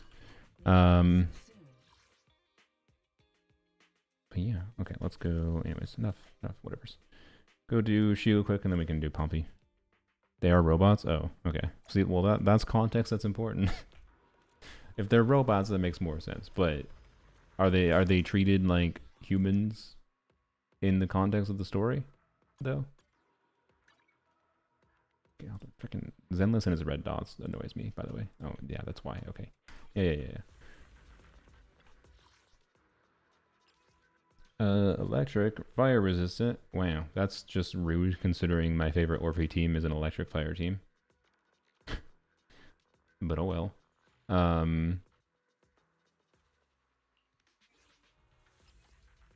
We could either do it second. I don't know, should we just do it? Forget. Do it anyways. Frick you, game. And then we'll do... Wait, was it fire resistant? It was fire resistant, right? Sure, let's do this in the second one. Bam. Wait, what? Oh, it was the stupid bang. God dang it. Yeah, okay. Freaking bang boo. Freaking bang boo. Change you to that, I guess. Crap. Yeah. What the? Am I having a stroke? What? Why did it do that? Oh, it's because the UI is freaking Shiyu. It's because the UI is different between Shiyu and I forgot. I'm stupid. It's fine. I'm stupid. Don't worry about it. I'm used to Deadly Assault UI too much.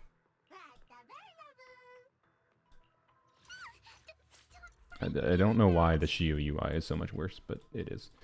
Ready and waiting. I'm here, so we're good. Foo-foo. Switch into you, parry into you. Yeah, that's fine. Okay. You know what I should do? I should just change this Bang Boo preset to you. Alright. What the? Oh, kill me. Actually end me. Actually fucking end me. What the fuck is Shiyu's UI? Why is it doing this shit? When I click that button, why would the fuck would it put it on there? There we go. I'm stupid. There we go. I figured it out. It's fine. Don't worry about it. Skill issue. Okay. I can't really figure out a good team with them. With Jafufu's old 11? Yeah, use lighter. Like Jafufu instead of Astra. I'm not gonna say it's better than Astra from in like an optimized game context, but on a my gameplay level context, I find it better. Like I couldn't get better scores with my Astra team.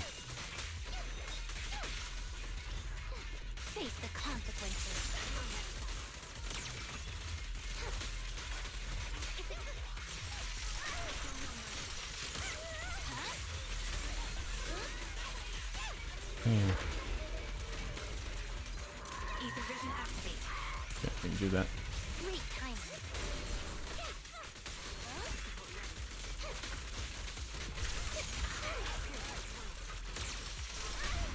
Alright, looks like this.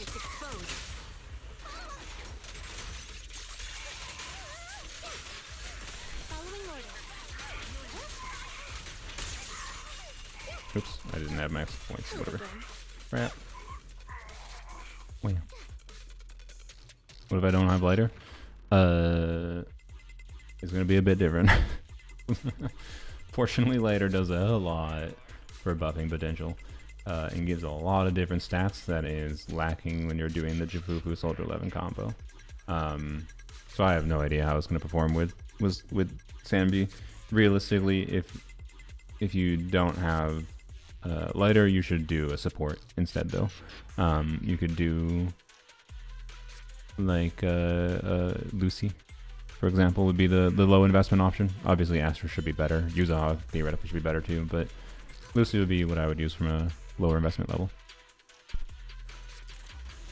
Without lighter. What am I doing? Alright. And about. Okay, I'm sorry, that was really funny. the friggin' Bang Boom knocked them away, and this one my chain didn't hit them. Okay.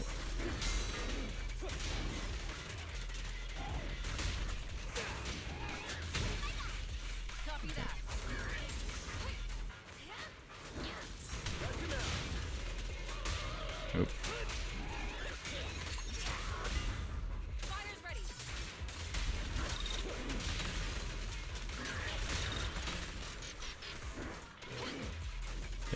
Don't need to use an ult there, obviously. Just hold it both here. I thought I switched to Jifufu. That was stupid. Oops. Just wasted an ult. It's fine. Oh my gosh, I'm not hitting them at all. Okay, well that was wonderful. That was some wonderful S tier lighter gameplay. Okay, oh my god. Oh my god. Just oh my god everything. That's all. Don't worry about it. It's 4-4. Most terrible 4-4 clear you've probably ever seen, but it's fine.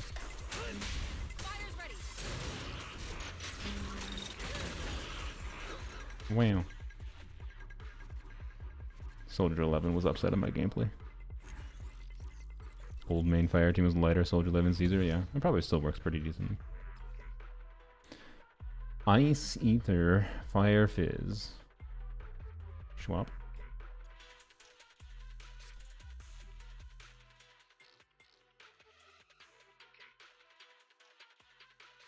Orphe helping with the grouping? I don't know, actually. Should have paid attention to that.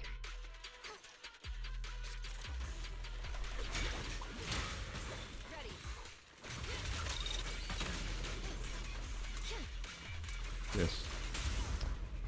Crap.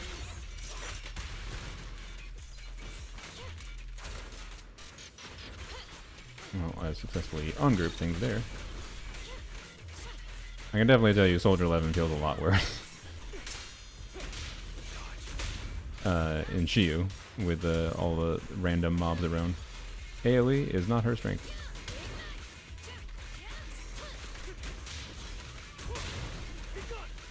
Nice. Perfect.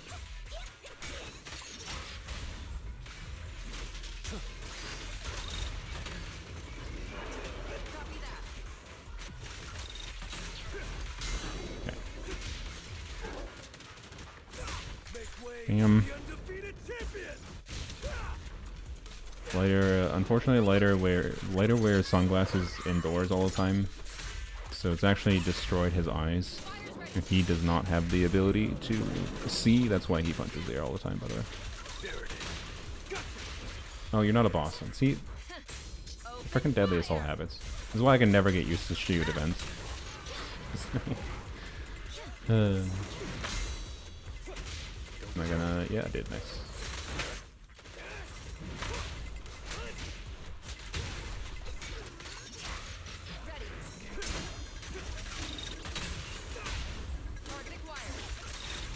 Okay. Oh, see, like, I should have just switched to lighter there, right? Get a chain, get Mountain King out because... Yeah, whatever. Whatever. It's fine.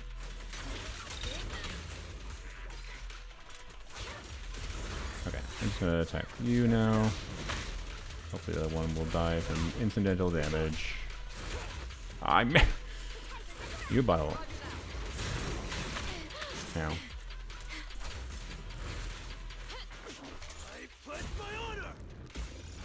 Oh, it's me. Come on. Feeling fired up? Okay. Well, do you want to come near me? So yeah, there you go. Thank you. Appreciate it.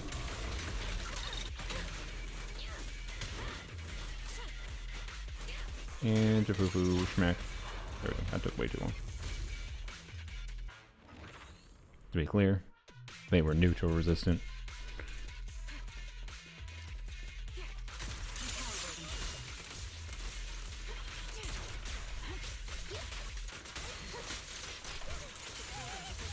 That was a... Oh, there we go. That was a little bit better. Wasn't sure if her laser was done yet. Interesting thing with I have found with Orphe in this team at least, but I think this is probably going to be a thing with Orphe in general, is her laser lasts long enough that I end up in situations where, like, I'm triggering a stun as she's doing her laser attack and finishing it, right? And because I don't want to, I want to like do a chain on her, but usually I can't like switch to her immediately, so I end up like doing a full chain attack like I kind of did here, although I don't think I actually had to do that in this instance. And I don't know, it's just interesting from a context of normally with like a lot of teams I end up, you end up like skipping a chain attack on some units, but I ended up going through the full chain attack sequence oftentimes with Orphe. That's kind of fun actually. I actually kind of like that. And it's just a side effect how the length of her laser.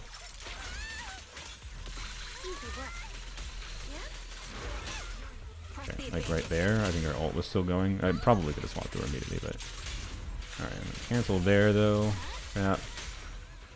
And there I don't want to switch to Orphe because that would cancel her attack, right? That. Weird playing stunners and Shiyu, seems like a lot of wasted stun because all the waves. Yeah, it definitely can be. But then you can see that we're fine there, so, you know. It just depends. Alright, electric ice, fire fizz. Sure. Let's see. Sometimes level 6 is harder than level 7. We'll see if I might fail here, it's possible. I am not exactly purposely using, well actually you know what, we're gonna swap. Because this is electric week, and I think this shows might be the fun of the adaptability of this Orphe Chingy team. Use Soldier Left against the Fire Weak thing. And then we'll use this team where it's Fire Neutral and Electric Weak.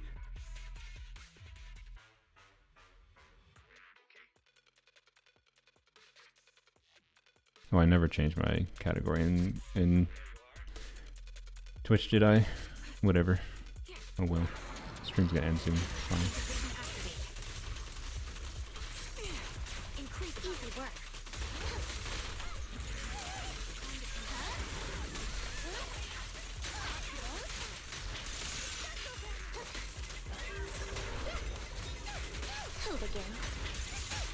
Okay. The target's exposed. No use resisting. Keep up the fire. Sweet timing. That was good. Following orders. I'm gonna have to just. Do we have to ult? I mean, we don't have to necessarily have to ult ult. Yeah, it's fine. Okay. Do this. Are one with the wind. I'll cancel. Do this.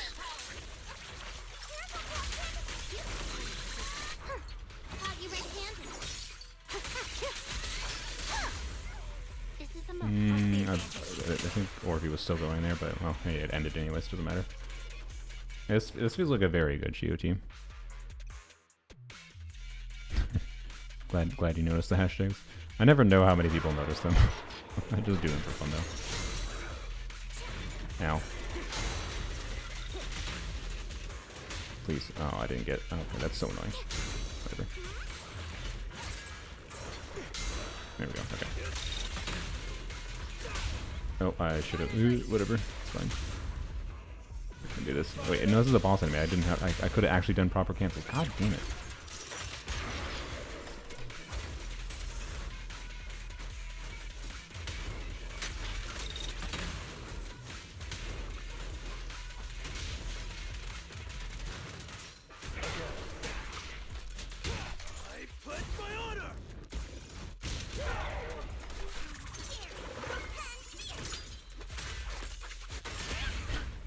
I love this team. You're like, you're not stunned anymore? No, fuck you. You are stunned again. I really like the flexibility it gives for like saving decibels too with your poo-poo.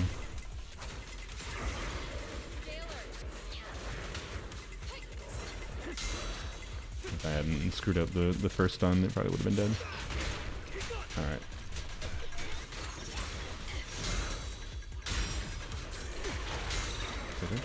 Bap. Nice. Punch wipe out.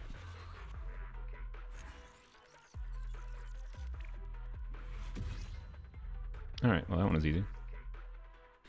Electric Fizz. Oh, we can try the same thing. Oh, is that Hugo? Or no, that's you. Oh, interesting. Okay. I mean, the lower accurate would be definitely fighting this with Obel Squad. So I guess we should swap. We'll see. I don't know what's gonna happen with this team against this, but we'll see. I'm down with lower accurate clear, even though the reverse would probably be easier.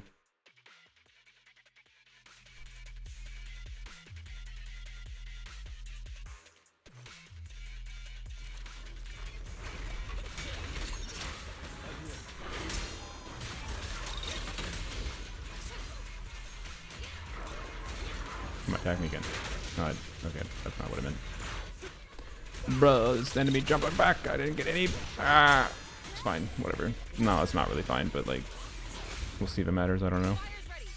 Surely lower accurate team is going to be so good that it doesn't matter. Right. Oh boy, not killing this in a stun wound is pretty bad though. We're fine though. Okay. Hello, big boy.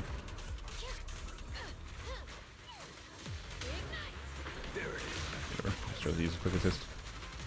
Are you hitting it right now? Oh my god, bro.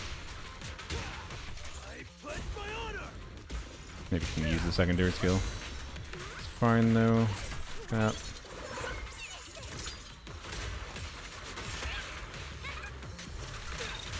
Nice.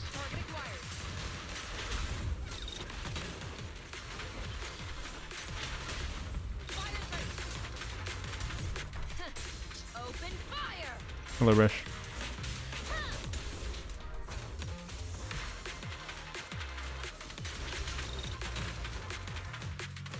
Did you get your 50 pity 5-star on Standard Banner yet, Resh? I should really attack the other leg, by the way. Here we go.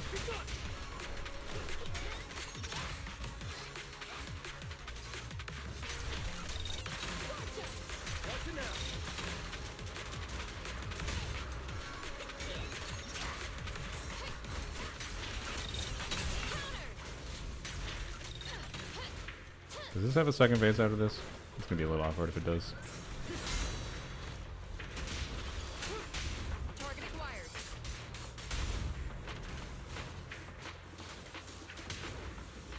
It does not. Oh, that was not bad. Alright.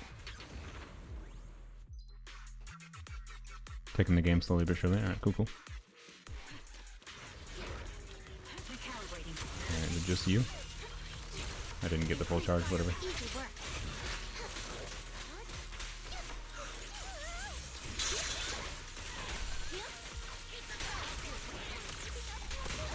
You're too far away from me.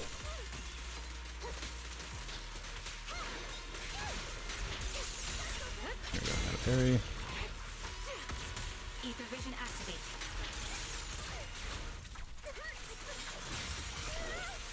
Great timing. Okay. The target's exposed. No, you resisted. A little awkward there. I don't really want to use ult because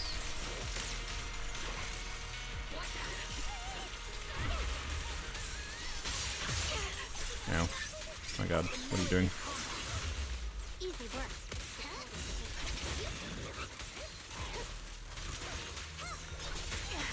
Oh my gosh. Get my Good lord. Our are one with the wind. Captain and I got them to pin them down. Just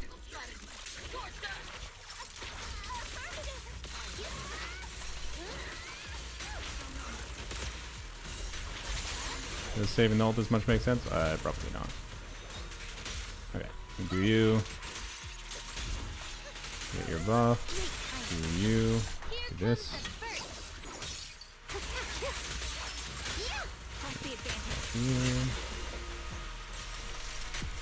Nice. Not bad. Seeing a soul getting attacked by 3 agents at the same time is satisfying. Yeah, this is a very satisfying team. A lot of visual stuff on screen, but it's like visual stuff that just makes it feel like, you know, the team is teaming. All right, cool. Wham. All right, polychromes would have been useful 2 days ago. That's fine. I could have waited. I just was impatient. All right, we'll end the stream. Someone said they wanted to see a Pompey clear with the team. I'm down.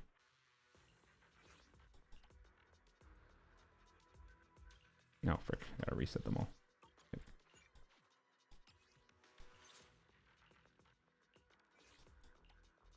Bam.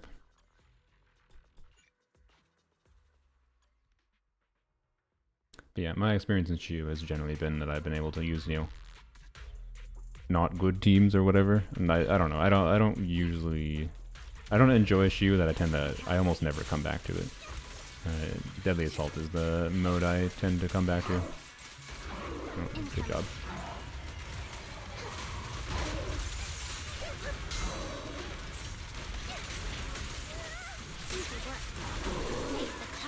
That was a bad start, by the way, but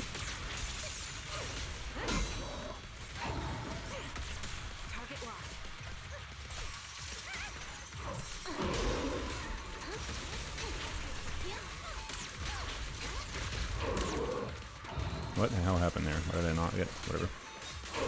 Bad all around, but it's fine.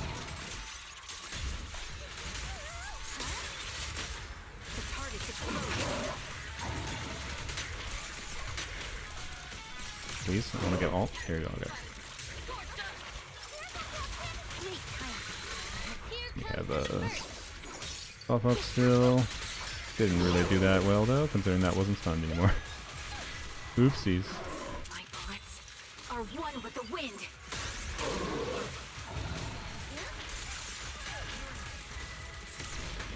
What the frick? Why did that not parry? I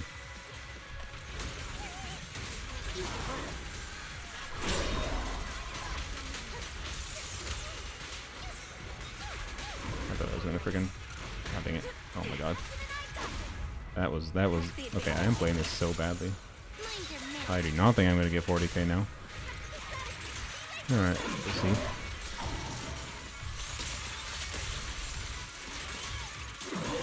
That first stun one was pretty important. I think I bungled it so much.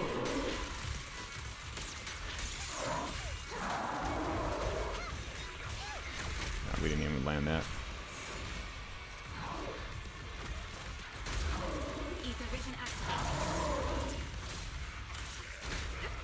Really?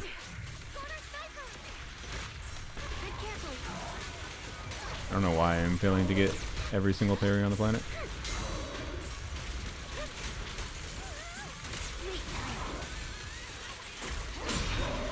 What? I went to 0 HP? Oh my god. Oh my god. I'm bad with Pompey. I'm so bad with Pompey. Yeah, this team has a lot of depth shred.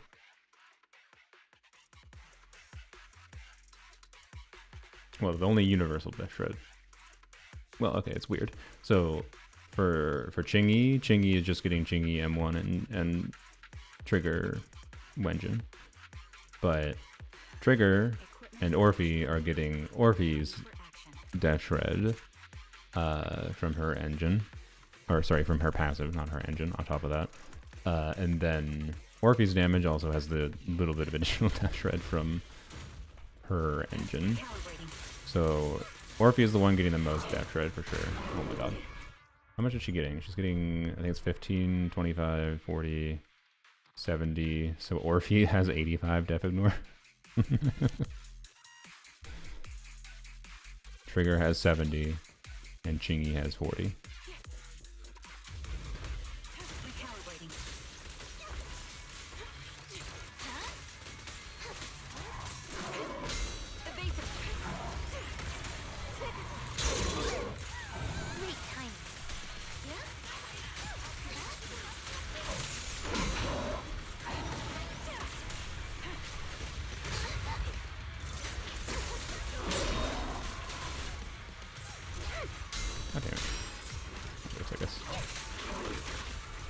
Oh my god, can I...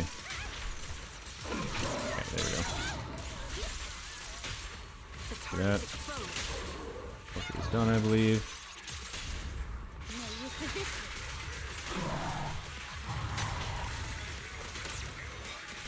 Here comes the first.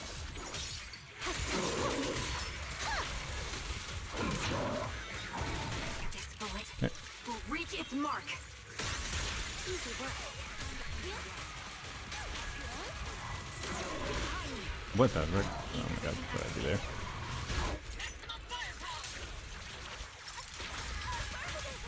I should have done her laser first probably before I did it. Just save the ult. The melody of combat. That took me way too long to get that back up. I didn't even time it with the stun. God damn it. Press the advantage.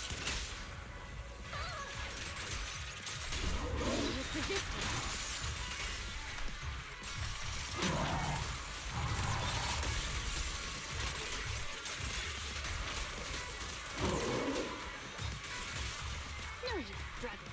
Adjusting for wind. Easy work. Should have parried that, don't know why I didn't. Yeah, figured. Okay.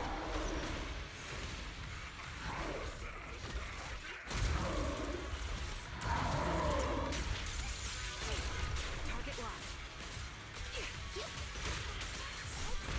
Incoming. Great time. Maybe shouldn't save Chingy ult here, but I have this. Creed. One shot, one kill.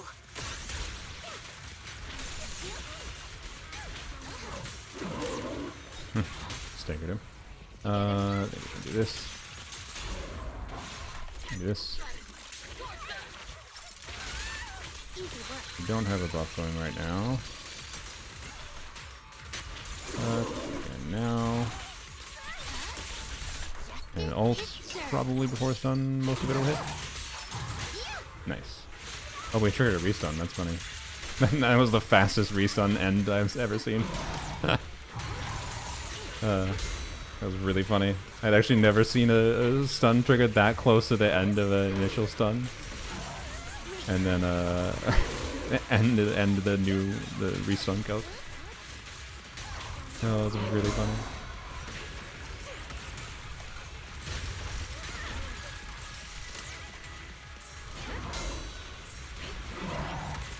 Okay.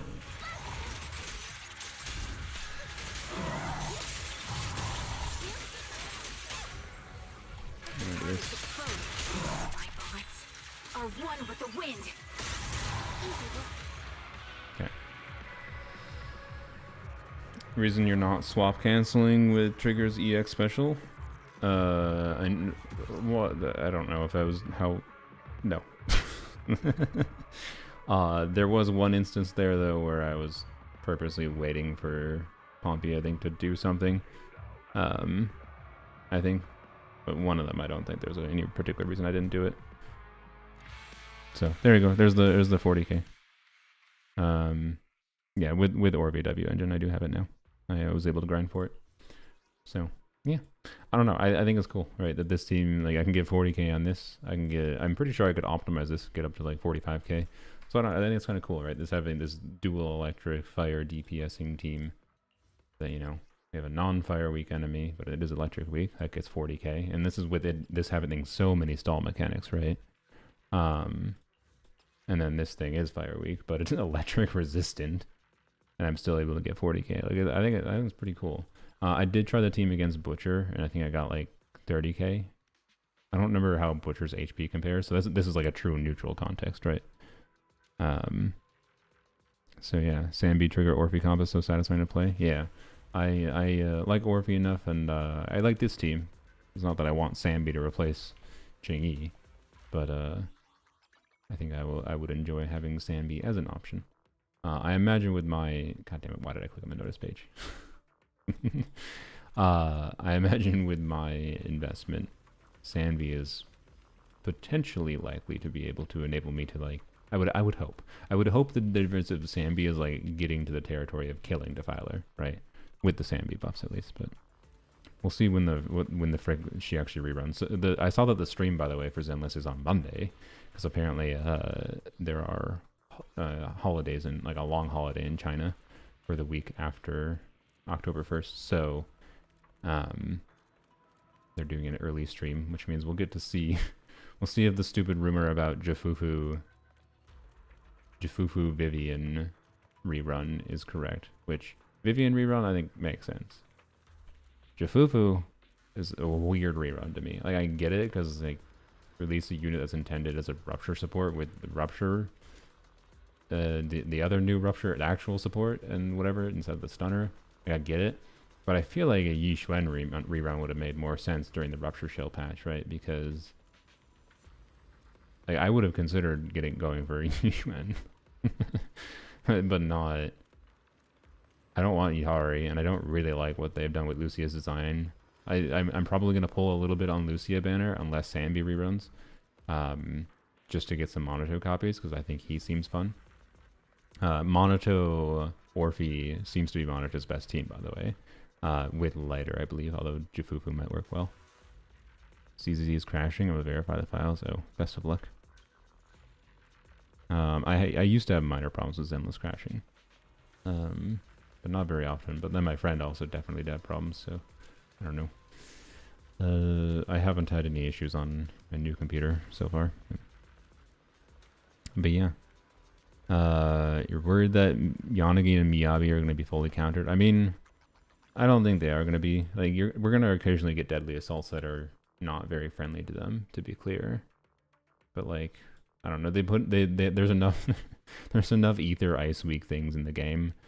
Like they have gone a direction of releasing some enemies like that are ice resistant and whatever, but I think that's a good thing, because Miyabi was a little too always good against every single boss.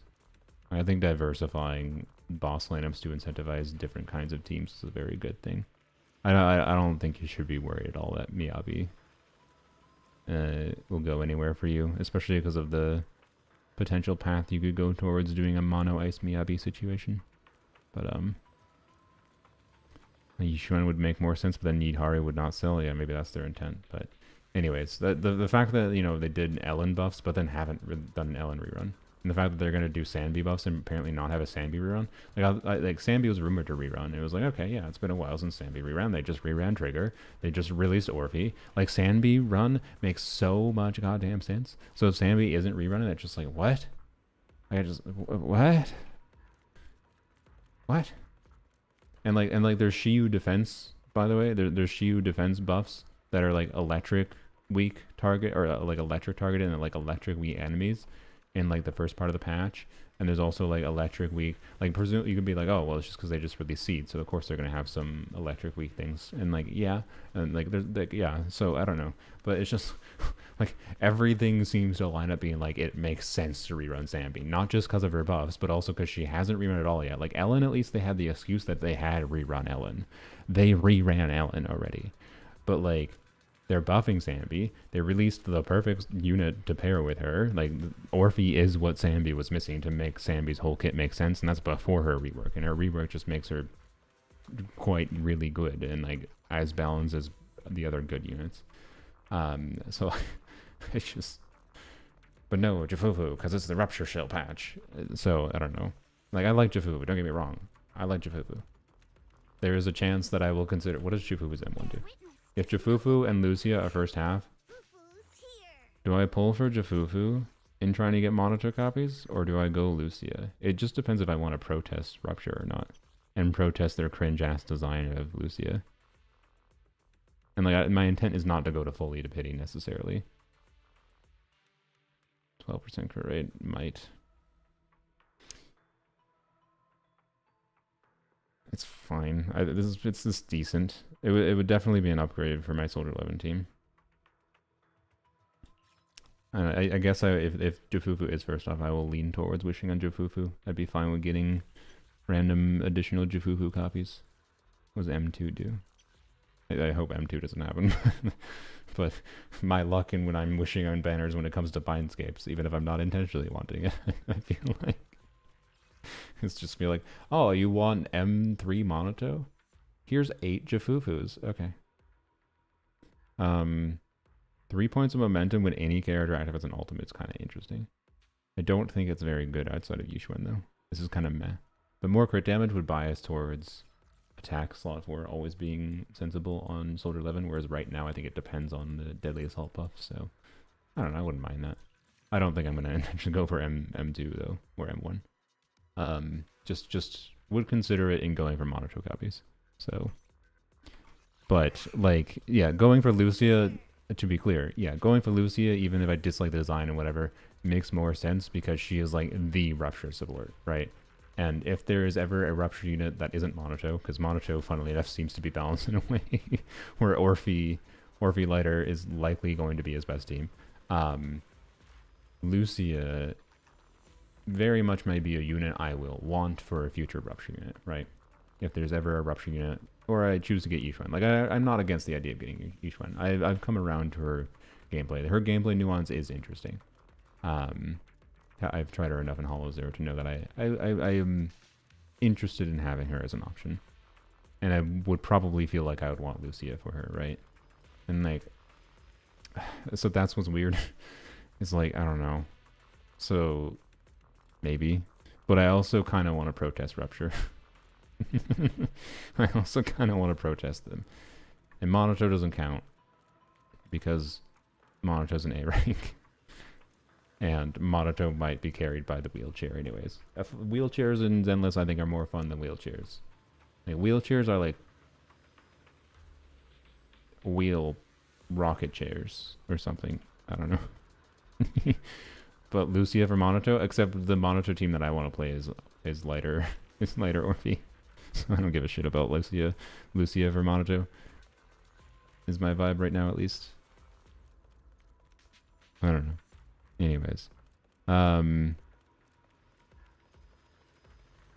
maybe I'll just alternate 10 pulls.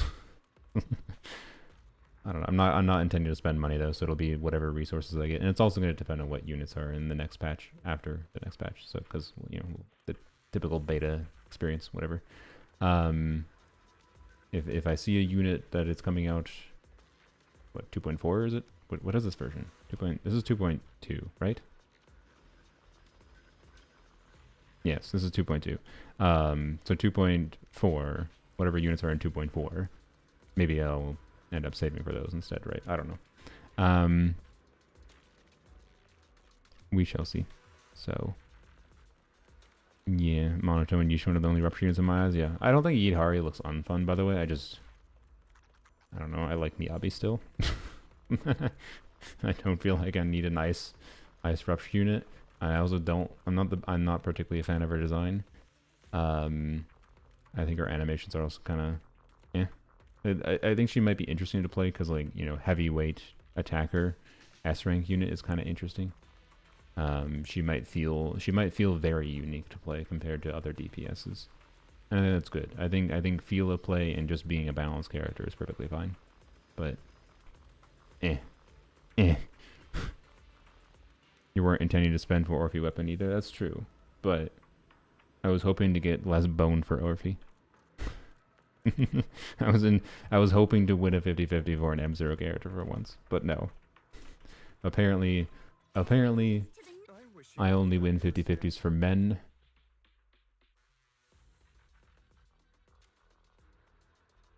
I'm trying to think of a joke. And people with autism. Is that an acceptable joke? Please forgive me for she does kind of have, like, I don't know, maybe it's not autism, but, like,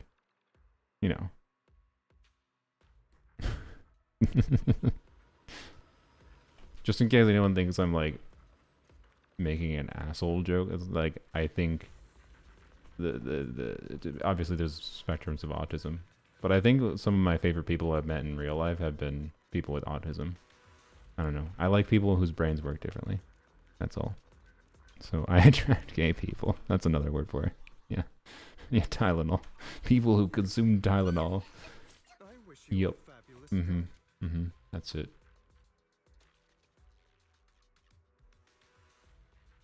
So yeah. I'm trying to it's possible I won a 50-50 for M0 trigger, but I have to go double check.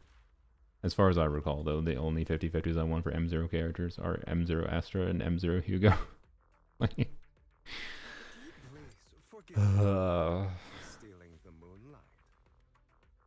what? No, Jafufu was not. Yeah, Jafufu was a guarantee because Jafufu I went for a copy of Panda, and got an early 50-50 loss on when going for Panda, and that was yeah. So Jafufu was a guarantee. So stupid. Did you win Chingy? Chingy M0 might. You know what? Forget. We'll end the stream with that. Let's just click all the ass way back. It's gonna take a goddamn minute. It's gonna take a lot. What? Oh, I'm stupid. Oh, this clicks so much faster than Genshin. Holy shit. Oh, maybe not. It kind of got stuck there. Alright, we have to go back all the way until we start seeing Chingy. And we'll check trigger as well.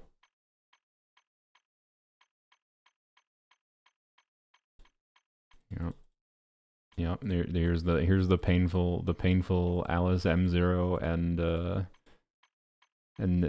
Yuzuha M0. Yep. Yep. Yeah. Hi Neko. Thanks, Neko.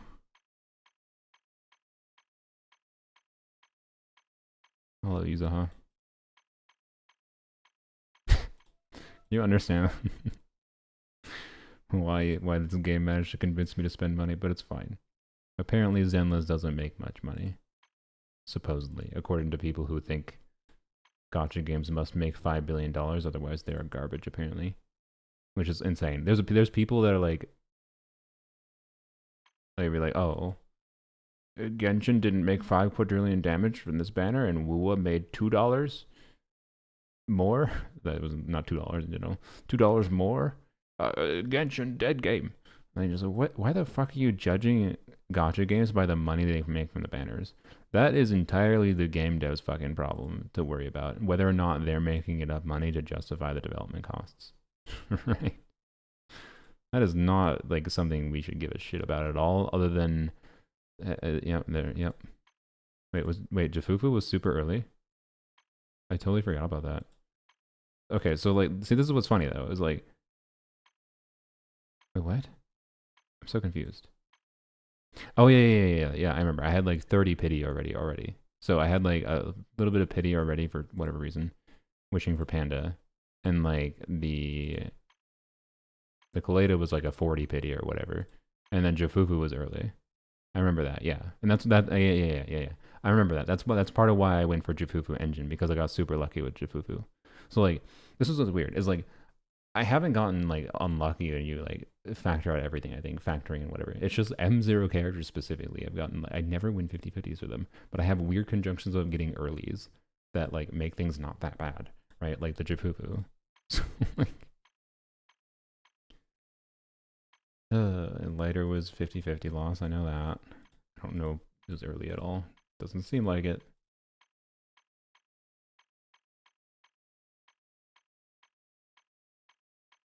It's just been such a weird experience, but this is what has convinced me to keep spending money in this game.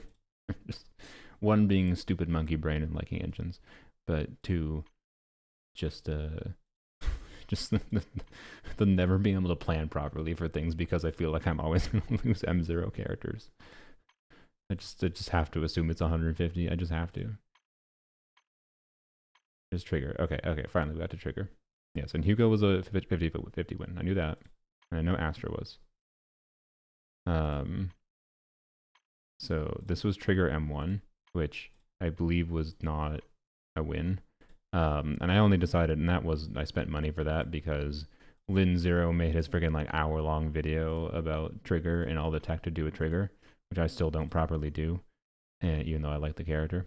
Yeah, like on. but he like was like, don't under like, some people are undervaluing like Trigger M1, but it's actually like really really good. And I was like, ah, frick. Yeah, I really like Trigger, and I believe I had enough to go to pity without spending extra money. Again, is why and then I got Lycon, and I was like, well, I still want Trigger M1, so there we go. All right, there we go. So there's the M0 trigger. If we see a Qingyi, that means that was a 50-50 win.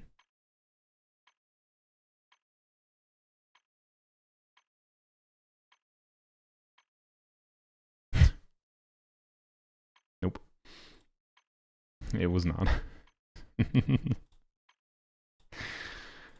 Okay. Was one of my Qing? I think Qingyi. Oh, we can't see anymore. Rip. Never mind. Rip. Never mind. If I recall, I think Qingyi M1 was a 50-50 win. But again, like I only win 50-50s for Mindscapes. Or Hugo in Astra. For some reason. Anyways. Bear witness to the noble principles of the Time-Field family. I don't know. My gotcha experience in this game has been so freaking weird. I don't know how to feel about it at this point. The fact that I just can't win 50-50s for M0s. And I gotta assume the one time I'm gonna win a 50-50 is probably next banner when I'm wishing on a banner where I don't care about the 5 stars. Which is like next banner is the first time in Zenless I will be wishing on a banner more for the 4-star than the 5-star. Like before, when I have wished for wanted 4-star copies, it's been like I did go for like 1 copy of Panda, right, to be clear. But Monato I would like to get more than 1 copy of, so yup. Limited stunner you don't have? Don't frighten me like that. No. Stunners are good. They're supports. They're great. Qingyi I skipped originally. Because I was waiting for the wonderful Jane. Which I don't regret. But, A new case to solve? anyways. Enough Zenless yapping.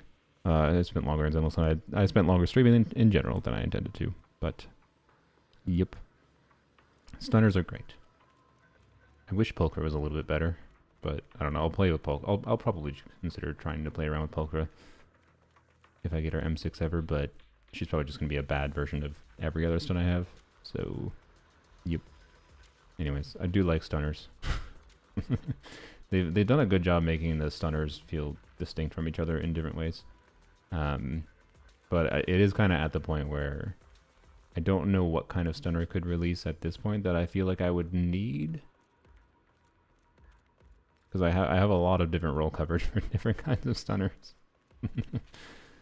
So we'll see. Anyways, enough Zenless, yeah. Still enjoying Zenless. Enjoying Orphe. I gotta test more with her engine, see what I can do to min-max it.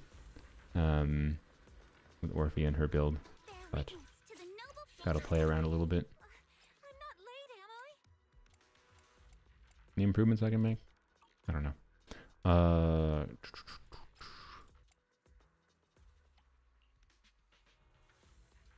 It's kind of meh. I feel like oh, you know, I remember why I was going for energy pieces as for discs. It's because I have a very good attack slot 6 that I could consider using on Orphe, but it's in the other, it's not in the energy set. It is in the Shadow Harmony set. So I would need to switch a different piece to the energy set. So that means I need some more options for energy pieces. That's why I was doing that. That is a 4-line with AP attack percent. I locked that, but I don't need to level it right now. Okay. Oh, it's defense percent. I didn't realize it was slot 4. I almost was excited. Wow. You were so close. So close to a potential upgrade. Yeah. Pen ratio, I think, is almost always going to be really bad on Orphe. So, don't really need to care about that. Energy regen. Wow. I'll lock it because it's energy set. Anomaly mastery. Wow. Wow. Wow. That was exciting. Yep. Okie dokie. That's it. Only missing Chingy's engine of the stunners? That's a good question. Well, there's only 3 limited stunners, right? There's Chingy, Trigger, Lighter, I'm here, so we're good. Jifufu. 4. Yeah, I have Lighter engine, I have Trigger engine, I have Jifufu.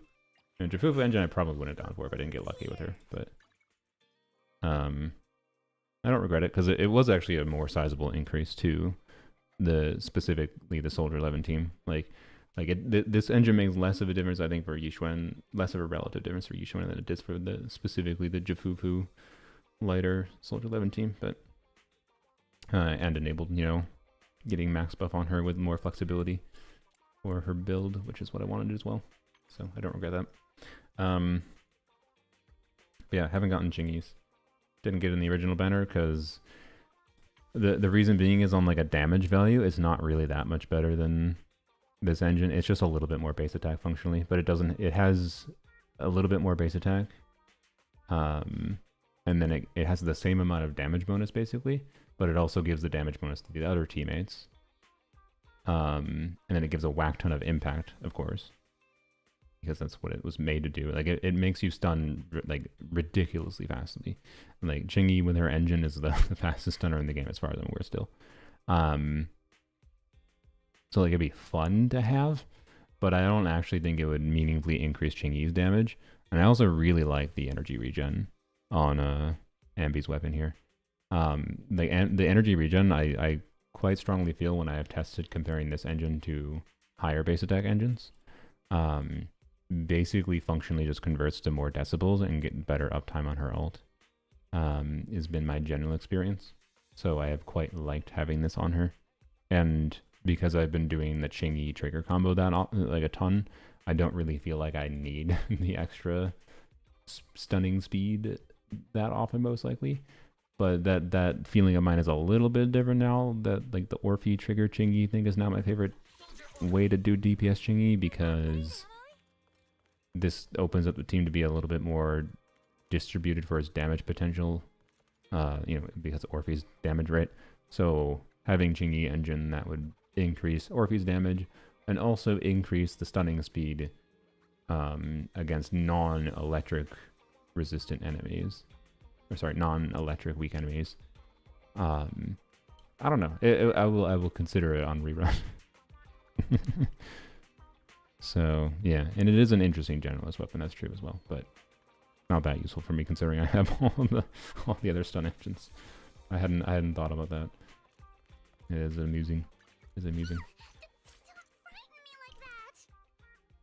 But yeah, I don't actually think Lighter's engine was that significant. Like for whatever reason, when I've tested it, it seems to be Lighter's engine is less significant of an increase than Jifufu's engine was for the Soldier 11 team.